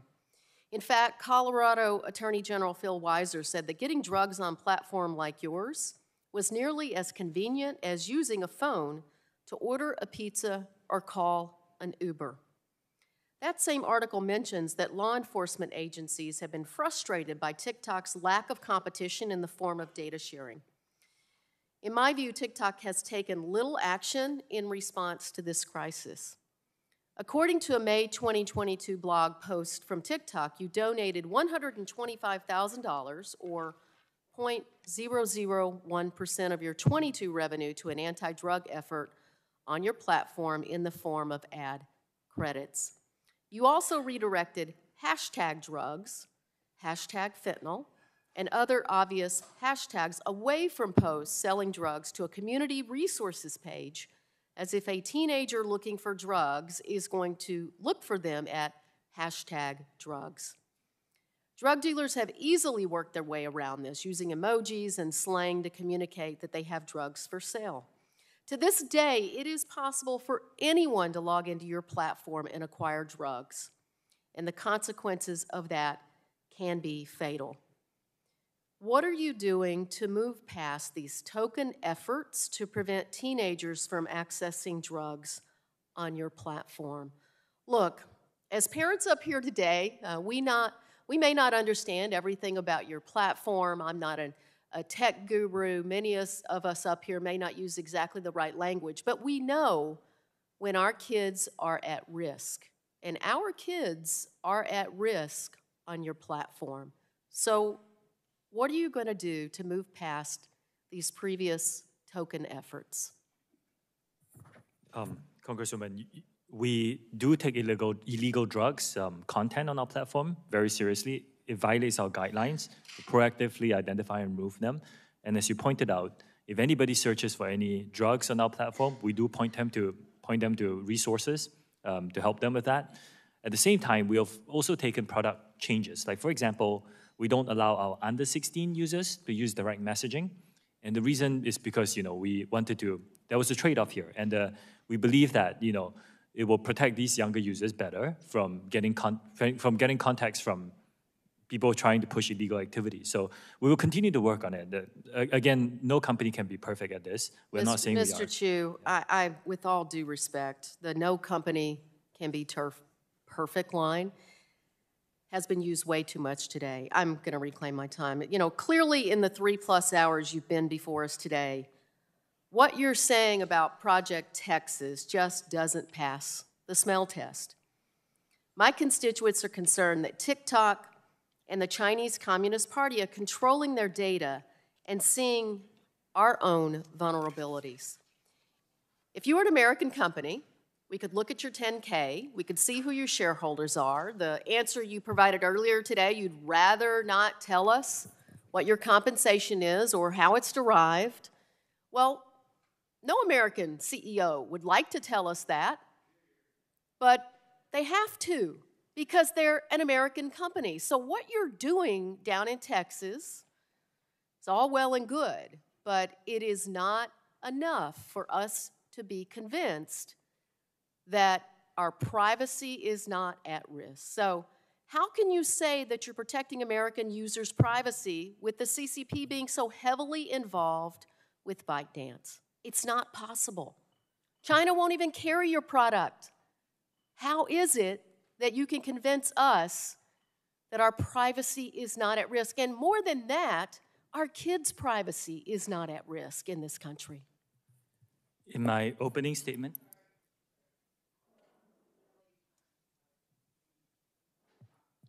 thank you, Madam Chair. Gentlelady's time has expired. We're going to have to continue on. Gentleman from Georgia, Mr. Allen's recognized for 5 minutes. Thank you, Madam Chair, and thank you, Mr. Chu, for being here today. In September 2021, the Wall Street Journal published an article titled "How TikTok Serves Up Sex and Drug Videos to Minors." This article gives a chilling depiction of the types of content that TikTok's algorithm is curating for our children. This article claims that your application served an account that was registered as a 13-year-old, quote, videos about drug use.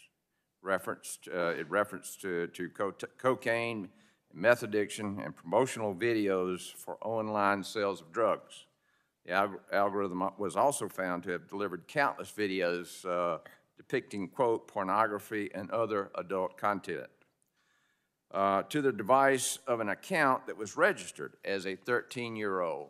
Could you please explain to the members of this committee and parents across the country why your company deems it acceptable for such inappropriate content to be prominently featured on a child's For You page? A lot of the content that you mentioned, Congressman, are violative of our own policies, and we don't think they're acceptable, and we will remove them when we identify them. We take this very seriously. I mentioned this. This is an industry-wide challenge. We're investing as much as we can. We don't think it represents the majority of the user's experience on TikTok, but it does happen. Some bad actors try and come in and post some of this content, and we're doing our best to invest as much as we can to remove them. Well, I would say you're not doing enough. I have 14 grandchildren, Mr. Chu. You personally believe that such content is appropriate for minor children to consume? A lot of the content that you mentioned, like porn, for example, is not allowed on our platform. So no, I do not think they're acceptable for young people to consume. Earlier this week, the Wall Street Journal published an article titled, quote, "TikTok's Chinese partner has another wildly popular app in the U.S. This app is called CapCut. It is a video editing tool to help users go viral on TikTok. While for obvious reasons, most of our attention is focused on TikTok and ByteDance, other companies and their applications are also continuing to exploit the privacy of Americans. TikTok, CapCut, Lark, FaceU, all of these apps are also controlled by ByteDance and pose serious privacy concerns. In 2022, it was reported that TopBuzz, an international version of ByteDance's censored Chinese news app, was used to spread pro-China messages to Americans. When it comes to the data privacy of Americans, we must have a clear set of guidelines to ensure Americans' data is protected and not passed along to unknown third-party actors who could pose a threat to our security. I urge my colleagues to continue to work together to pass a national data privacy bill, not just one out of the House Energy and Commerce Committee, but also through the House of this Congress. It is the only systematic way we can address privacy concerns. Unfortunately, I've been given no reason to believe that TikTok does not pose a threat and cannot be trusted to follow our laws when they conflict with the desires of the Chinese Communist Party. Your firewall that you're talking about, if you had a bad actor in your, what you call your Texas initiative, could get through that firewall and send any information that they wanted to send anywhere directly to the Chinese Communist Party. Would you deny that? Congressman, this risk that you talk about exists for every company, bad actors. I'm talking about TikTok, sir. In fact, the risk is lower for us because these... It is a risk, correct? The personnel will be vetted. So the risk is actually lower than most companies in the industry. Well, that is why we have to deal with your company. And with that, Madam Chair, I yield back. Gentleman yields back. Chair recognizes the gentleman from California, Mr. Peters, for five minutes. Thank you, Madam Chair. Mr. Chu, thanks for being here today.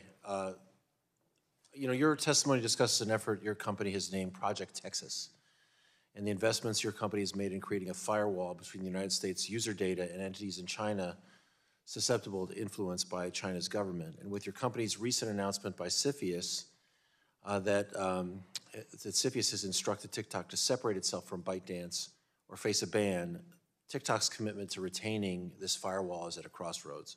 So I want to ask you some questions about your company's long-term plans to ensure the safety and security of American data. And this, for me, is the crux of the concern for me about TikTok. First of all, does the Chinese government need to approve Project Texas for TikTok to agree to it? Congressman, we have designed Project Texas to move forward in the United States. This is something that we have described at length in the written testimony and in my opening statement. The firewall of American data stored on American soil by an American company overseen by American personnel. This is designed to move forward in the United States. But does the Chinese government need to approve Project Texas for you to agree to it? We do not believe so. How is TikTok considering the future of Project Texas in the event of a sale or other ownership changes?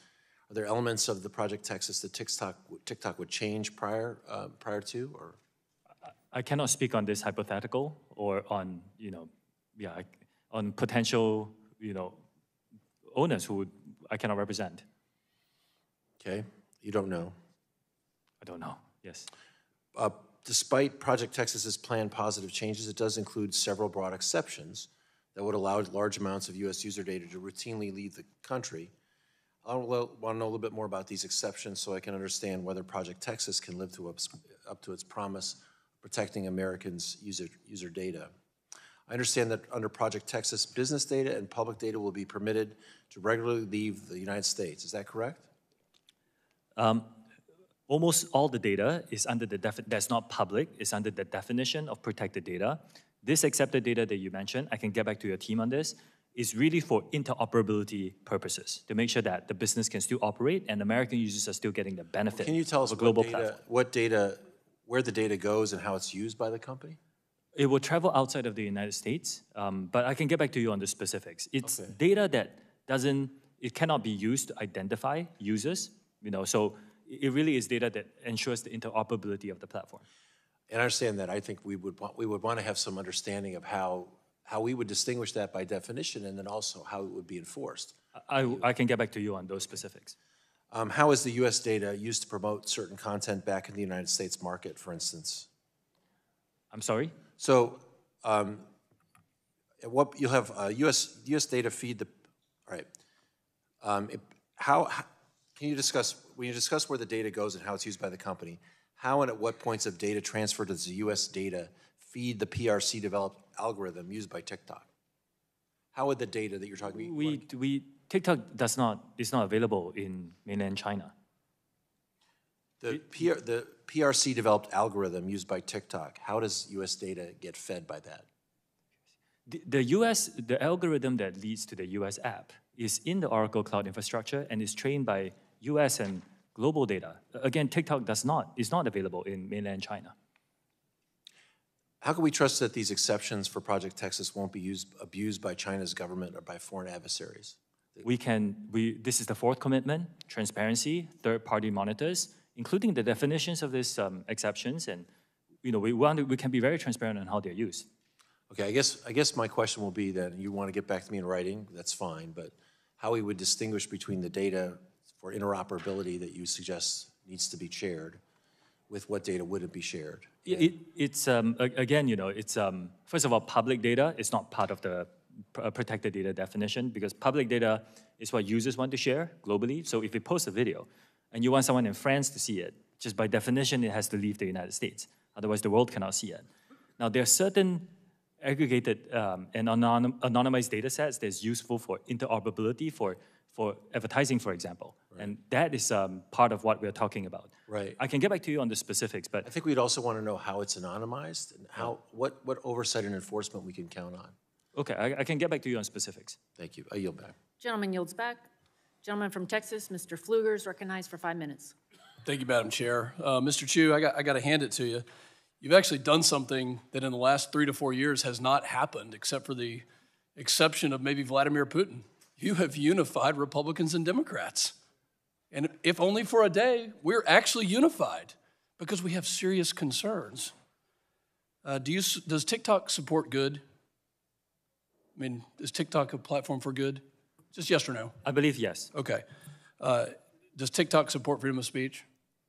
Yes, it's one of the commitments I've given this committee. Do you personally support the First Amendment?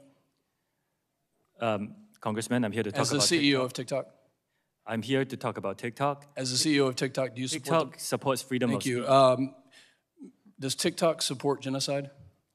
Again, Congressman, I'm here to talk about TikTok. Does TikTok support genocide? Does TikTok? No. Okay, thank you. But I'm here to talk about reclaiming my time. I'm going to go to a video now, and it's from Inez Cantor Freedom.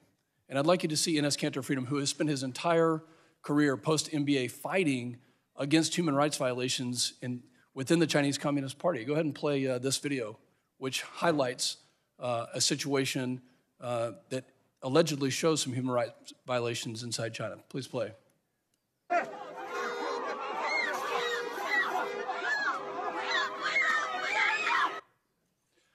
Mr. Chu, this was a video that was posted on TikTok by Inez Cantor Freedom. Are you familiar with this basketball player? I'm not familiar with the specifics of this, but I can tell you that. Are you familiar with the player Inez Cantor Freedom? Congressman, I'm not familiar with this. You just have to open TikTok and just search for this kind of content. It really exists. I've read the moderation policy. Let me just quote what you've talked about: content moderation. TikTok has a moderation policy, yes? We do have community guidelines. That one of the guidelines says material that in the sole judgment of TikTok is objectionable. Is this an example? Banning Enes Kanter freedom, is that an example of objectionable material inside the Chinese Communist Party in mainland China? We do not take down content simply because it's critical of China. He was banned one 1 week after this video. We do not do that. And I can check on the specific. If you need a note, go ahead. The note says he's not banned. His account was taken off 1 well, week after. We can check on the specifics. We can check. Yeah. So let's get to some other questions. Thank you for the slide. Your privacy policy states that you collect a great array of data, keystroke patterns, app file names and types, sometimes approximate location, GPS location. Are keystroke patterns and rhythms part of TikTok gathering, the data that is gathered by TikTok?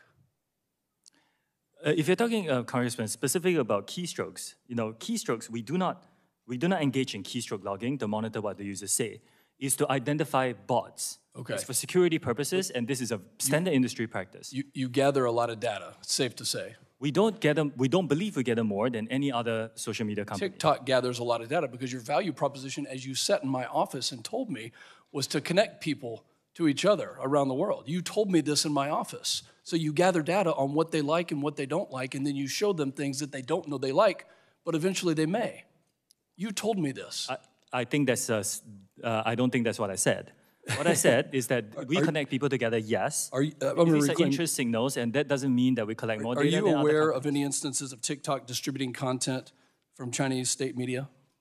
I'm sorry? Are you aware of any instances of TikTok distributing content from Chinese state media on the platform? We will label them clearly for our users to understand that. Do you disagree with FBI Director Wray and NSA Director Nakasone when they said that the CCP could have the capability to manipulate data and send it to the United States? Do you disagree with their statement? Their statement says could. So do you disagree with that? No, I don't disagree with that. Okay, so it is possible that the CCP, under the auspices of ByteDance, which is your parent company, which you get paid from, has the ability to manipulate content that is being shared with 130 million Americans, yes? Congressman, I just want to make sure I'm understanding all these questions. I don't disagree with them that there are data risks in general. That's what I meant. There's a big data risk but because on us specifically. Are there engineers located inside mainland China that work on TikTok? Not Douyin, but TikTok. We are not the only company that has that. Are there engineers inside mainland China currently working on the algorithm for TikTok? Congressman, like I said, as you told me in my office. There are other companies that, as I told you in your office, there are By the way, I'm going to reclaim my time. Please rename your project. Texas is not the appropriate name. We stand for freedom and transparency, and we don't want your project. I yield back. Gentleman yields back. Gentlelady from Tennessee is recognized for 5 minutes, Mrs. Harshberger. Thank you, Madam Chair, and thank you, Mr. Chu, for being here today. Both President Trump and now President Biden have backed forcing TikTok to sell to an American company. However, the Chinese Communist Party has put export controls on algorithms, ByteDance that power TikTok. And of course, this has created a gauntlet of regulatory hurdles in China and the U.S. that prevented the sale of TikTok. Now, as a longtime business owner, I want to tell you, Mr. Chu, that waiting until your hands are forced will only drive down the price of your app. And right now, both your hands are tied. And you're going to have to make a decision about whether you choose freedom from the CCP or you continue to be an agent of the CCP. And I'll tell you why I say it that way. As a former member of Homeland Security, I point blank asked FBI Director Wray, is TikTok a national security threat? And without hesitation, sir, he looked at me and said, yes, Congresswoman, it is. Now, how much data is ByteDance collecting through TikTok that's worth continuing to fight this regulatory gauntlet? Why not take the money and run like any other company would do? Congresswoman, we built Project Texas in order to safeguard, and we listen to the concerns that have been raised, and we're building something that's unprecedented, that no other company is offering to protect U.S. user interests. And we believe it is rigorous and robust. And we're even offering third-party transparency and monitors to come in to verify this. Frankly, I haven't heard any good reason why this doesn't work. I've heard a lot of rhetoric around this, but I haven't heard a good reason why it doesn't work. Well, I look forward to these conversations, by the way, with you. Absolutely. Well, let me go down this road. When TikTok was unveiled to the public, its business model was solely based on generating revenue from advertising. Of course, ByteDance operated a separate app called Douyin for the Chinese marketplace. TikTok is embarking on becoming a so-called super app. In other words, it's a one-stop shop with everything you do, as Representative Fulcher said. It's reported that TikTok's algorithms are so powerful that owner ByteDance has begun to license it to other companies. TikTok's recommendation engine drives usage on the platform, and this leads to promises of quick exposure and fame that leads to even more people joining. And when you sign up, TikTok starts collecting data about you, your location, your gender, your age, your facial data. The user never gets to the end of the content, and that's by design. And obviously, that makes you a lot of money. Now, I know that the Chinese Communist Party is preventing ByteDance from selling TikTok due to export restrictions on the technology, and this causes me to question, how are you going to power TikTok with your Oracle servers located in the U.S. with that Texas project, with ByteDance technology, if it can't leave China? How's that going to happen? I just want you to explain how it's going to happen. Congresswoman, the way that we designed this is so that any piece of software that is impactful to the code that enters, that some technical details around this will be reviewed by a third party or a few third-party monitors, just to make sure that we're all comfortable with the code. I want to say this again. I don't know of any other company in my industry who is offering this level of transparency. Well, why are there two different versions of apps, one in China and one in the United States? It's just a different business. Well, I think we all know the reason that the Chinese get a different version, because ByteDance puts China first and America last. And, TikTok has, with everything we've heard today, sir, when you see 13-year-olds, 16-year-olds, you see the degradation that's happening to our youth and our society. It's deceptive, and it's destructive comment, and it's comments, and the worst thing is that it's deliberate, sir. And that's not acceptable. And with that, Chairwoman, I yield back. Gentlelady yields back. Gentlelady from Iowa, Ms. Miller-Meeks, recognized for 5 minutes.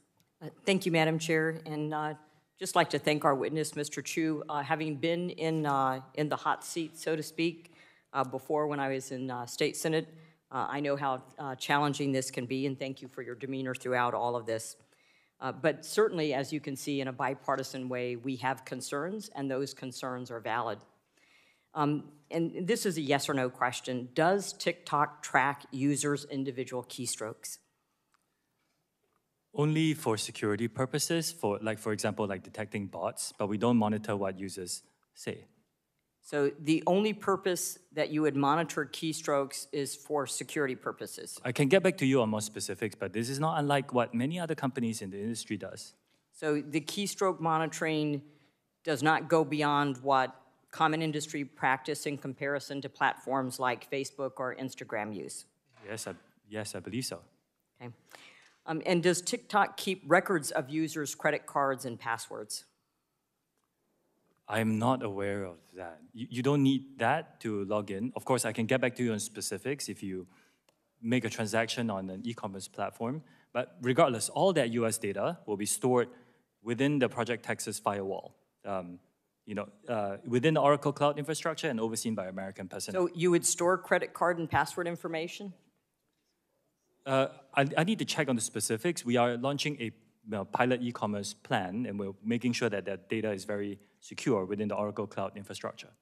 And I think you've made a point of saying that your platform is not different than other platforms on social media, and therefore are no more responsible than Facebook or Instagram or Twitter or the other social media platforms. The concern, however, comes with where the technology is generated and whom it is owned by. And in The case of other companies, it is generated in the U.S., under U.S. guidelines, under U.S. privacy laws, with certain parameters versus generated through a parent company, ByteDance, which, as we know, is susceptible to the laws of the Chinese Communist Party, which has access to all of that data and information. And I understand that TikTok has just reinstated Enos Kanter's account recently. So our concern, and the question I have for you is, why would China or the Chinese Communist Party be opposed to a forced sale of TikTok? I cannot speak on behalf of the Chinese government. I can say that we designed Project Texas to take it forward here in the United States. And again, I believe it offers unprecedented protection for U.S. user data. Yeah, I think the problem is when there is a lack of transparency, then that leads people to believe that there's something more nefarious and that there is, in fact, data that is captured, is stored, and poses a risk not only to children in the United States, but also poses a risk to national security. With that, I yield the rest of my time to my colleague, Jay Obernolte. I thank the gentlelady from Iowa for yielding. Mr. Chu, I'd like to continue our discussion about Project Texas and the technical details about what you're proposing to do. So you are migrating all storage of U.S. user data to the Oracle Cloud infrastructure, and you think that that'll be done by the end of the year. Was that right?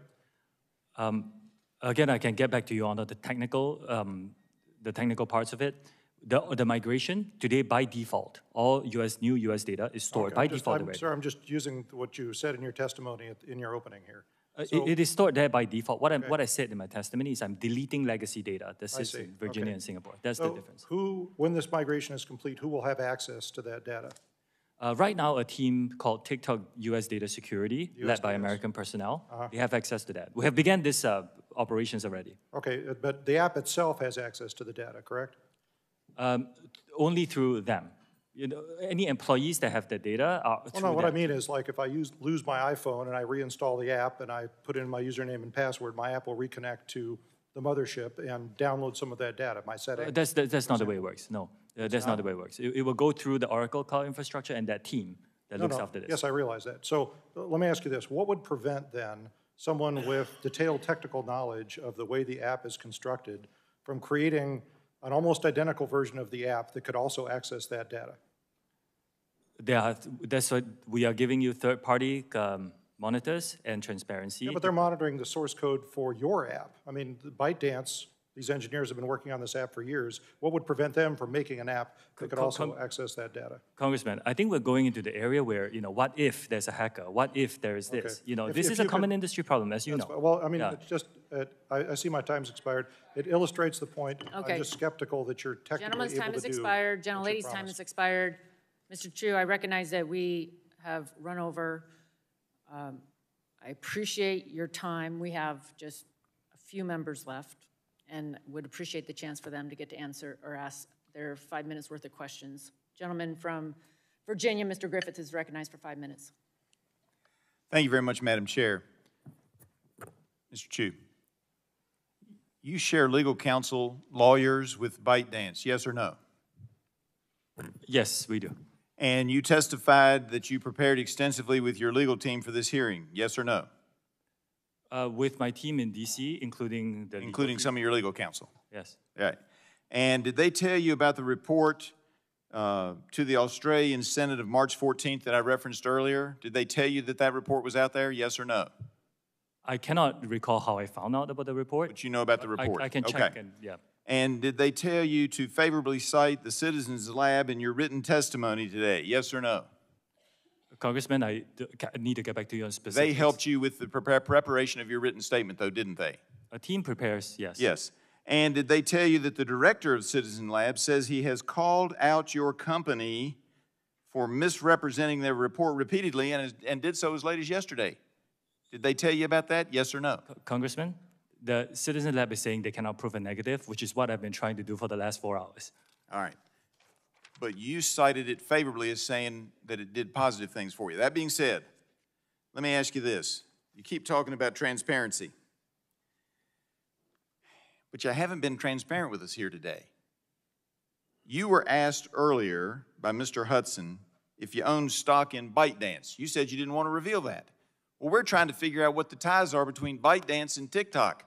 I'm not going to ask you how many shares you own, but do you own shares in ByteDance, sir?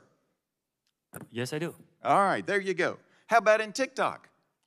Right now, all employees own shares in one entity. I expected that. I just don't understand why you didn't tell Mr. Hudson that and were transparent earlier. Instead, you made us drag it out of you. All right. Now, let's talk about the kids. You told several of our folks that there was a 60-minute deadline. You also told us that if you were under the age of 18, you couldn't access the live section, the live option. So I texted my 17-year-old and my 15-year-old, and I basically got scoffs back, when I said, are you all limited to 60 minutes? My older son said, well, there is a notice I get from time to time that says I shouldn't be on more than 60 minutes, but it never has kicked me off. And my younger son said, oh, I'm on as long as I want to be. So I'm just informing you, whoever told you, particularly if it was your legal team, that that's not accurate, that they're on for more than 60 minutes and they can access the live section. I believe it was Mr. Carter that you said they couldn't, under 18, access the live, being on live section. He's done it. So whatever it is you think you're doing, it ain't getting done. Now, let's talk about the law for a minute. You share a legal team, but you keep talking about how you got a firewall between you and ByteDance. You can't have an effective firewall under the United States interpretation of such if you're sharing legal counsel, because anything that you say to your legal counsel, they can share internally. If you've got the same lawyers, now maybe you have two different teams of lawyers in the law firm, but that's not what you said to us today. You said you share lawyers. There is no firewall legally. I'm just telling you. So if you want to clean it up and be transparent, you need to do something about that. Wouldn't you agree, yes or no, that you need to do something about that? Congressman, You'll look into it. You'll look into it. You've been looking into it all the time. All right, you told Dr. Burgess when asked if your employees who were members of the Chinese Communist Party had access to TikTok data from the U.S., you said you didn't know who was a member of the Communist Party. But then to Congressman Wahlberg, you said that the CEO of TikTok was not a member of the Chinese Communist Party. And to Congressman Kelly, you said the founder of TikTok was not a member of the Communist Chinese Party. Sir, either you know who is and isn't a member of the Chinese Communist Party or you don't. Which one is it? I submit that you know, and you just aren't giving us the straight story. Clearly, you know, but you denied that to Dr. Burgess. I can ask one or two people, but we have no policy to ask all the employees. I can ask one or two people, but who are in But it's reasonable to assume that with a significant number of members of the country of China being members of the Chinese Communist Party, logic would tell us, you're a logical man, I assume, logic would tell us that there are a fair number of your employees who are members of the Chinese Communist Party, at least a dozen or so, who have access to this data. Isn't that so? Again, like I said, I can ask one or two people. We don't have a policy to ask everybody. I said earlier, you're living in some kind of a cloud world, because either you know or you don't know. I yield back. Thank you, ma'am. Gentleman from South Carolina, Chair recognizes for 5 minutes, Mr. Duncan. Thank you, Madam Chair. I think what's been revealed today, there's not a degree of separation between ByteDance and TikTok. I'd like to enter in the record Heritage Foundation document, TikTok generation, a CCP official in every pocket. Without objections, so ordered. And I'd like to yield the balance of my time to Kelly Armstrong from North Dakota. Thank you, Madam Chair. Mr. Chu, the TikTok privacy policy details extensive data collection on users. One line states that we may collect information about you from other publicly available sources. What publicly available data is TikTok collecting and adding to the profiles of users? It will be publicly available, but I can get back to you on specifics. Okay, what is the purpose of obtaining even more data on your users beyond the data collected from the platform? We collect data. We want to give our users, by the way, a lot of transparency on what data we collect. We give them choices on the controls of their own privacy settings. And it really is to serve them a better experience. This is the reason why so many people love the app. It's a great experience. So how does the non-TikTok related data service relate to the service provided? I need to check the specifics and understand the question and get back to you. Okay. Do you think the average TikTok user knows that you are and understands that TikTok's data collection extends to information outside the use of the app? We do give transparent information on this, and like I said, I don't believe we collect more information than most of the social media platforms out there. Well, and the reason I ask this is because I'm going to go back into the corporate structure. You described that TikTok is a subsidiary of ByteDance. Mr. Griffith just said that you guys share the same lawyers. You have stated that your direct report is the CEO of ByteDance, but you've also stated that at certain levels, TikTok operates without direct daily control from ByteDance.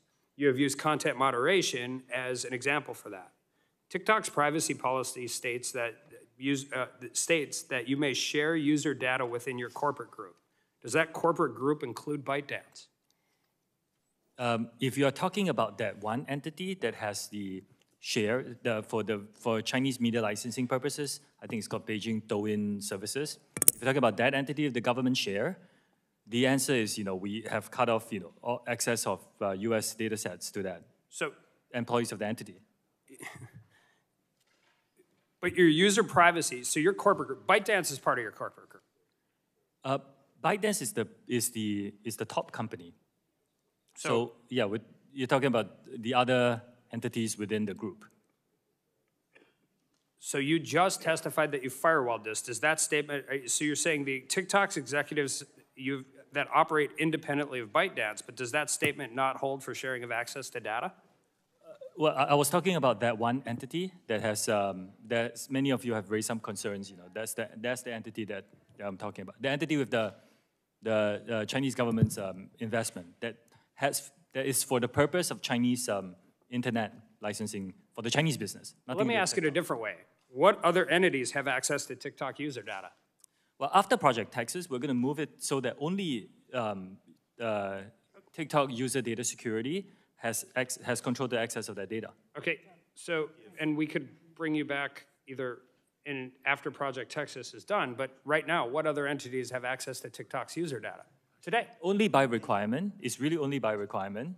Certain employees may require some access of data to help build the product. But for US, we have moved it for Project Texas, and by the end of this year, it will be firewalled away.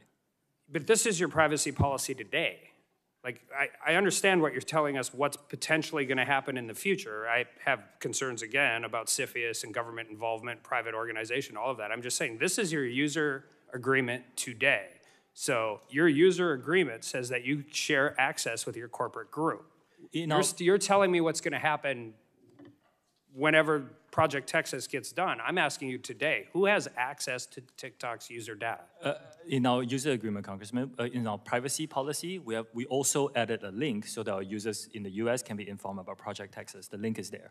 So the link is there to private, but I understand what you're trying to do moving forward. I have my own concerns about that, but we're sitting here today in a hearing, and your privacy policy is different than your testimony. Your privacy policy specifically says that you can share user data within your corporate group. So are you saying even though your privacy policy says that, you're not doing it? Like I said, I don't think there's any contradiction here. Like I said, Project Texas, when it's done, we firewall off that data. We still have some legacy data in Virginia and Singapore that we started deleting, and will be done by the end of this year. So at the end of this year, then you won't share it. Does that mean you're sharing it today? I don't believe so, but there is some data. Then why haven't you changed your privacy policy? Why haven't you updated it? We did update it, and we gave our users more information on Project Texas. We did update it.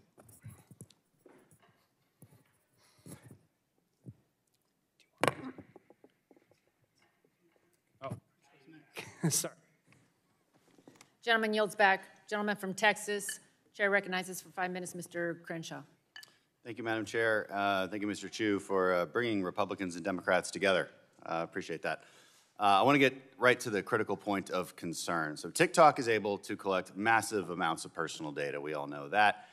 That means it could, if it desired, to use this data to influence narratives and trends, create misinformation campaigns, encourage self-destructive behavior, purposefully allow drug cartels to communicate freely and organize human and drug trafficking.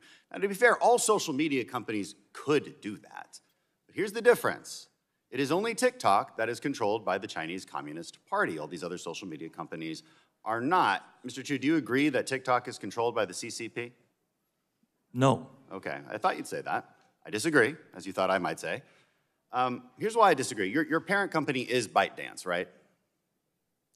That's correct. It is correct.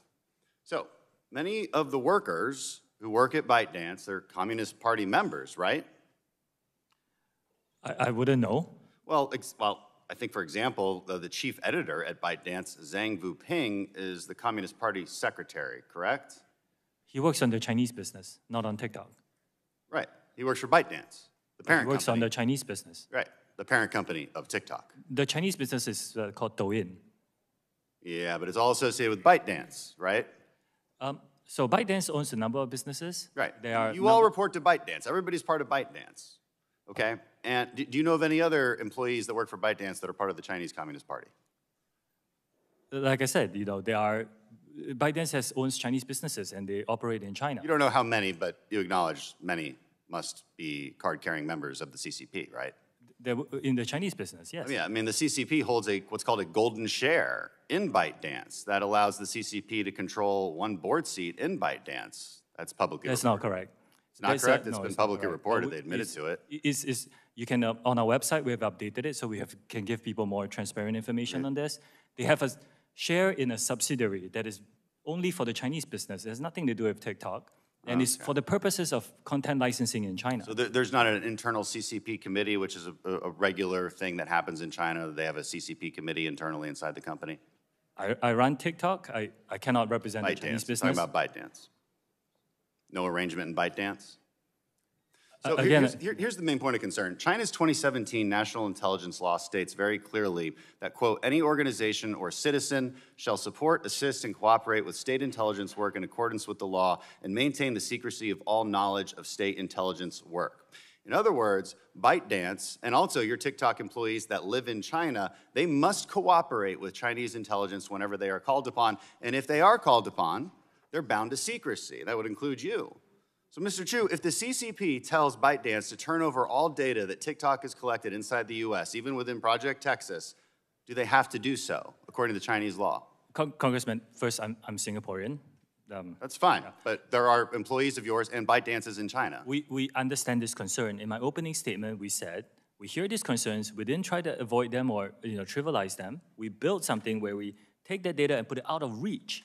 This is what we did. We put it out of reach. Out of reach, but they own you. No, we put it out of reach by storing them. ByteDance owns TikTok. If ByteDance is and the CCP owns ByteDance because the CCP owns everybody in China.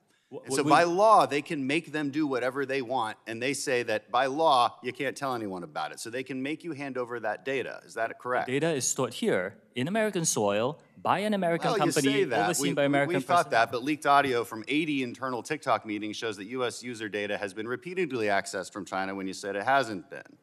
And here's the other thing, following back on my colleague's line of questioning, in your own privacy policy, it says that you may share information within your so-called corporate group. Is ByteDance part of that corporate group? If you're talking about the share of the entity with the share, like I shared with the previous... is ByteDance part of the corporate group? ByteDance as a holding company is part of the corporate group, yes. It's part of the corporate group. Yeah. Okay, so your own privacy policy says you have to share data with ByteDance. And if the CCP says, hey, ByteDance, you're going to do what we say, and you can't tell anyone about it because by law, according to that 2017 national intelligence law, they have to do it. That's our concern. Maybe you haven't done it yet, but my point is that you might have to. And that's where our concerns come from. I mean, over 300 TikTok employees have worked for China's state-run propaganda media. That's just from looking at their LinkedIn profiles. Okay, so and my last point is this. I want to say this to all the teenagers out there and TikTok influencers who think we're just old and out of touch and don't know what we're talking about, trying to take away your favorite app. You may not care that your data is being accessed now, but it will be one day when you do care about it. And here's the real problem. With data comes power. They can choose what you see and how you see it. They can make you believe things that are not true. They can encourage you to engage in behavior that will destroy your life. Even if it is not happening yet, it could in the future. The long-term goal of the Chinese Communist Party is the demise of the American power, and that starts with our youth. At any moment, they could demand that all of TikTok's data be used to design an AI algorithm with the sole purpose of promoting Chinese interests and destroying our society from within. You want to know why Democrats and Republicans have come together on this? That's why we are so concerned. Thank you, and I yield back. Gentleman yields back. I remind the members they have 10 business days to submit questions for the record, and I ask our witness to respond to the questions promptly. Pursuant to committee rules, I ask unanimous consent to enter the documents from the staff list into the record without objection. So ordered.